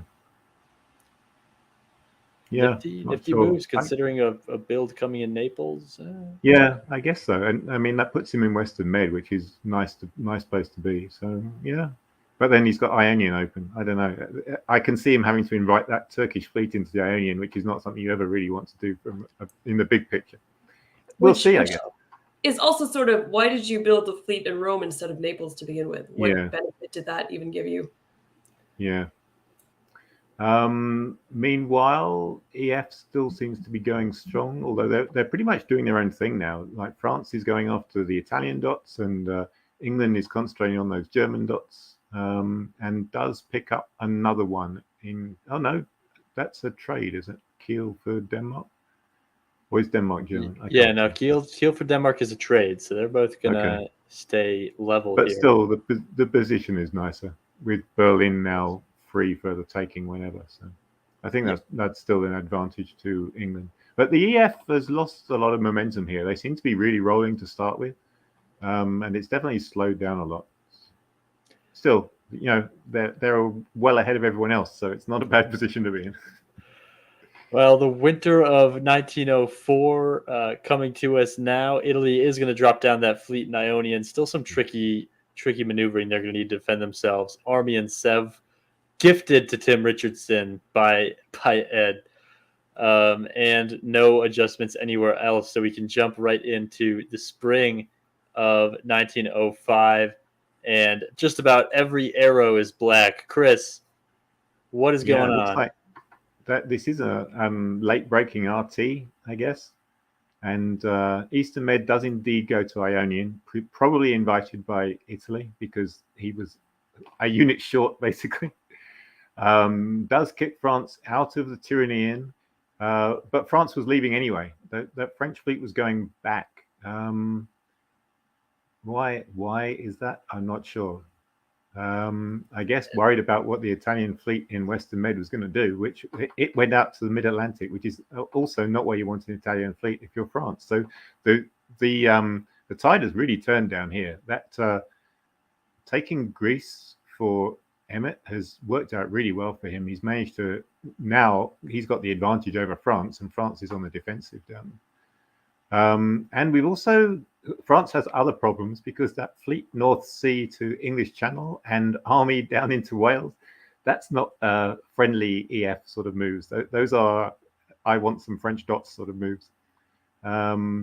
So remains to be seen whether England and Italy work together or whether they just each try and grab French dots and see who's successful. But this is not looking good for France anymore. And France, those armies in the center aren't doing him any good defensively. He's got Piedmont, Tyrolia, Munich, but I guess Tyrolia can support Munich, but that's about it. Otherwise, the German army comes down into Berlin. That's probably a sensible move. Giving up Sweden in favor of trying to hold Berlin, at least, I guess. Yeah, as you said, I think Tanya's already written Peter's gravestone, and that's probably justified. And some shuffling of units around in the north, the army coming back to Finland. So it looks like England's not going to try pushing any further down into Russia. They're going to concentrate on Scandinavia instead and taking those German dots, which is probably wise, particularly if you're going to stab France. You don't need to make an enemy of Russia as well. Indeed. Fall of 1905 here. England getting ready to follow through on the attack, and few more red arrows on this edition of the orders. Tanya, talk about what did or did not happen here in fall 1905. Yeah, so I think the EF does stick together. I guess the moves previously were more of a, oh no, there's an Italian fleet in the mid-Atlantic Ocean. I need to protect Liverpool or whatever else. And the balance in Brest must be arranged and, to protect all of the French dots. And France does manage to keep all of their dots. So it worked out. A bit of pulling back Tyrolia to Munich back to Burgundy, a bit more defensive there. So France probably okay in the long run. Or remains to be seen. But if Chris is saying, "Hey, I'm with you all the way," I think they're probably fine. But you know what? Germany holds on to their 3 dots, continues to live another day. Good for you, Peter. And as does Tim. Sort of loses Romania. Ed decides, "Oh, I did walk out of Sev, but now I'm going to take Rum because why not take the one? I guess that's easier to hold. I don't know, or." Didn't need it then, needs it now, but needs a lot now because he also takes Greece from Emmett. So Ed is, he patiently waited and now he's got 2 and a pretty decent position on top of it. So not too bad from Ed there. Doesn't get into Serbia, however. Maybe next year. So other than that, Italy is continuing to push on. France gets into, the Western Med. Rome moves up to Tuscany. Not sure if that was strategically the best thing to do with that fleet, but it is what it is. And yeah, that's the board. EF sticking together. Ed dotting 2 people. Maybe a bit of a messy East, but good for France, I'd say. Yeah, is this Ed secured his place in the draw with these moves? It's certainly possible, I would say. It could be, and I mean, getting up to 6 as Turkey with no real potent enemies, that's where you want to be. And if Ed secures his way into the draw, and might just secure his way into the championship here. He's got no friends in the East now, but equally, there's no one can really hurt him at this point, and he's got 2 builds to come. So, I don't dislike Ed's position at this point. I think that was probably okay to go for 3 dots from 3 different people, which is often not a good thing. Well, let's take a look at those builds that Ed Sullivan is going to be plopping down, and of course, 2 armies for Ed, as Russia is going to pull Sevastopol, Italy pulls Tunis, and no action in the West. Ed Sullivan has not forgotten that Brad Blitzstein is in his way of a tournament victory with those 2 armies. But isn't that lovely? You take one of Tim's dots and he pulls the army closest to you. How does Ed do that? It's Spring 1906 will tell us if Tim made the right decision, and it looks like he did. Brad seeing the writing on the wall here. Tanya, go ahead and talk us through a pretty big shift in this game structure. Yeah, I mean, I had expected Ed to sort of push on Sev as well, but he didn't do that. He just convoyed himself up to Rum and moved Smyrna to Khan. So he's picked one enemy, and that one enemy is Brad. Clearly, some arrangement with Italy with the two armies. I'm not a threat to you, Italy. You can keep pushing on France. I took Greece, but I won't take anything else until he slips into Tunis, of course. But, for now, all good. And otherwise, Tim's doing his own thing, trying to take St. Petersburg once again, but not managing to do so. And then elsewhere, we have a bounce in Denmark, Denmark moving back to Sweden, and then Kiel sort of just holding. So not quite, no support into Denmark or anything like that. Not that it would have really mattered, but Peter does hold on for now. English gets into the Mid-Atlantic Ocean. So Chris, not in the worst position. Pretty good on this board, I'd say. No real threat is in the Mid-Atlantic Ocean. Emmett ends up retreating into Brest. But as long as, France doesn't attack Chris, I think Chris is in a really, really solid, has position, can possibly grow. We'll see, especially if Munich does support Kiel into Berlin next turn. It's looking pretty decent for England. Other than that, that's really it in terms of what's going on down there. Nothing else really seems to move. Well, Chris, why don't you give us the fall of 1906 then? Several black arrows on this one. Well, my eyes are drawn straight to the east, where Ed manages to get into Sev now, with support from Austria, of course, because why not? And at the same time takes Bulgaria, while still sitting in Serbia. Leaves Greece to go to Ionian, and Greece doesn't get taken. I don't know how he does it. This is just amazing. I wish I could play this game. Bulgaria. No, Budapest went into Trieste, right? So quite why that happened, I don't know. I've got to imagine that was Ed's influence. But yeah, the Austrian units basically all turn on Italy and don't bother defending themselves against Turkey. So very nice if you're Turkey. Very bad if you're Brad, though, because Brad's down to 2 now, Vienna and Trieste. So not looking like he's going to make his way into the draw. Italy pushes the army up into Piedmont for what that's worth, because the French comes down into Tyrolia, so that doesn't help him much. And he's lost Trieste, so Italy's position not looking very good at this point. And that does mean that France didn't help out England against Germany. Germany, in fact, managed to take Norway. But Peter is one of those people. He plays a very strong tactical game. It's not easy to kill him, and he's proving that in this game, I think, because Chris has devoted quite a lot of units and quite a lot of time to trying to kill him, and it's not working. He's gaining at this point, but obviously with nowhere to actually be able to build it. We do see England and France working together to get rid of that Italian from Brest, but the way they do it is to put the English fleet into Brest, which again is nice if you're England, who's already ahead in this game.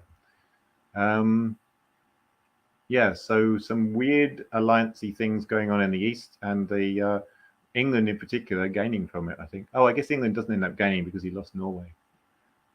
Yeah, England staying level with the gain of Brest and the loss of Norway. But wow, yeah, the story of this turn has to be Ed Sullivan getting everything he wants and far more than was reasonable to ask for, as he always finds a way to do. We'll head into the winter and see what he does with his, 16 builds. Fleet Army for Ed Sullivan, your new board leader. It's a Fleet Naples yet again for Emmett in Italy, who, is in as stable a position as he's been in this game, which isn't saying much. And Army in Tyrolia gets pulled for France, and again Germany and England both stay static. So look at that graph, the Turkish graph, that you survive on 4, and then at some point you are able to explode. This is like textbook Turkey almost, isn't it? It is indeed. Spring 1906. We'll see if Ed Sullivan continues writing the textbook, and it looks like he'll do exactly that. Chris, I think we're going back to you for spring 1907. Yeah, I mean, Ed's moves aren't particularly exciting. He pushes everything forward, basically. He loses Ionian, but it's no big deal because he's got those 2 fleets coming up behind, gets to retreat to Adriatic, which is not a terrible place to have a Turkish fleet anyway. Brad doesn't seem to hold any animosity to Ed at this point, and looks like he's continuing to go after Italian dots.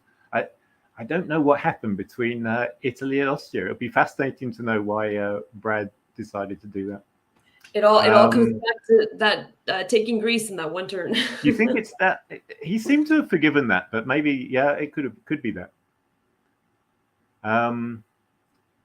France now having got rid of that rogue Italian fleet, the French units can now head back to the east, basically. So we see the fleets moving down, the army into Piedmont, the armies into Munich. So basically everything flows down towards the southeast.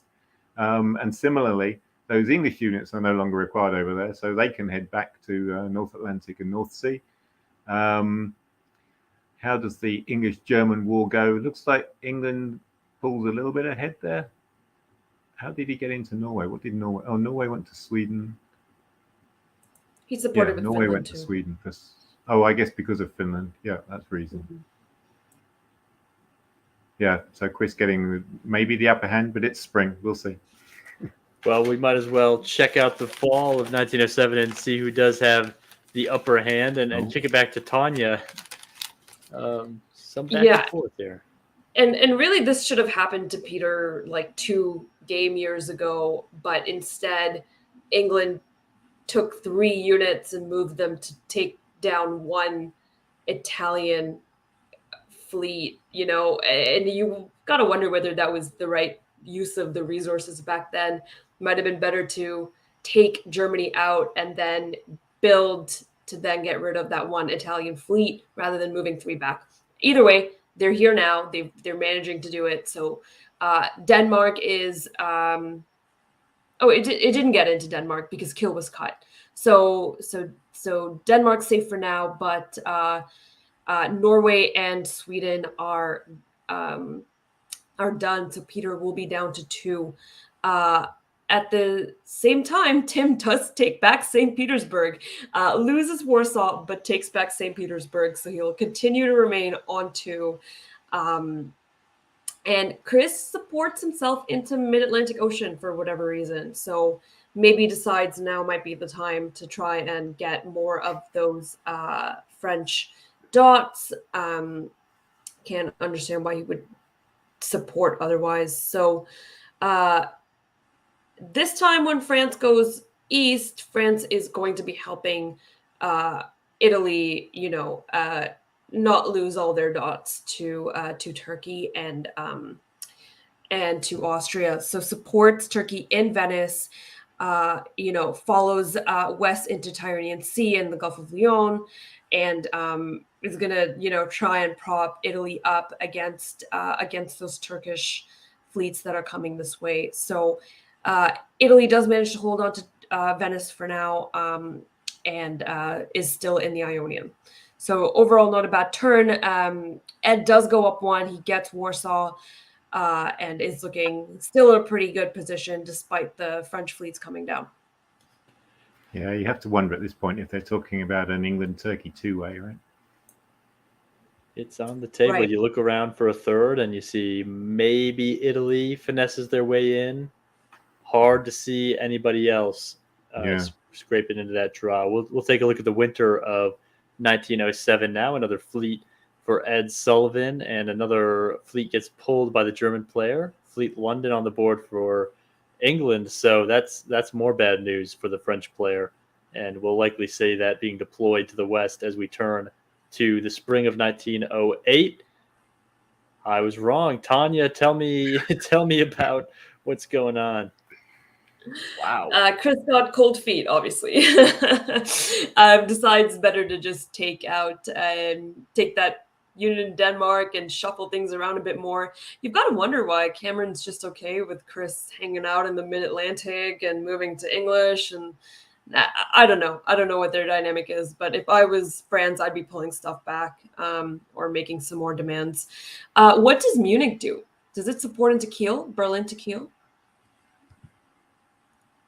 Yeah. So Peter lives on, gets support into Kiel, so remains on 2 dots there. And it's a little weird of a dynamic here because Chris decided not to take any of those dots that he could have walked into. And Marseille is getting convoyed over to Rome. So,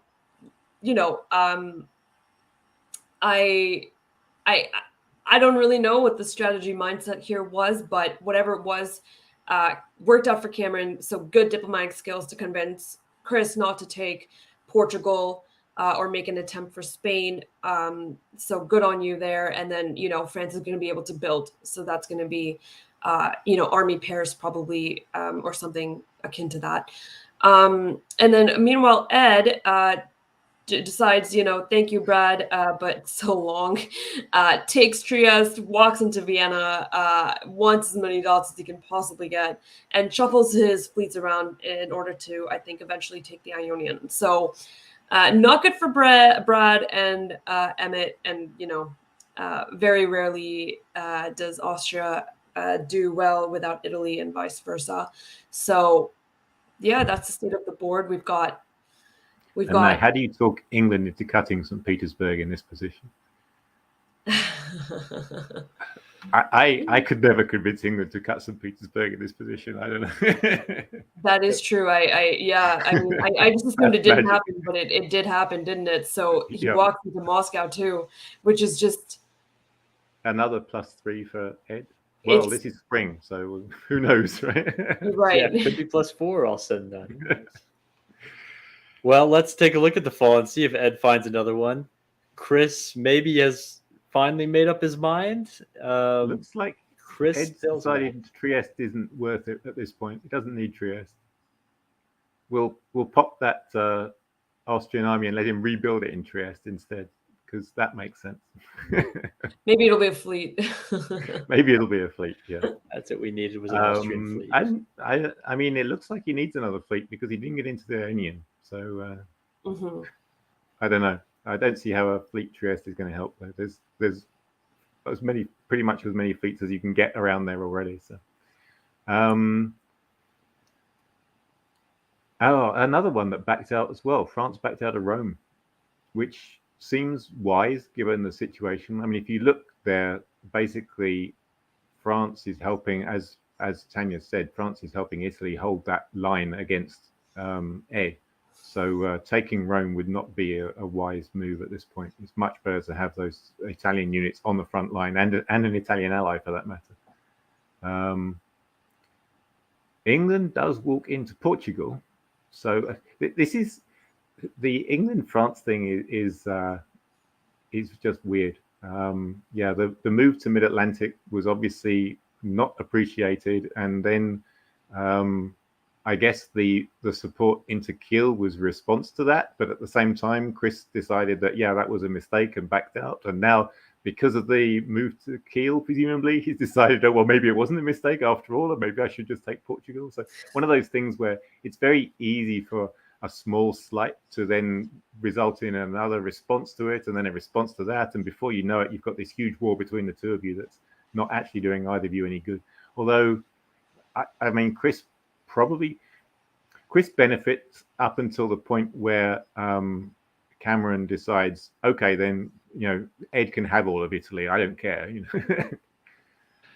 Well, going into the winter, we'll see what Chris does with that build that he finally took off of France. Another fleet and 2 more armies for Ed Sullivan, who has maybe bigger things than a draw on his mind. Brad is going to build an army that will, who knows, maybe just get popped right away, or go into Venice. The French disband is telling that France might continue to hold that line up against Ed. Yeah, it would take a lot for me to disband Leon rather than something like Tyranny at that point. Yeah. Well, spring 1909. We'll see if. Well, we won't see anything because we have a draw, which I assume is not a 7-way draw. This is going to be. My guess is a 2-way draw, but I need to get. Well, Ed's in the chat. Ed, tell us who was in this draw. And we'll try to figure out how you pulled it off. I mean, I said at the beginning of this game that the one thing Ed Sullivan would never be able to do is convince Brad Blitzstein to walk away from him. And it took him, I don't know, 3 years to convince Brad Blitzstein to not just walk away from him, but Janissary for him. And I'm seeing, because it's a timed round, it's a 7-way draw. So there's not a glitch. This is a dynamic of round 3 that really mixes strangely with Dixie scoring, in that you can't get anyone to vote themselves out of a draw. It's time. You need to kill people while you have the chance. So Ed failing to take Trieste, misordering in that last year, that's going to cost him a lot. Huge. And he the fact should have supported. Yeah, he should have supported Chris into St. Petersburg too. Yeah. 100%. This could have been easily a 5-way rather than a 7-way, which is a huge difference in points. Whether it's enough, I don't know, but it might have been for Ed. Right? It could have been a best turkey, maybe. I don't know. Well, no, because we had a huge turkey in the first round, right? Oh, right, Randy. Right. Yeah. Forgot about that one. Yeah.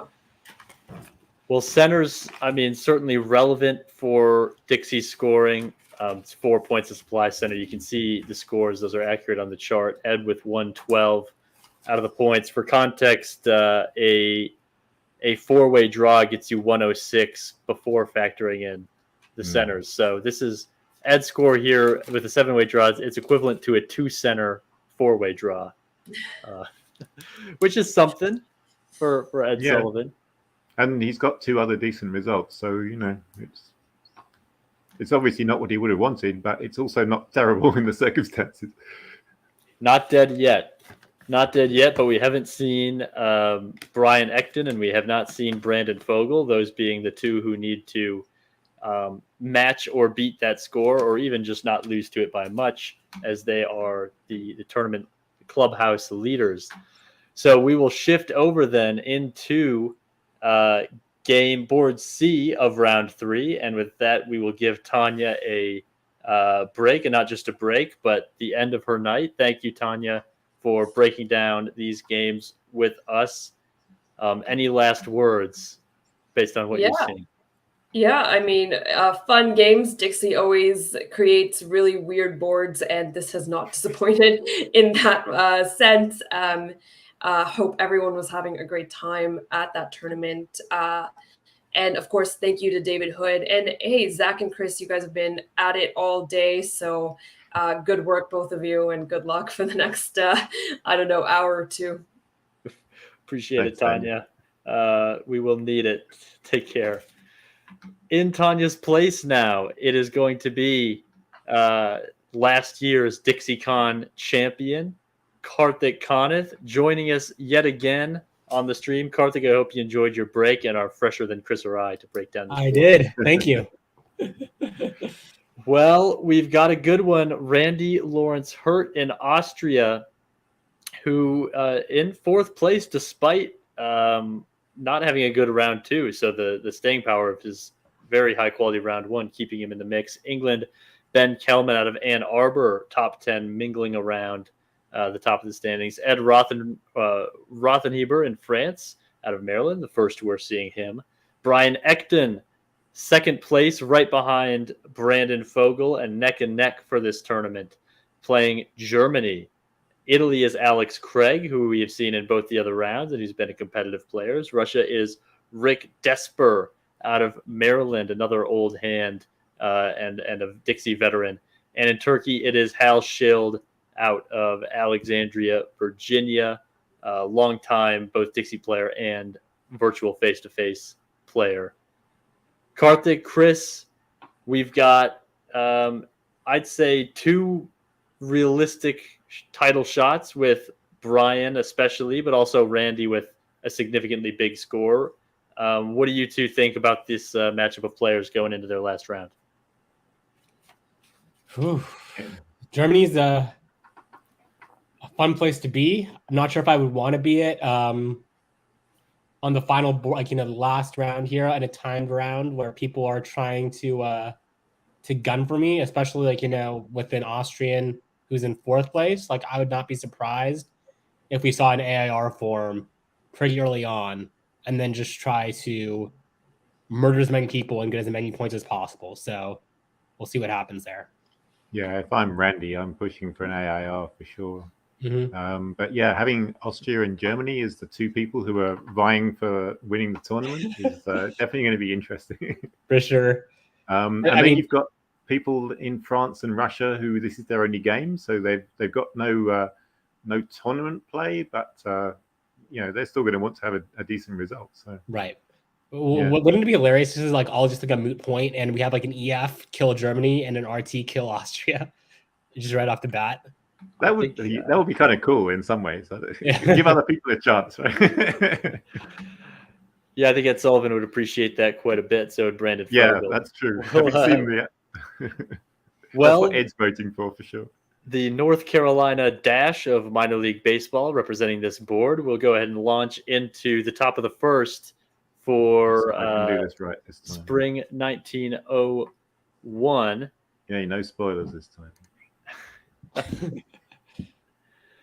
And Karthik, you're nice and fresh. Why don't you take us through Spring 1901?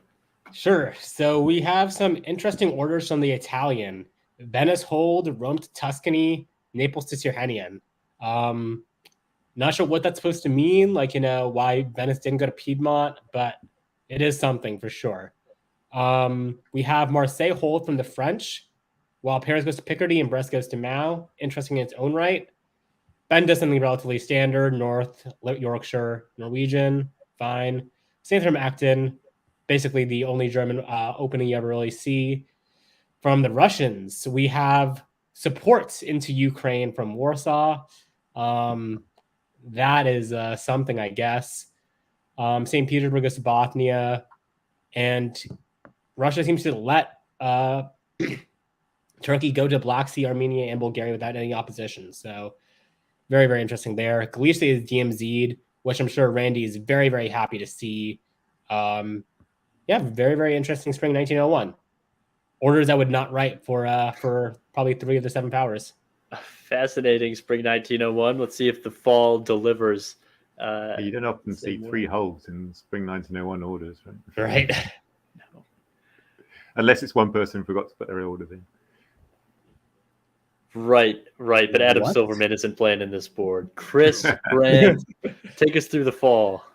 Well, the Sev hold works, and combined with Hal's northern opening, works out well for him. He gets into Romania. Looks like Budapest helped him in there as well. So, mixed messages from Randy here, having had the DMZ in Gal and then putting Turkey into Romania. Now we see the move to Piedmont for Italy, which seems odd. Doesn't that just provoke France into building a fleet in Marseille? Yeah. I think if you're going to do that, it's a spring move, not a fall move. Right. The England convoys the army over to Norway and moves the fleet up into Barents, which I'm sure Rick is not very happy about. Mm-hmm. But at least Rick gets into Sweden, which is not really surprising because Germany obviously saw that he wasn't likely to get Romania and therefore gave him Sweden. Maybe it was all a ploy to get 2 builds. That didn't work out. Mm-hmm. Bounce in Belgium, not particularly surprising. Yeah, interesting. Unusual. I must say, if I'm either Randy or Brian, I could not be happier with how these few turns have gone out. Yeah, that's very true. They're both good, off to a good start for sure. Mm-hmm. Plenty of play for both of them. We'll see in the winter what Hal does with those 2 builds in a fleet. What? Fleet Smyrna. For maybe the first time in DBN history that those exact builds have been put down. Wow. I don't think I've ever seen that. 2 armies for Austria, exactly what you'd think out of France. England builds friendly to France. Could almost see a triple if Brian Ecton wasn't Germany. but I don't think he'll take any part in that. Spring 1902, though, will let us know. You know, I'll say I've played probably 500 games of Diplomacy over my lifetime. I do not think I've seen a board state ever look quite like this in winter 1901. But again, if you're Randy or Brian, you're very happy with those builds, right? Oh, for sure. This is fantastic for Randy Lawrence Hurt. Let's get to spring of 02, and the good news keeps coming for Randy Lawrence Hurt in Austria. Chris, why don't you break down this decisive season? Yeah, there's no love lost between Russia and Turkey as they push the fleet into the Black Sea, the army up into Romania. The other fleet comes out to Aegean, presumably defensive, because you didn't know what those Italian fleets were going to do. But the Italian fleets went west, so that's fine. Yeah, we did see that fleet Marseille that we said was quite likely. So we've got a full-on a full-on war between Italy and France in the Western Mediterranean here that is not likely to show any early winners for either of them, but we'll see. Germany gets into Belgium, so continuing the script for Brian and Randy here. Randy gets into Galicia, so yeah, everything working out for them.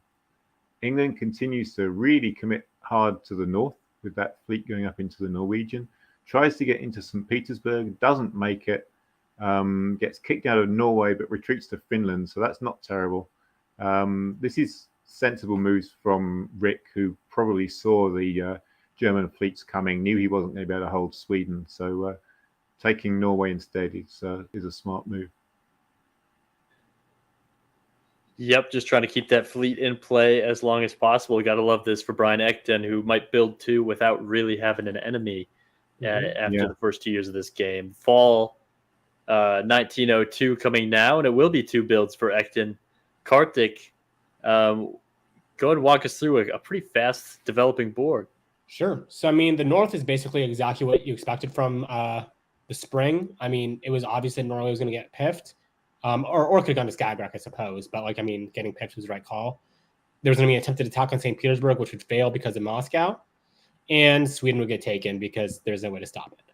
Outside of that, though, you see some really interesting moves being made. So we see Mao going to West, which is just a super aggressive move by the French.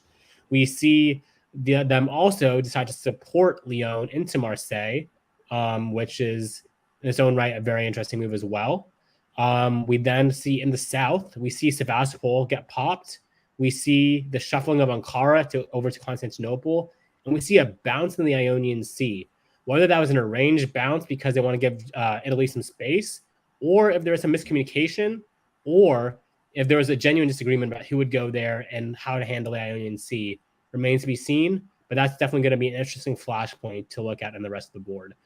Also, something curious to note is the German moves around Burgundy, which is not a great signal that you want to send to the French, is you have Belgium and Munich both supporting Ruhr to Burgundy, but you don't have the support being followed.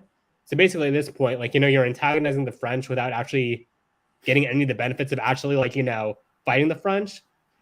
You don't like to see it, but I mean, well, what are the French going to do about it, honestly? So it's not the end of the world.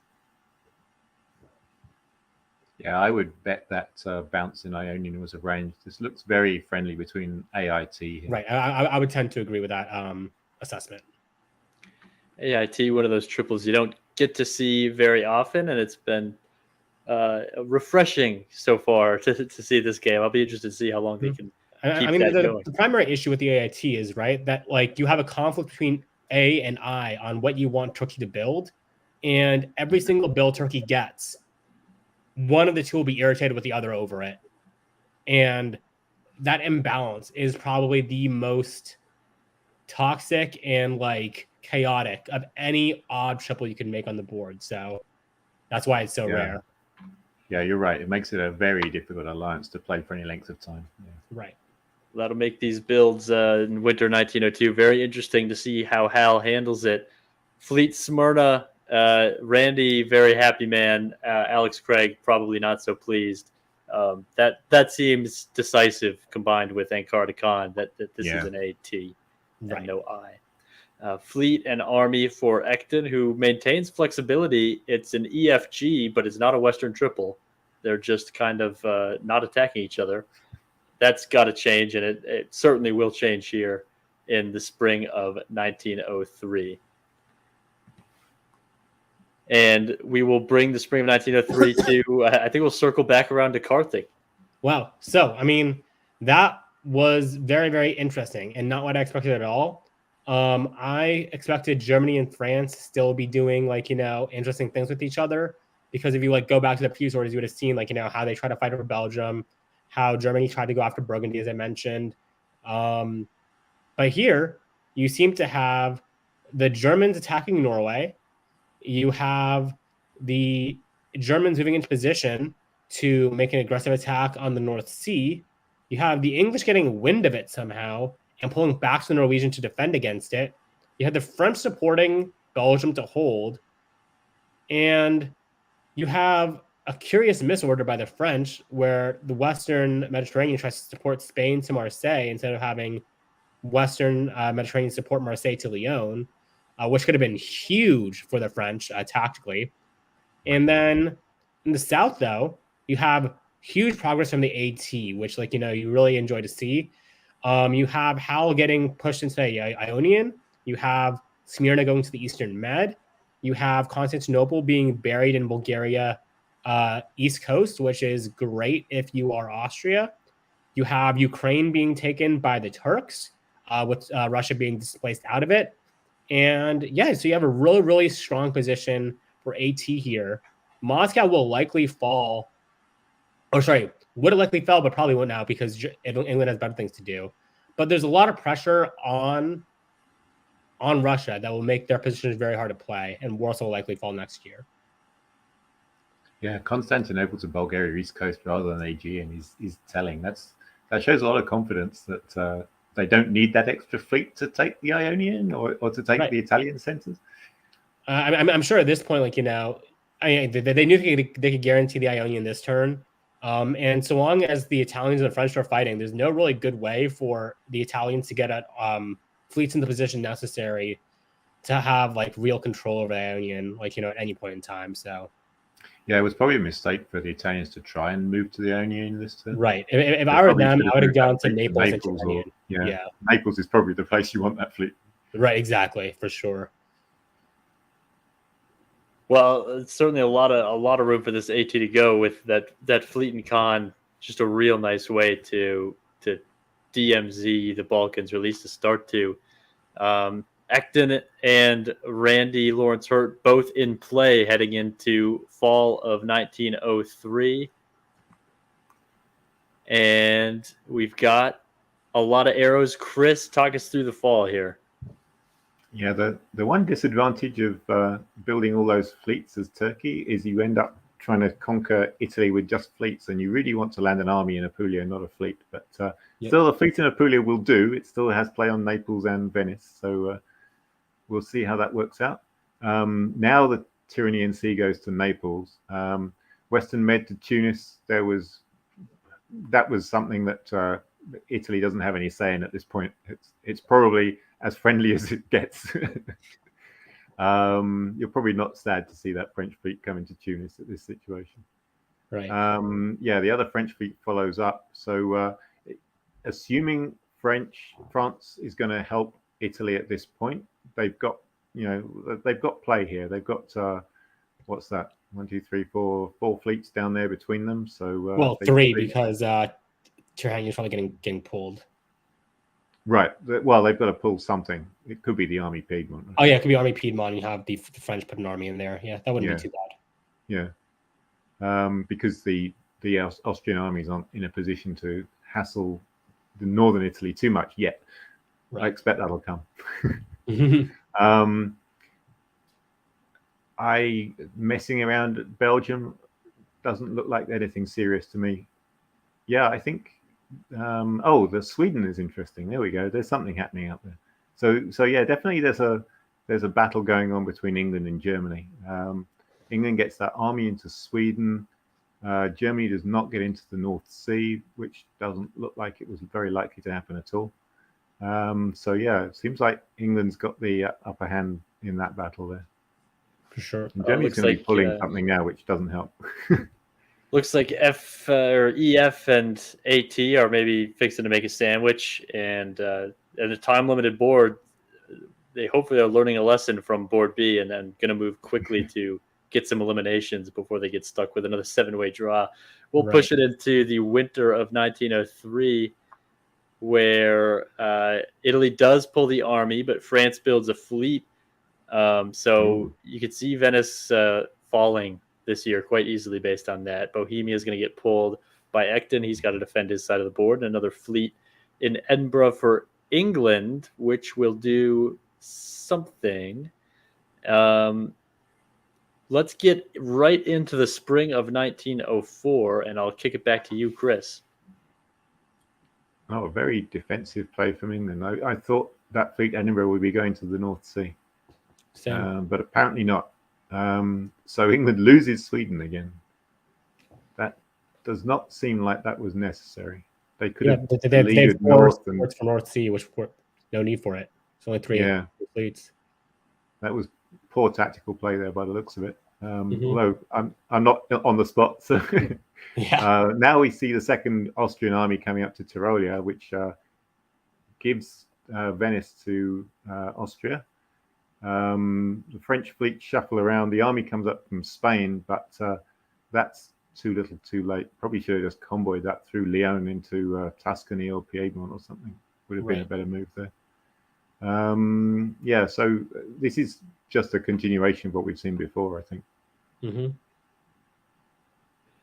Yeah, a lot of suboptimal play tactics here between F and I. No reason for that fleet to be parking itself in Rome if France isn't following into Tyrrhenian, especially. We'll move here into the fall of 1904, see if they can recover.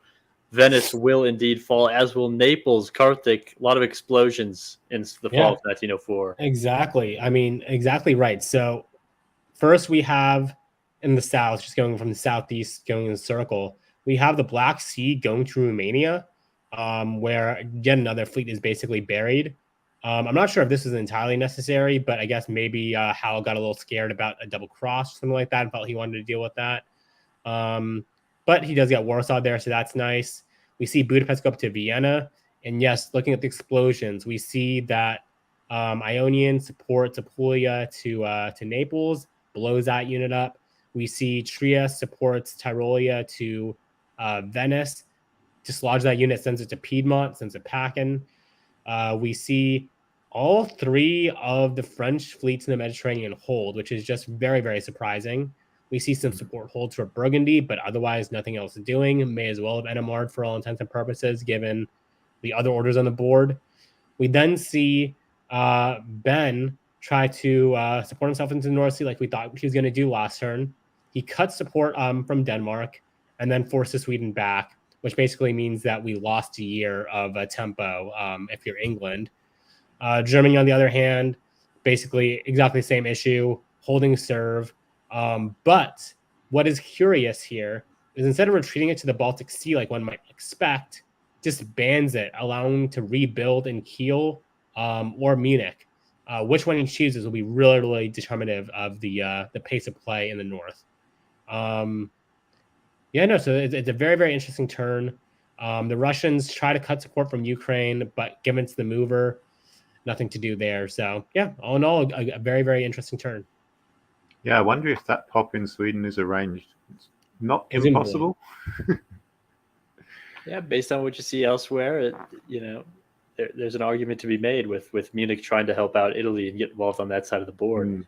I think that's another thing that we'll learn with these winter. It's Army Munich would be the build, and there it is if you are working with England. St. Petersburg getting pulled. Hal finally gets to put down an army, hopefully convoying that to the boot with alongside a fleet in Smyrna, another army for Randy Lawrence Hurt. And Piedmont gets picked up for Italy, who's down to 1 and not long for this world. Spring of 1905, does everybody stay together? Karthik, it looks like they do. Yep. So I think this shows me at least that the game is hurtling to a draw very, very quickly. France holding all 3 fleets there and running the same orders suggests to me that France thinks their part of the game is over. The English holding in the North Sea like that suggests to me that they think that part of the game is over. And then it just seems to me like they're only concerned with taking out St. Petersburg. So England thinks they can get St. Petersburg. AT thinks one of them is going to get Moscow next turn. My guess is that it probably goes to Austria since Turkey is on 8 right now and Austria is on 6. With Rome in addition, that would put both of them on 8. And we'd have the 8-8 AT versus the 6-6-6 Western Triple, which is an interesting setup. Not a great score for anyone, but in theory, it could potentially be enough for Brian Ecton to win this tournament. So kudos to him if that is the case. Yeah, this looks to me like they're hurtling towards that 5-way draw. Kill off Italy, kill off Russia, and Right. call it. But my worry here is that I think Brandon Fogel will not be so kind on his board to his stragglers, and he'll force a 4-way draw through at a minimum. And yeah, I mean, you don't know how long this has gone time-wise. How whether they're thinking that they might get stopped anyway. In which case, killing those two. Well, like we saw, didn't happen in the previous game, right? Where they end up with a 7-way draw because of time. Right. That game went to 1909 or something like that, didn't it? Yeah, but games you never can go know. It's true. You don't know what the deadline is. So it seems unlikely. I agree, but who knows? Yeah, likely a lot of Brandon peaking over at this board, and a lot of Brian certainly peaking over at board D, which we'll see coming up after this. The two players, I would imagine, very aware of their scores. And as now Brian tries to claw his way into any draw. We'll move into the fall and see if the EFG holds. Doesn't look like it does. Chris, this one is all you, fall 1905. Well, we do see Russia and Italy both being taken out. In the East, we saw what we expected with Moscow and St. Petersburg both falling, and Rome, of course, was already occupied in the spring. So that's nice for Randy, those +2, right? Other than that, nothing happens in the Mediterranean, nothing happens in Russia. France decides that all those holds are no fun and decides to take Belgium. I wonder whether that's just the game's going to end. I'd rather have one more dot than Germany. And then you've got to wonder whether the game will end, because sometimes that causes Germany to then say, well, in that case, I'm not drawing. So I was more saying, like, it looks like there's a coordinated assault. Like, I think EF had decided to wait. Wouldn't it be nicer if we just had a 4-way draw instead of a 5-way draw? I think there's some of that going on. Yeah, it's hard to tell the moves around Denmark, right? Like that could be something that's arranged because they've both got 2 fleets next to them. But I mean, if Austria's going into Tyrolia like that, I mean, I think there's some pressure to from Randy's like, hey, why don't we all get some more points on the board? Yeah. Well, the winter of 1905, we'll see 2 builds here for Randy Lawrence Hurt. What else but 2 armies? A pull for Desper. He is out of the game, as is Italy. So we're down to 5 remaining now. It's going to be an army for France and an army for England. So they're definitely tight as Germany pulls Bohemia. And now the name of the game is, I mean, assuming nobody stabs, which it's hard to see why you would on a time-limited board from here, it's how can you eliminate Germany by time? They have 4 years. They might think they only have 2 because it's a random time roll, so they're not exactly sure when it ends. But that'll be the rest of this game.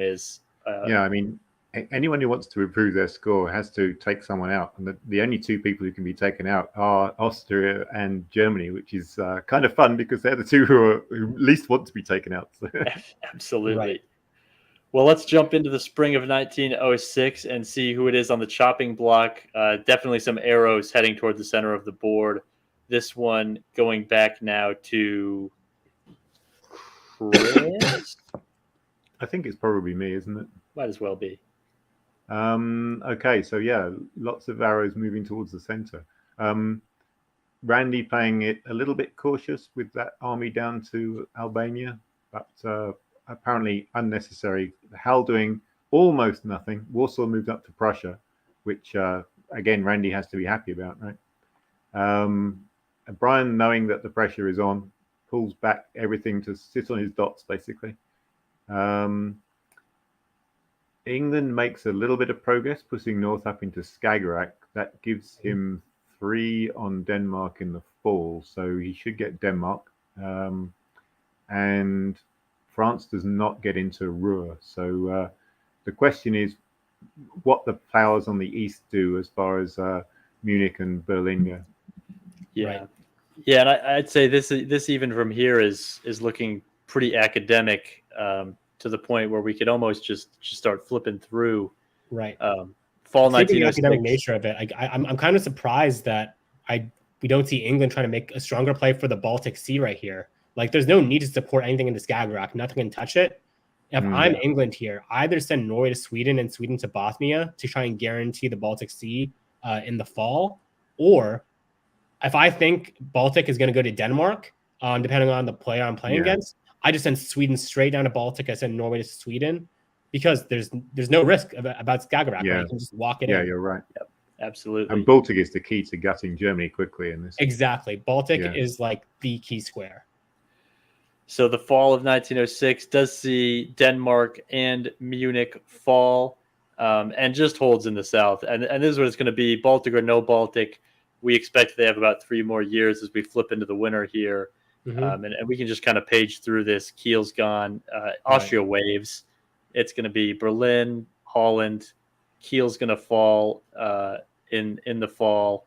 There it does via convoy, and everything about this says they'll build and draw. And then presumably this is game over. Yep. And there it is. So a 4-way draw for Randy Lawrence Hurt, who was in just about 10th going into the round. He had a 16 center 3-way draw in round 1, now a 9 center 4-way draw in round 3, and an elimination in Randy between. was higher than 10th, wasn't he? Wasn't he 4th or something? I think it refreshed right before we moved on and okay. 10th. So, we don't know the specifics of the scores. He's probably, we think he's above Ekton. He's maybe above Ed, if that 16 centers in round 1 was enough, but maybe not even above Ed. So he needs, if he's even in position, he needs Brandon eliminated on board D. But it is between probably Ed and Brandon, and pending what Randy's final score ended up at, likely between, possibly between the 3 of them. Right. I will say, knocking out Ekton there was huge for Randy's chances. Yeah. Like, Randy would have needed, I think, I don't even know what the center count he would have needed to pass Brian Ekton if they were both in the draw together.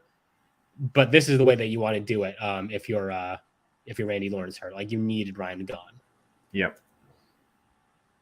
Absolutely. You're not winning if you're sharing a draw with Brian Ekton. Yeah, because Brian was spots ahead of him already. So, well, that brings us to the final game of the night and the final game of DixieCon 2022, the 36th annual DixieCon. With that, we will allow Chris Brand to head back behind the scenes, and we'll replace him with, nobody, because Nicolas Ahuke is not around. Well, I can stay if you want. I'm here anyway. So, Chris, we will then say hello to you. And, okay, it's nice to be back. Hey, Chris, nice to see you again.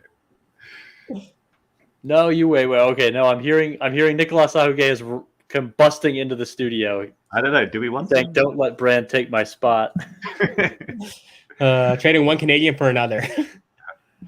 I'll support Nicola into Karthik's spot. So. Any last words, your world champion forever, Chris Brand? This is fun. I'm intrigued to watch this last game and see what Brandon can do. All right. Goodbye, Chris, and hello, Nicola. You're coming in here just as we are set to adjudicate tournament leader Brandon Fogel's final round. Can he hold off Ed Sullivan, Mr. 7-Way Draw, en route to a Dixie Championship. Nicolas, what is your read of this tournament so far, where it stands? It's going to be very, very, very tense because it seems that this time limit is going to decide what's going to happen. So I think if they jump quickly to kill a few players, then they have a better chance than what Ed did by just running out of time and keeping everybody alive. So. Mm-hmm. Well, in Austria, we have Tarzan Burrows. And England, it is the man of the hour, Brandon Fogel. France, Steve Hogue, who is also lingering in fifth place out of Lexington, Kentucky. He's at a good tournament. Germany, Jason Massbaum from Santa Barbara, California. Italy, Tom Coburn, North Carolina. Russia, Andy Bartoloni, who we saw in round one. He did not play round two. And Turkey is Kirk Vaughn, who had a very nice round one. And then stumbled a little bit in round two, now sitting at 11th. That west of Brandon, Steve, Jason, three players who know each other very, very well, is going to be interesting to watch, and it's going to decide who wins this tournament. Right. I think Brandon has a really good shot at holding on to win this tournament. But I will say, do not count out Stephen Hogue. He's who I called as the dark horse coming into this tournament. Very excited to see him at fifth place coming into this board. All right, and it may be Jason Massbaum who is going to decide who wins the tournament, right? He could. We could all get mass bombed. I'd love nothing more. Let's take a look at the initial orders. The sock puppets of minor league baseball, the namesake of this board. Spring 01, and well, Nicolas, how does it look? So in the West, it's extremely standard with everybody being friendly, but Stephen Hogue who's moving to the English Channel. So that's the big thing here. So he's taking his destinies in his own hands, and he's saying, if I want to win, I need to get Brandon Fogel out of the draw because he's ahead of me in the ranking. So that's interesting. And in the East, this is completely standard, I think. Venice is not moving, and otherwise it's kind of the usual Apulia and Ionian moves. Austria is making the very standard moves, and Turkey is not moving Smyrna, so he's keeping flexibility and bouncing black, bouncing Galicia. So I think the only move that stands out is Brest to English Channel, and that's going to be exciting. We'll see. Maybe we're going to get a Sea Lion, and then Brandon is going to cry, but maybe Jason is going to decide that he has better things to do. Exciting. Very, very interesting to see. I don't know. I think Brandon has some tricks in his pocket. I think he'll find a way to survive. But if Steve can knock him out and win the tournament because of it, I'll be very, very happy because of my prediction. Well, I gotta give Steve Hogue a little bit more credit. We've been keeping a tally kind of in our heads throughout the day with a little help from Dipcast, and Steve Hogue had a four-way draw in round one as Turkey, and then he was part of the two-way draw in round two at Italy-Russia. So he is very, very much alive to win this tournament with a 4-2. Just sitting slightly behind Brandon. If he gets in a draw and Brandon doesn't get in a draw, it's going to be Steve rather than Ed that wins this tournament. So definitely a lot of tension, and you can understand why Steve is sitting in the English Channel right now, as you already talked about. Let's go into the fall of 1902 and kick it to Karthik. Oh, you love to see it. Brandon tries to get cute and does a self-bounce in London, and Steve says, well, I don't care. And he convoys to Wales. He also walks into Portugal, basically taking that center for himself. So he's only getting one build, but he's securing great position on England. In the meantime, Jason seems really fearful that this is all just a mass illusion, I guess, and he needs to worry about an EF or something like that. So he chooses to support himself into Holland instead of going for Holland and Belgium. What is also then odd is Andy Bartoloni goes for Silesia, sending Warsaw there while supporting Sevastopol into Romania. So he's sending very, very strong pro-Austrian signals, very, very strong anti-German signals, despite being let into Sweden by Jason Massbaum. Otherwise, in the south, we see the Black Sea being left open for Kirk Von just to simply walk into. Bulgaria holds, doing nothing, and Smyrna walks up to Constantinople, presumably leading to a fleet build in Smyrna in the in the winter. Italy convoys Apulia to Tunis, setting up potential Lepanto play, and Greece is taken with ease by good old Tarzan Burrows, son of Edgar Rice Burroughs. Well, a lot to unpack there in the East with Andy Bartoloni. It seems like he is going to, if not, maybe not win the game, but at least very much dictate the flow of this game. As Steve Hogue also very much determined to leave his stand with that convoy into Wales. We'll take a look at the opening winter build adjustments here.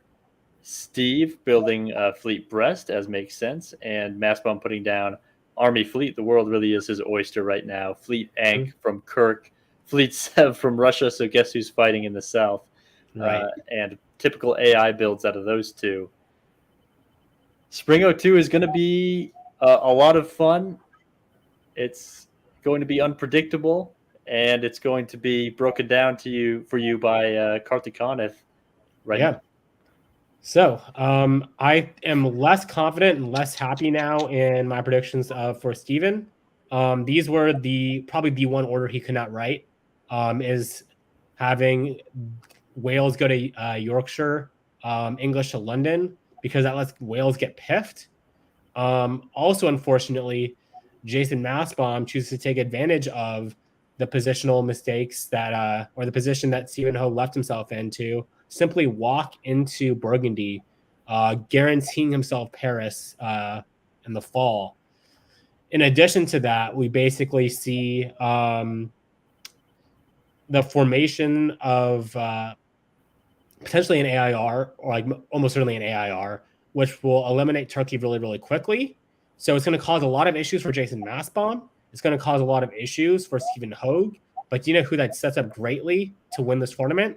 Brandon Fogel. Brandon's going to have a really, really clean position because neither France nor Germany can put up credible opposition to him. And all he needs to do, therefore, is manage Russia. If he can do that, he's going to win this tournament. Yeah, I kind of agree. I think the convoy to Wales, I didn't really like it, and because too much temptation for Germany to just move in, and I think after he saw the build in Munich instead of the build in Berlin, he should have seen the writing on the wall. He should have convoyed back, and right. I don't know. Yeah, I think he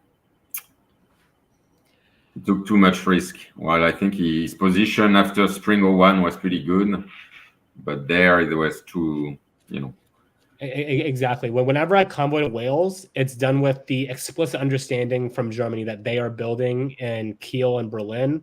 There's not going to be a build in Munich or whatever. Ruhr's not going to be open. Like when you let him have both a build in Munich and have be occupied, you're just asking it taken over there. Yeah, I think strategically from the tournament perspective, Jason cannot really win. So I think what he wants is a good result. And when France is open, if you're Germany, you go into France, you're going to be in the draw. Right, So, exactly. So I think that was a bit of a wishful thinking. He was brave. He tried. And he's not out of it yet. So we'll see. But yeah, it was a bit too trusting of Jason Massbaum. Yes. But I very much respect Stephen Hogue for going for it, though. No, that's, you don't win tournaments by not taking risks. That's for sure. Exactly. Right. You can trust Jason Massbaum a little bit. You just can't trust Jason Massbaum with a free walk into Paris in 1902. Exactly. And we'll go ahead and take a look at the fall of 1902. It's Massbaum's world, and Brandon's living in it. He's going to walk into neutral Belgium and build. This is back to Nicolas Sahuguet. Talk us through a eventful fall 1902. Yeah, I mean, if I'm Jason, I don't know if I'll let Brandon get into Belgium like this. I think he has the upper end, and Brandon is really happy to have an ally, even to stay small. So why would you give him so much power? I mean, Right. the rest of the board is not totally clear yet. It seems that it might be an AIR. If it's an AIR, I mean, Germany needs lots of units to defend against that. So I don't know if I give him, if I give England Belgium there. I think Brandon is happy to have a friend and is happy to survive. It doesn't really need that extra unit. Right.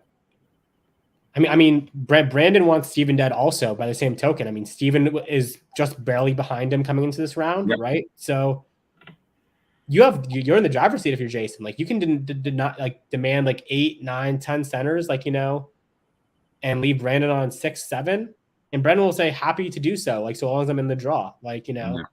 There's no reason for him to I mean, later in the game, you can take more risk if you're Jason. But right now, I mean, he's still.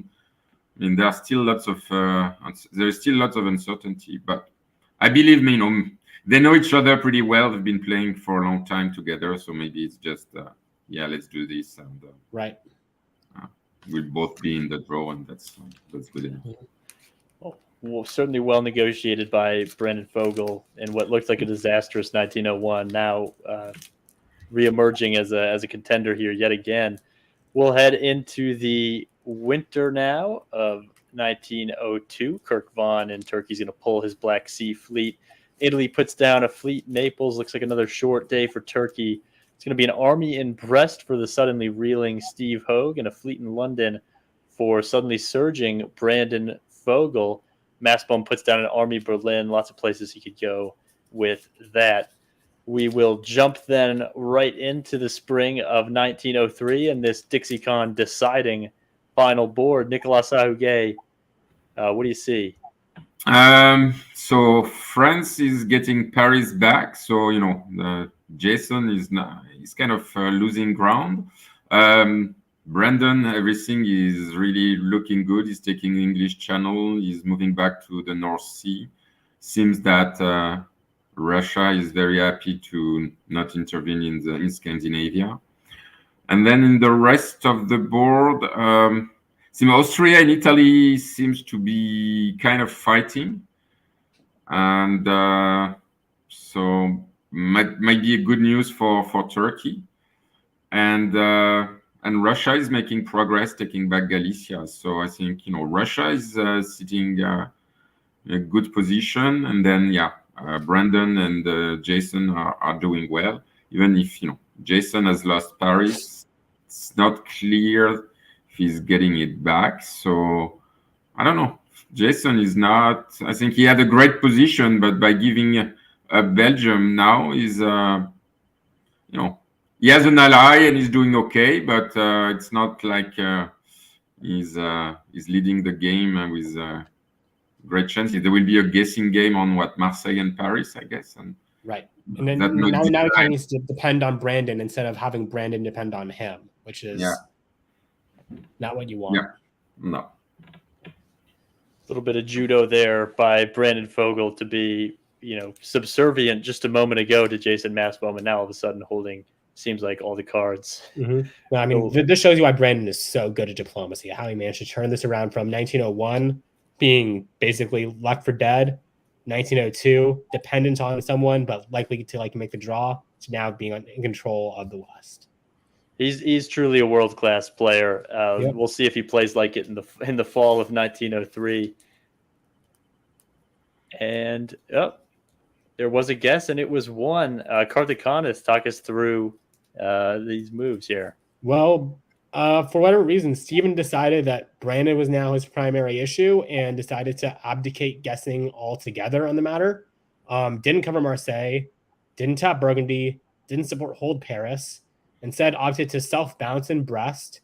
And as a result, Paris is popped and goes back to the Germans. Though this does mean that France built 2, I guess, because they have 2 open spots. And I guess 2 units got piffed over the course of the year, with one of them being the one in Paris. The English move into further position. Brandon moves into further position. Bounce and Brest. That looks like it was probably just. No. Brest was bounced in, so Paris can't retreat there. Yeah, it almost looks discussed between the two of them with that bounce, and then the Piff in Paris. Now Ho gets to rebuild a fleet in Brest, and Mastbaum's fleet's kind of positioned on Brandon. Oh, I see what you're saying. I mean, if that was true, why not just put Kiel into Holland? Is my point. But anyways, in the south, we see basically a grand rotation of the Austrian units out of Serbia, rotating northwards, while Russia finally slips into the Black Sea. The fleet in Bulgaria south coast is piffed, and because of the fact that Italy convoys Smyrna to Bulgaria, and Constantinople supports it in. Very, very cool set of orders. We love to see it. I'm curious to see how Turkey plays it off from here. But the formings of a IT, very, very fun in response to strong Russia. Yeah, I mean, I don't know what happened between Austria and Italy. It seemed that they were going to work together, and Turkey was in trouble. And I don't know what happened from one moment to the next. Now they are fighting, and I wouldn't say Austria is dead, but pretty close. Not dead, but close. Yeah, certainly a reversal there in the east. Into the winter now, we're going to have a Turkish army build and two armies out of France. So, Karthik, you were right. I was wrong. That was not a plan to get France an additional fleet at all. Mm-hmm. Two French armies and one Turkish army, Smyrna. Very unconventional and interesting builds here for the for the winter of 1903. And we'll jump right into the spring of 04 and see how they finesse that. Nicolas, I mean, what's going on? So I think I don't know. Whoa. France, I think, kind of lost hope, and they're giving up on Brest. They are convoying to North Africa, and Germany is moving against Russia now. I don't know. It's kind of. I mean, what we see is that nobody's dead yet. So, and nobody looks like they are going to die soon. Mm-hmm. So that's not very good for anybody on this board, because maybe France is dying, but other than that, it seems everybody is pretty good health right now. I mean, France is going to get Tunis. I mean, no one can stop him from it. Like it's France wants to hole up in Spain and Portugal, and then go to Tunis for a bit. They can last for a while. Yeah, exactly. So it seems that I mean, we had a 7-way draw. I mean, this one could stay this way for a long time. So we're already in 1904. Mm-hmm. So interesting. Fascinating. If Stephen Hogue gets into Tunis and Brandon somehow gets eliminated and the time limit hits, you could have the backdoor champion. The backdoor champion with a survival in Tunis. It's not out of the picture. Is not. Let's do it. Let's manifest that into reality. Fall 1904. Show us what we want to see. Ooh, more fun convoys. Berlin gets convoy to Sweden. I don't know why we want the army there, as opposed to in Prussia or something like that. But I guess that's what we're doing. And yeah, we see Gascony get. I guess Brandon was promising a convoy to Clyde, and then Brandon was like, I'm not sure why he thought I was going to do that, and then supports himself into Mid-Atlantic. Instead of retreating Mid-Atlantic to Portugal and trying to hole out in Portugal and Spain, retreats to Western Med. Gascony is just left chilling there, basically, and his forces is voluntarily disbanded. Marseille goes to Piedmont. Very, very interesting set of orders there. In the south, we see Smyrna going to Armenia, setting up an attack on the Russians. Austria did Austria support Romania to Serbia there? Yeah, I'm not sure what the thought process is there. Maybe there's an expectation that Romania will support Serbia to Bulgaria in the fall or something of that nature. I don't know. maybe they believe that a strong Russia is important for, nobody dying in the East. Maybe, I guess, but No. I don't know. It's an interesting set of orders. I'd really like to know the diplomacy here because I cannot make heads or tails of it. Yeah, I mean, I think it's really the scoring system leads to very, very different play. Yeah, but I'm used to draw size scoring, so that shouldn't throw me off. This but draw size scoring plus time limits. I think yeah, that's true. It's a very weird combination. Yes, I agree.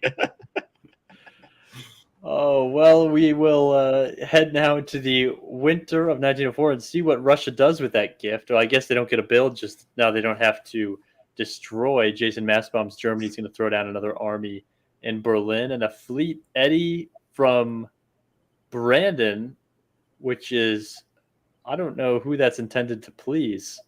I don't think it would please Jason, but what do I know? Fleet in Marseille for Hogue. He seems committed to playing this Janissary down in the south and putting a vice grip on Tunis. Yep. Spring 1905. We'll see where Eddie goes. And perhaps just bringing some support against Russia. That makes sense. Mm-hmm. This is back, I believe, to Kartik. Yep. So, I mean, I actually like the set of orders from Steven a lot.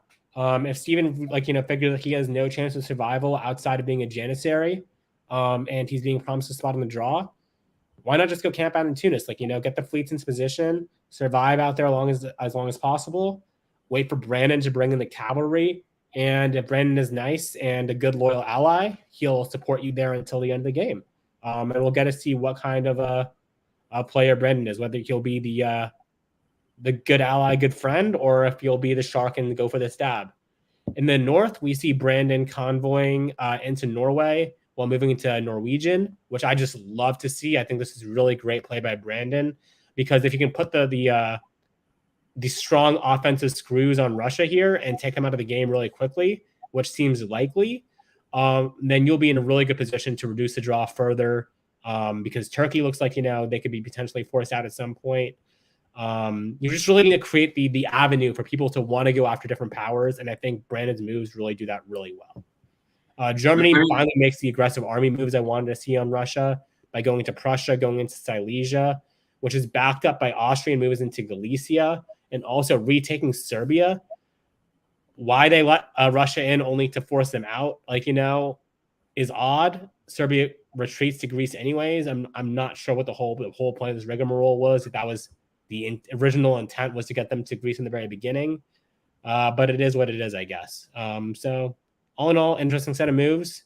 Some of them seems non-self-advantageous, but they end up working out in the end for most people. So at that point of the game, isn't it a free roll for Brandon already?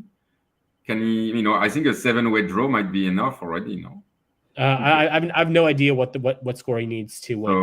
He may have already won the tournament. He was leading the tournament and nobody did a great score. So didn't Randy get a 4-way draw? He was way behind Brandon. So here in 1905, though, Brandon's not going to know the result of Brian or Ed's game just yet. He'll know Brian soon. He's I know for sure it's going to continue, but right now he's really in a dream position. He's leading the tournament. He's going to be part of the draw. I think he wants to kill a couple of people, so maybe he believes Russia can die, and he's sending Jason, and then he believes maybe he can kill Steven at the end if he needs to or not. Right. And I think he's really has mastered this part of the game really well. He has options to do basically what he wants. Exactly. So. Absolutely. Well, fall 1905, will Brandon let Steven hang around a little longer? He will. Mm-hmm. And I believe this is back to you then, Nicolas. Talk us through these moves. It's just maximum flexibility. He's taking St. Petersburg. He can take Spain and Portugal whenever he wants.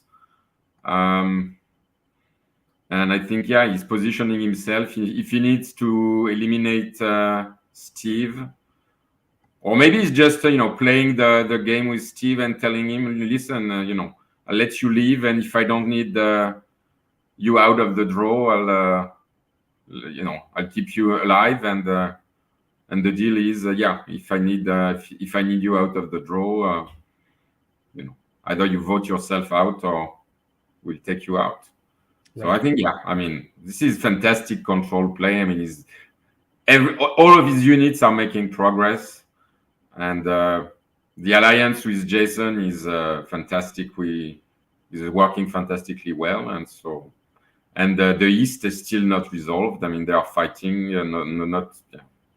Nobody is allied with anybody, and nobody is really enemy with anybody. But it seems that they cannot make any progress. So this is just perfect EG. Yep.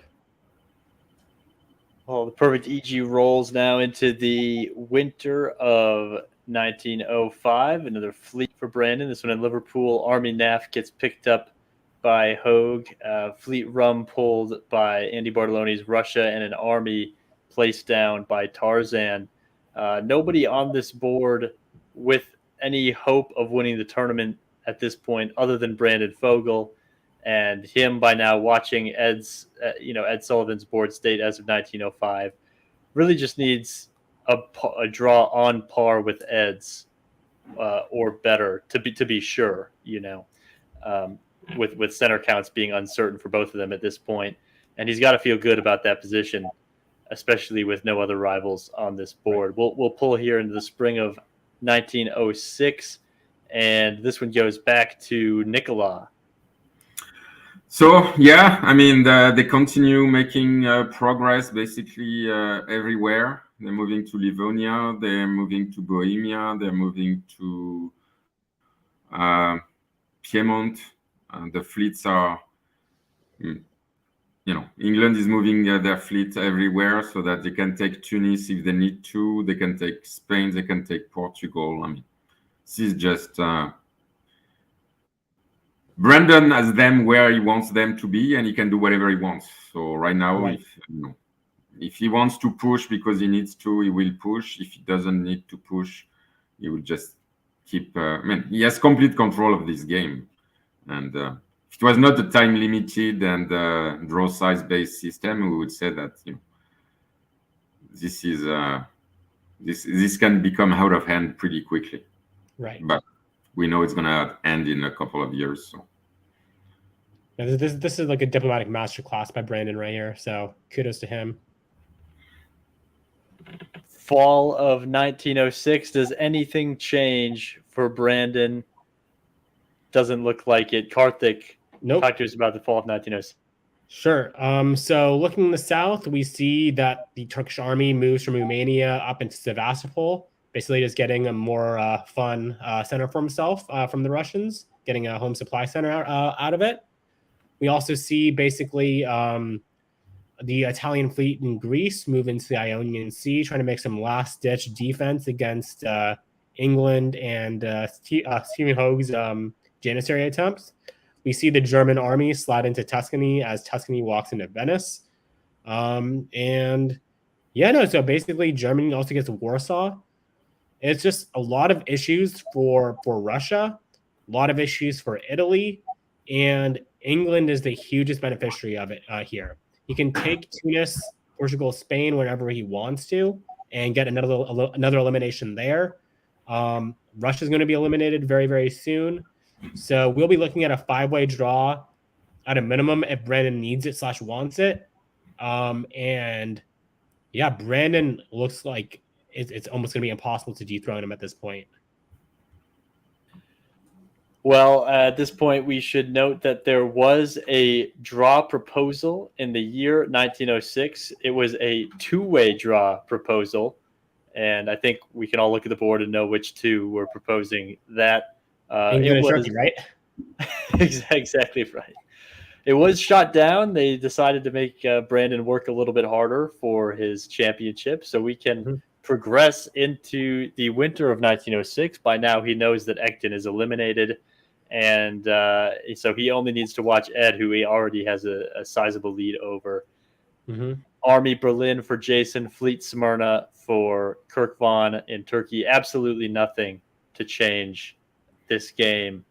We can roll right on into spring 1907, and Karthik, talk about these moves. Sure.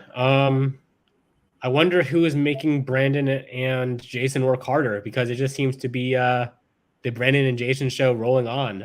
St. Petersburg walks into Moscow with support.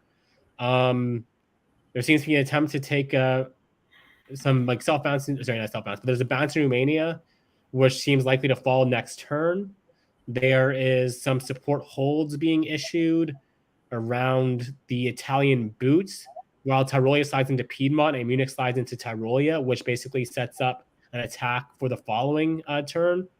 Really seems to be a lot of setup, while Austria, Italy wait for the end, and while Turkey and Russia continue to fight.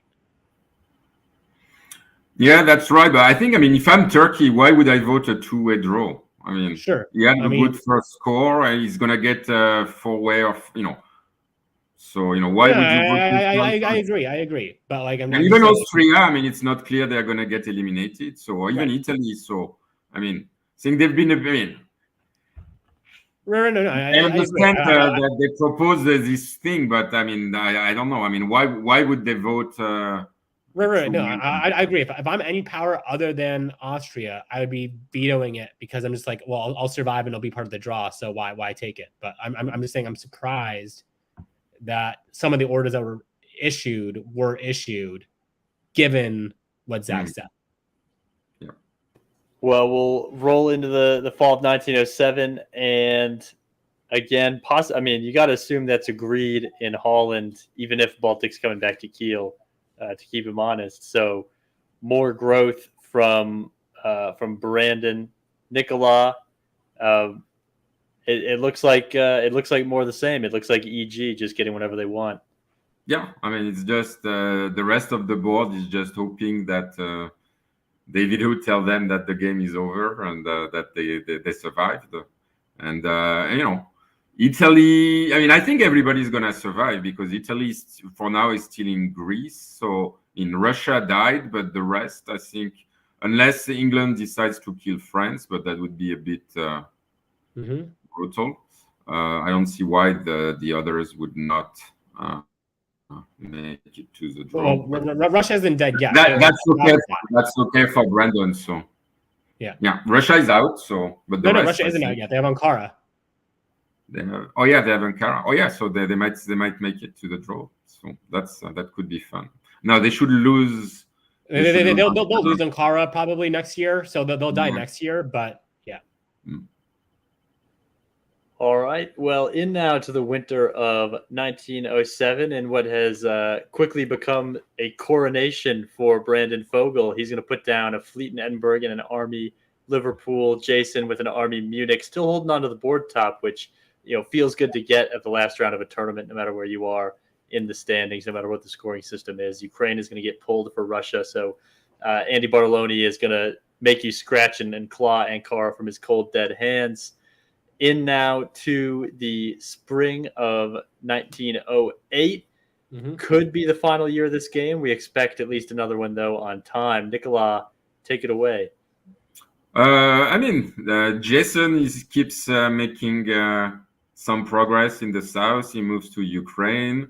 He moves to Burgundy, maybe to cover whatever could happen. I don't know exactly what could happen, but he's playing the game to the max, and he's trying to max his score. So maybe, I don't know, is there a best Germany to be had? I don't know. I would be surprising, because if it's a 5-way or 6-way, but at least he's I think, when you have a tournament and your first two games don't go your way, and you have one where you're having fun, you want to have the max fun. And I think that's what Jason is doing. And Brandon is already, I think, celebrating. So right, he's just making sure there is no misorder. He's just making sure that he doesn't do something that goes against the rule of the tournament and disqualifies him. Exactly. He's checking the code of conduct and saying, exactly. Making sure no one's going TD.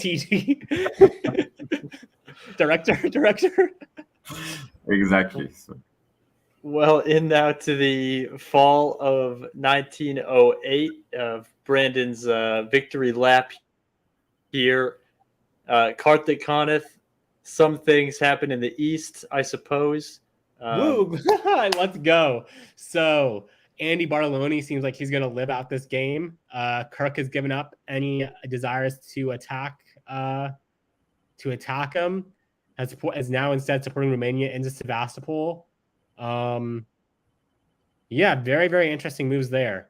Serbia walks into Bulgaria. Not sure if that was done with consent or not. Could have been done basically just to give Austria a bill to put in Vienna.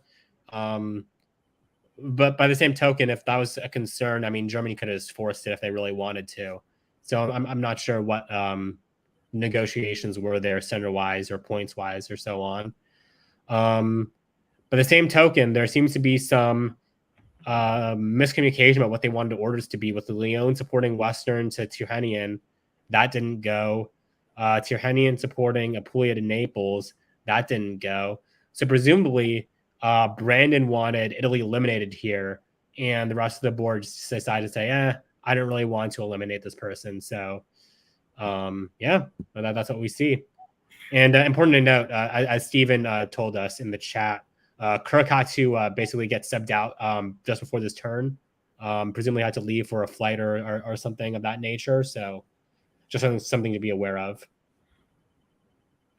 So Kirk out, fresh turkey in, and apparently the fresh turkey is not allowed to have Naples, or at least not willing to take it just yet, no matter how Brandon may beg. Winter of 1908, and we have 2 builds for Tarzan in Austria gifted by Jason Aspum, who very generously decided not to take Vienna or Trieste.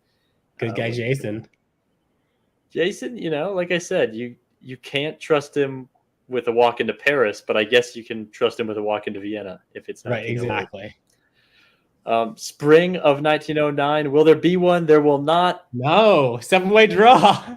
A 7-way draw due to time. Brandon maybe looking over at Ed's board and realizing he doesn't need to cut anybody out because Ed didn't either. And that will do it. It is official. Yep. Brandon Fogel is the 2022 DixieCon champion. And we do have final standings for you coming onto the board. Oh, exactly one center. That's one center. That's exactly a center. Wow. That is not as close getting eliminated was if they didn't eliminate him, he would be champion. Yeah. It was the last year basically he got eliminated. So that's crazy. Yeah.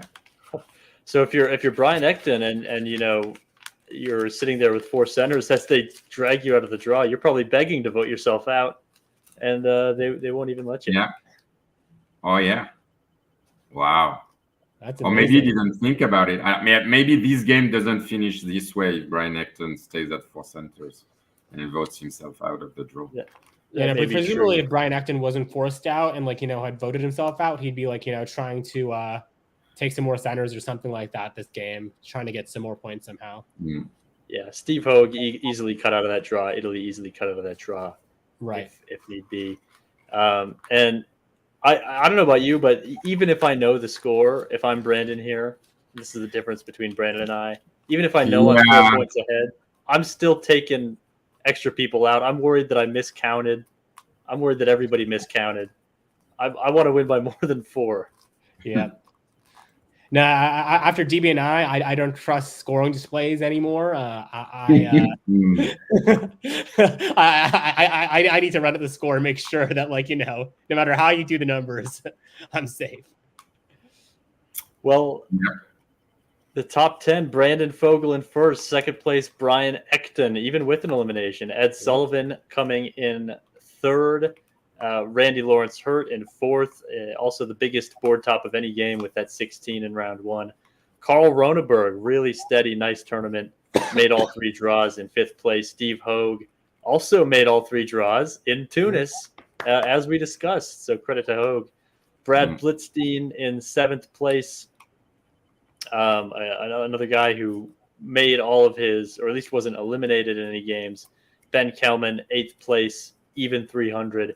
Jaromir Sulia at the top 10 despite only playing 2 games, and Kirk Vaughn rounding out our top 10 with 270.9.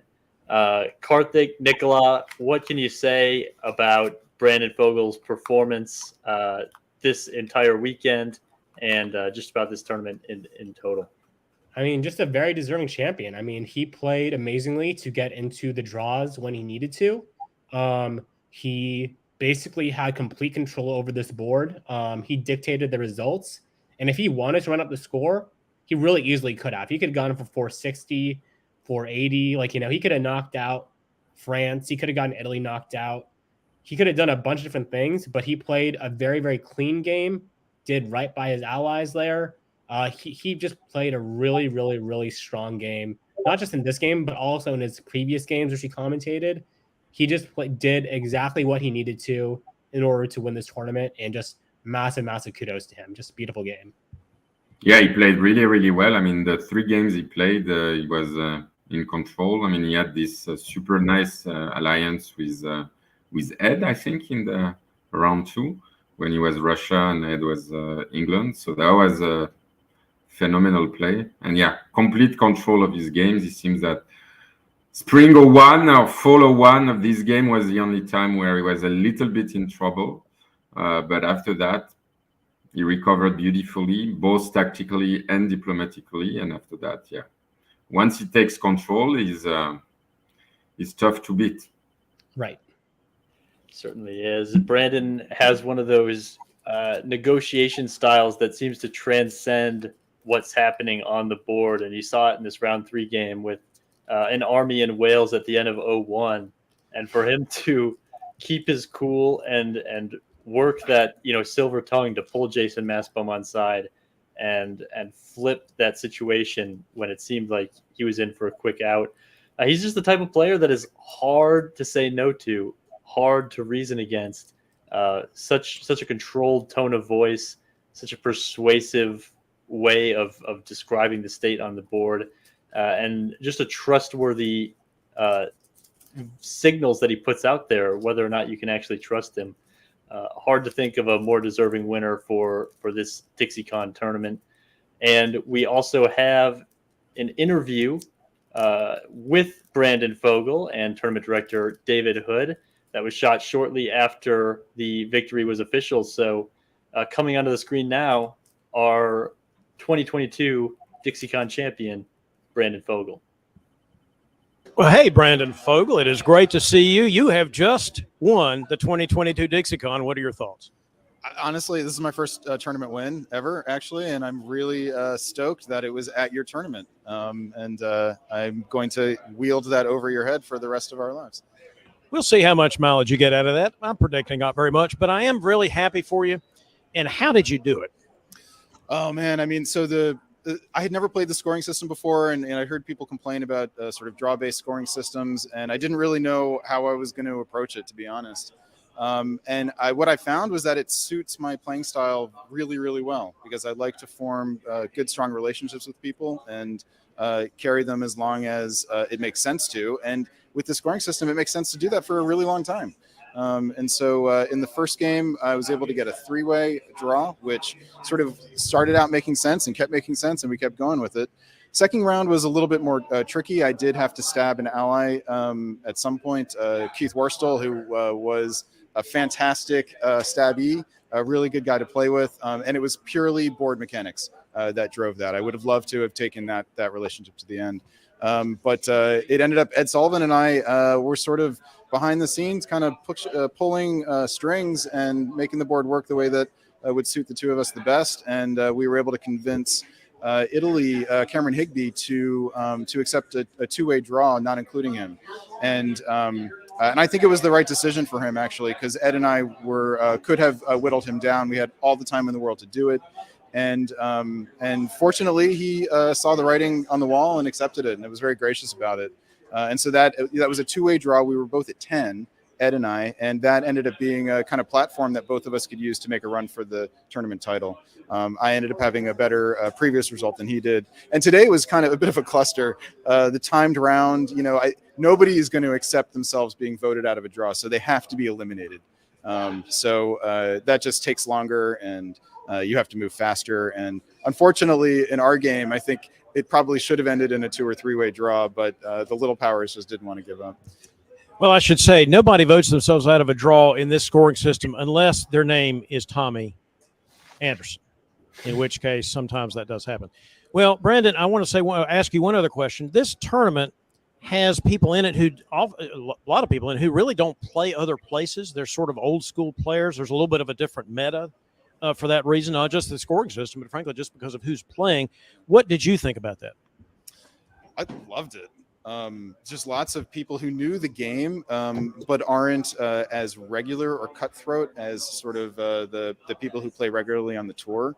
And it was just really fun getting to sort of try to figure out how their minds were working, how they were approaching the game, and how they were thinking about it. And also there was just this feeling of like there being this long history with this tournament, people who come only to this tournament year after year after year, and for like 10, 20, 30 years. So it just felt nice to be like adjacent to the history and to sort of get a little bit in touch with it. And well, Brandon, you are now part of DixieCon history, having won the 36th annual event. I want to say congratulations to you. This is no surprise to any of us who've been following your career virtually in the last 18 months or so. But I just want to say, as the tournament director, congratulations. I couldn't be more proud of who won my tournament this year. David, thanks, man. And for all the grief that we like to give each other, I have to tip my hat off to you, because this is a really, really fun tournament. Anyone who has any qualms about scoring or whatever should put that aside. Come to Dixie. The atmosphere is lovely. Everyone is friendly. There is barbecue, and there was even a charcuterie board today, which maybe isn't on the normal menu, but was today. Just a really good atmosphere and a really fun time. All right. Thank you, Brandon. And back to you guys. Oh, hold on. I'm sorry. And I just want to add that this is a reflection of you, Mr. Hood. This tournament has the personality of its director and its creator and the person who's nurtured this. And you should be really proud that this is your baby. And it's a gift, another gift to the hobby that you've given. All right. You guys can edit that part out at the end, right? Thanks, guys, in the studio. We're back to you. Thanks, Brandon.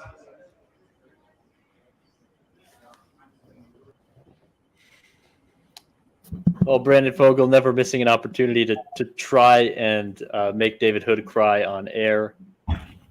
He says, you can see the diplomatic skill there in the way that even as David's trying to throw the interview back to us, Brandon still wants to work a little bit more flattery in before he loses his ear. Well, Karthik and Nicola, you two have been here for much of this day and given a lot of blood, sweat, and tears to covering this game. I appreciate the insight that you gave and you being here for the most exciting part, which was that championship chase culminating in a victory for DBN's own Brandon Fogel. I'll start with you, Nicola, for any last thoughts you have before we sign out here today. No, I thought, as David and Brandon said, it was very interesting to see a very different group of people playing. And I think Brandon showed that he's very comfortable at negotiating with people he doesn't know. I think we have seen so much play between people who know each other very well that this quality sometimes gets forgotten. And I think it's very, very important. And maybe it's going to be very important in the the big tournament we will have in November, where everybody from all over the world is going to show up for. In Carnage. And I think this fact that we are going to see people who don't know each other being on the same board is going to be important. And I think it's one of the fun parts of the game. Yep. And Brandon is fantastic at it, obviously. Mm-hmm. Clearly so. Karthik, what are your last thoughts before we sign off here today? Sure. So along a similar vein to what Nicola said, I think Brandon's best skill or abilities, adaptability. When it comes to a lot of players, they'll have their set play style that they're kind of rigid about. Brandon is one of the most adaptable players I feel like I've seen in the hobby, who can sort of play any number of styles and do all of them incredibly, incredibly well. And I think that was on full display today. He played different games across all of his games. Some of them were super super friendly from beginning to end. Some of them were very, very controlling after being put into a big hole. And then some of them were just pedal to the metal, this is my board, and this is how we're going to run it. So being able to show off all those sides in this tournament where you don't know everyone, and then also being able to do as well as he has in all those previous tournaments just shows how good of a player he is. And then looking at the interview, I just thought, like, oh man, David and Brandon, I love both of them so much. Like, as people, like, that was just fantastic. I want to give David Hood a massive shout out for putting together DixieCon 36, the world's largest, the world's longest running, continuously running diplomacy tournament. It is no small feat, be able to say that. So major kudos to him. Thank you to him for putting on this tournament. Thank you to you, Zach, for running this broadcast for 6.5 hours now straight without a break. So yeah, just massive thank you to you, and thank you to David, and congrats to Brandon. Yes, thank you. Thank you, Zach. Thank you to both of you, and to Tanya, and to Nicolas Tillet, and to Chris Brand, who's also been there for the full 6.5 hours. Yeah, thank you to Chris Brand for running Dipcast in the background. Yes, and thanks to everybody who tuned in and who flew out to DixieCon to play. This has been the 36th annual DixieCon tournament presented by the Diplomacy Broadcast Network, and a very deserving champion in Brandon Fogel. Again, from our team at the Diplomacy Broadcast Network, we will see you very soon at the next League Night, which is going to be on June 25th. June 25th, mark your calendars. League Night featuring the Virtual Diplomacy League and a special Mystery League, which will be revealed in the coming weeks. Till then, have a good night, and sharpen your knives. Keep them free of any strategic flexibility. Have a good night.